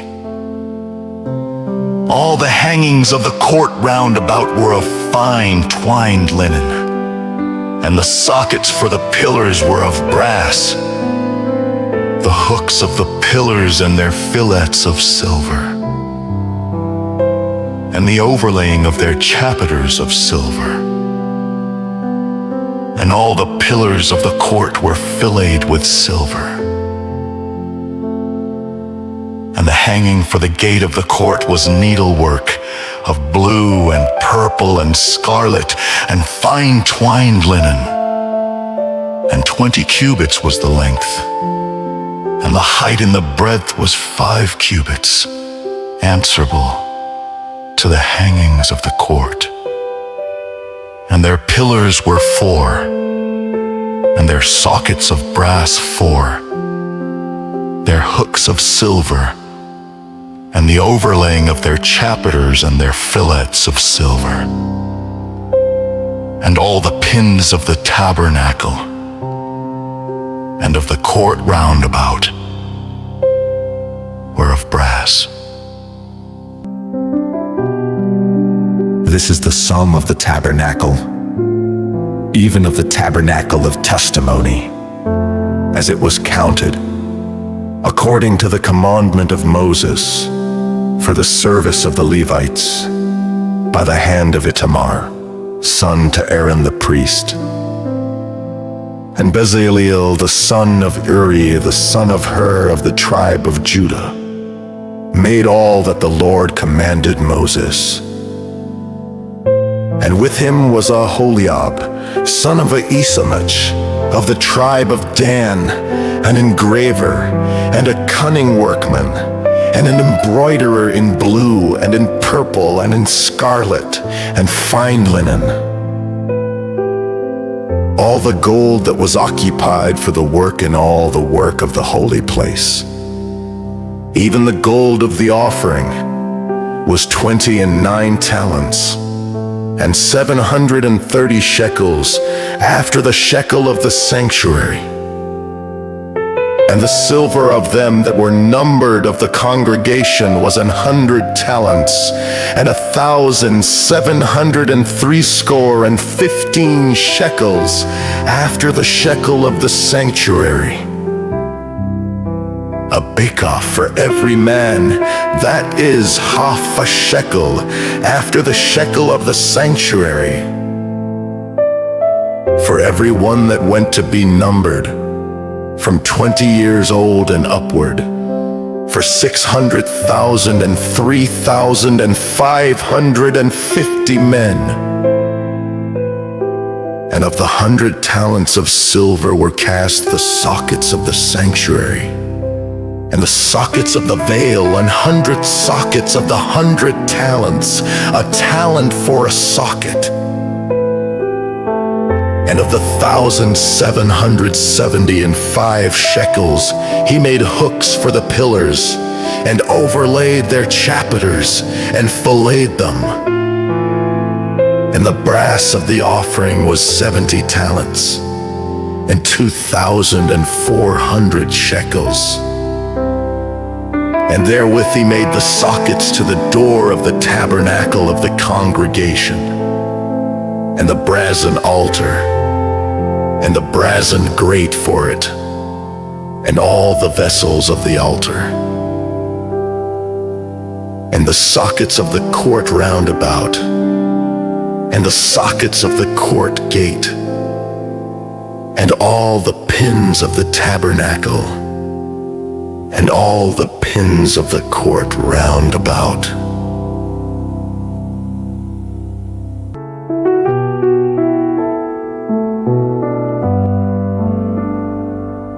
Book of Exodus, chapter 39.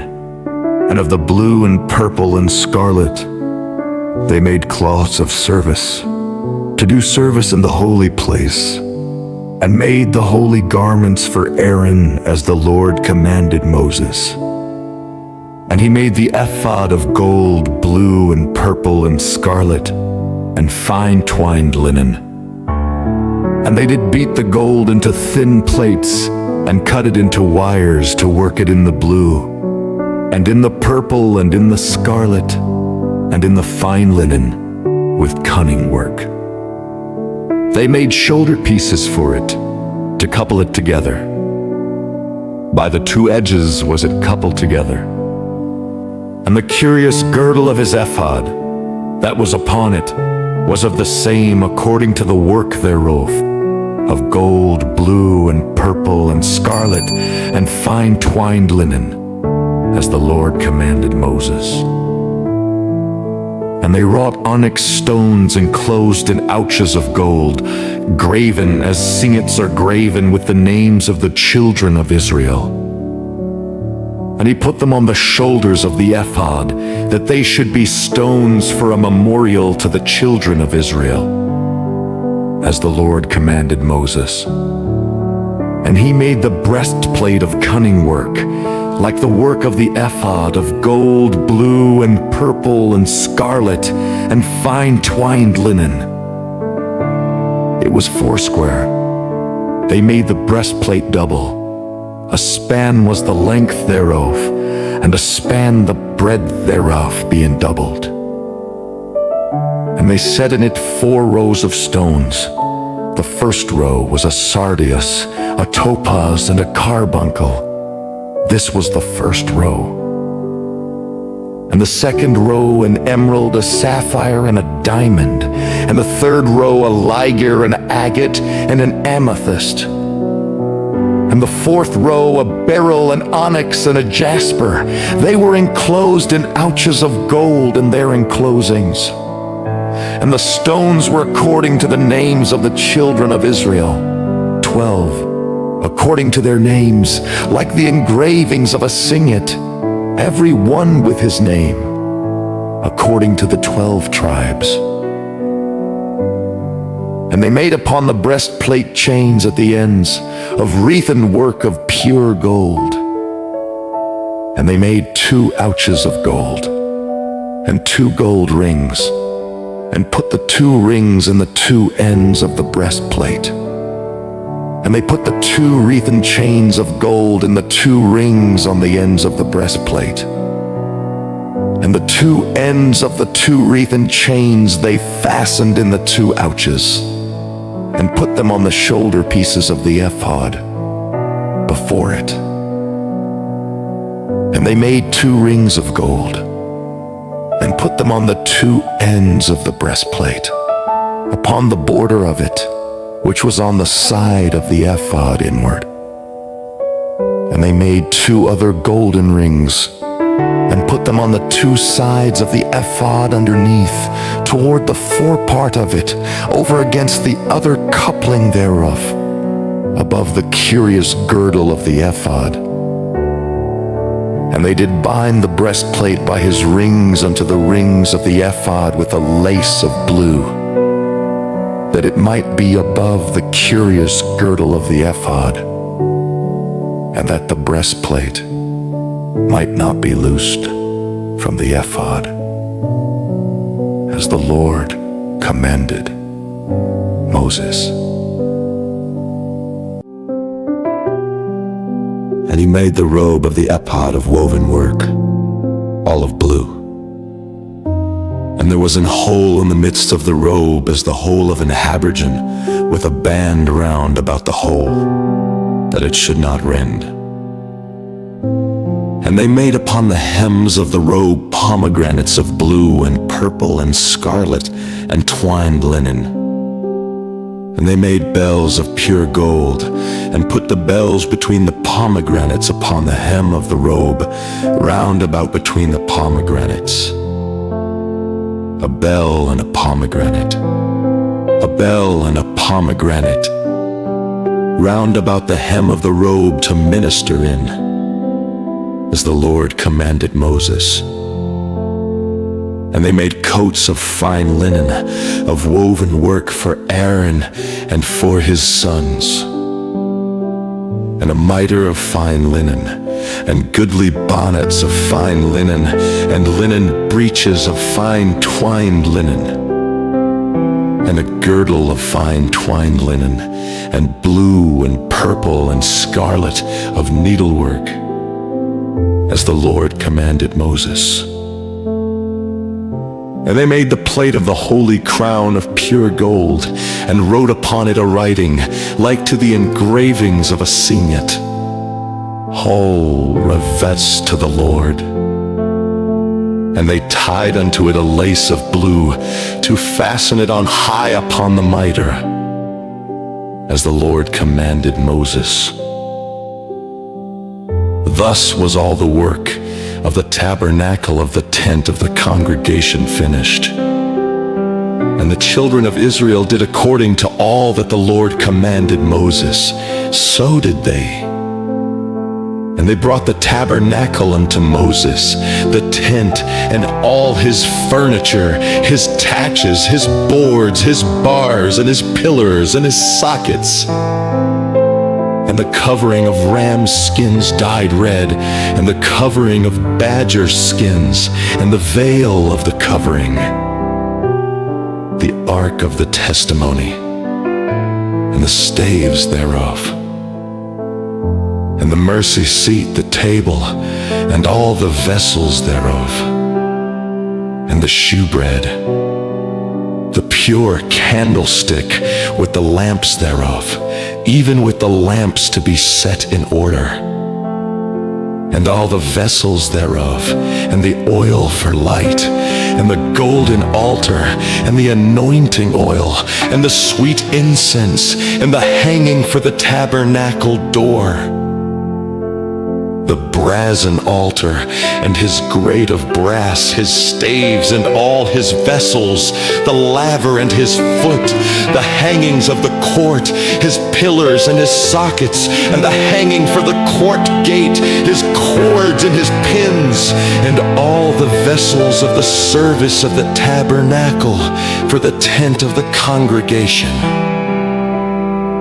the cloths of service to do service in the holy place, and the holy garments for Aaron the priest, and his sons' garments to minister in the priest's office, according to all that the Lord commanded Moses. So the children of Israel made all the work. And Moses did look upon all the work. And behold, they had done it as the Lord had commanded. Even so had they done it.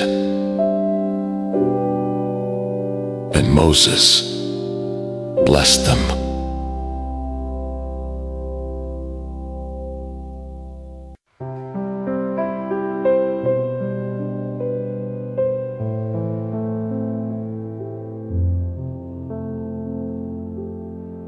Book of Exodus, chapter 40.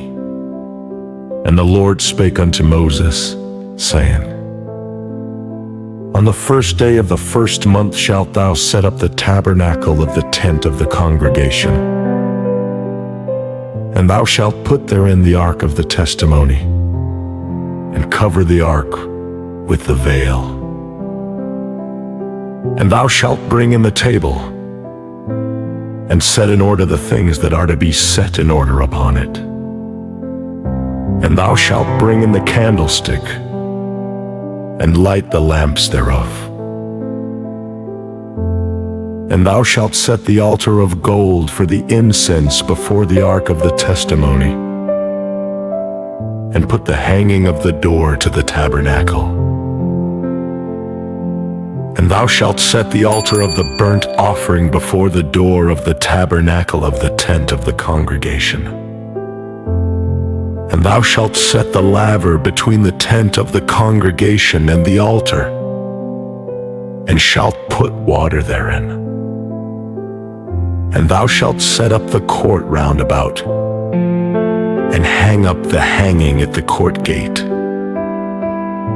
And thou shalt take the anointing oil, and anoint the tabernacle, and all that is therein, and shalt hallow it, and all the vessels thereof.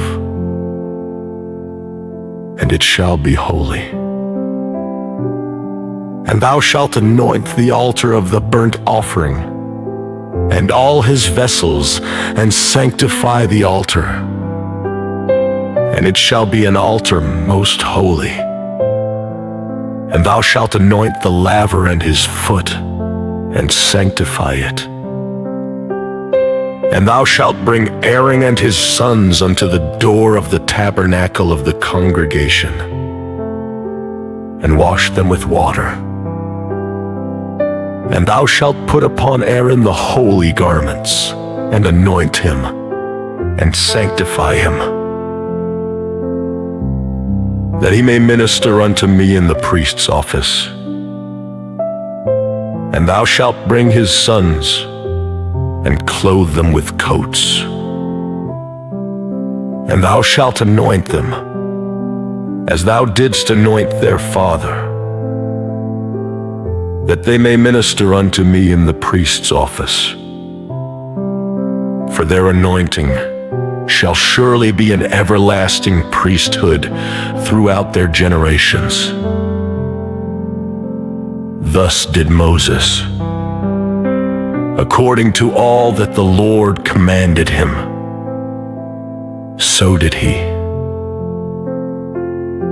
And it came to pass in the first month in the second year, on the first day of the month, that the tabernacle was reared up.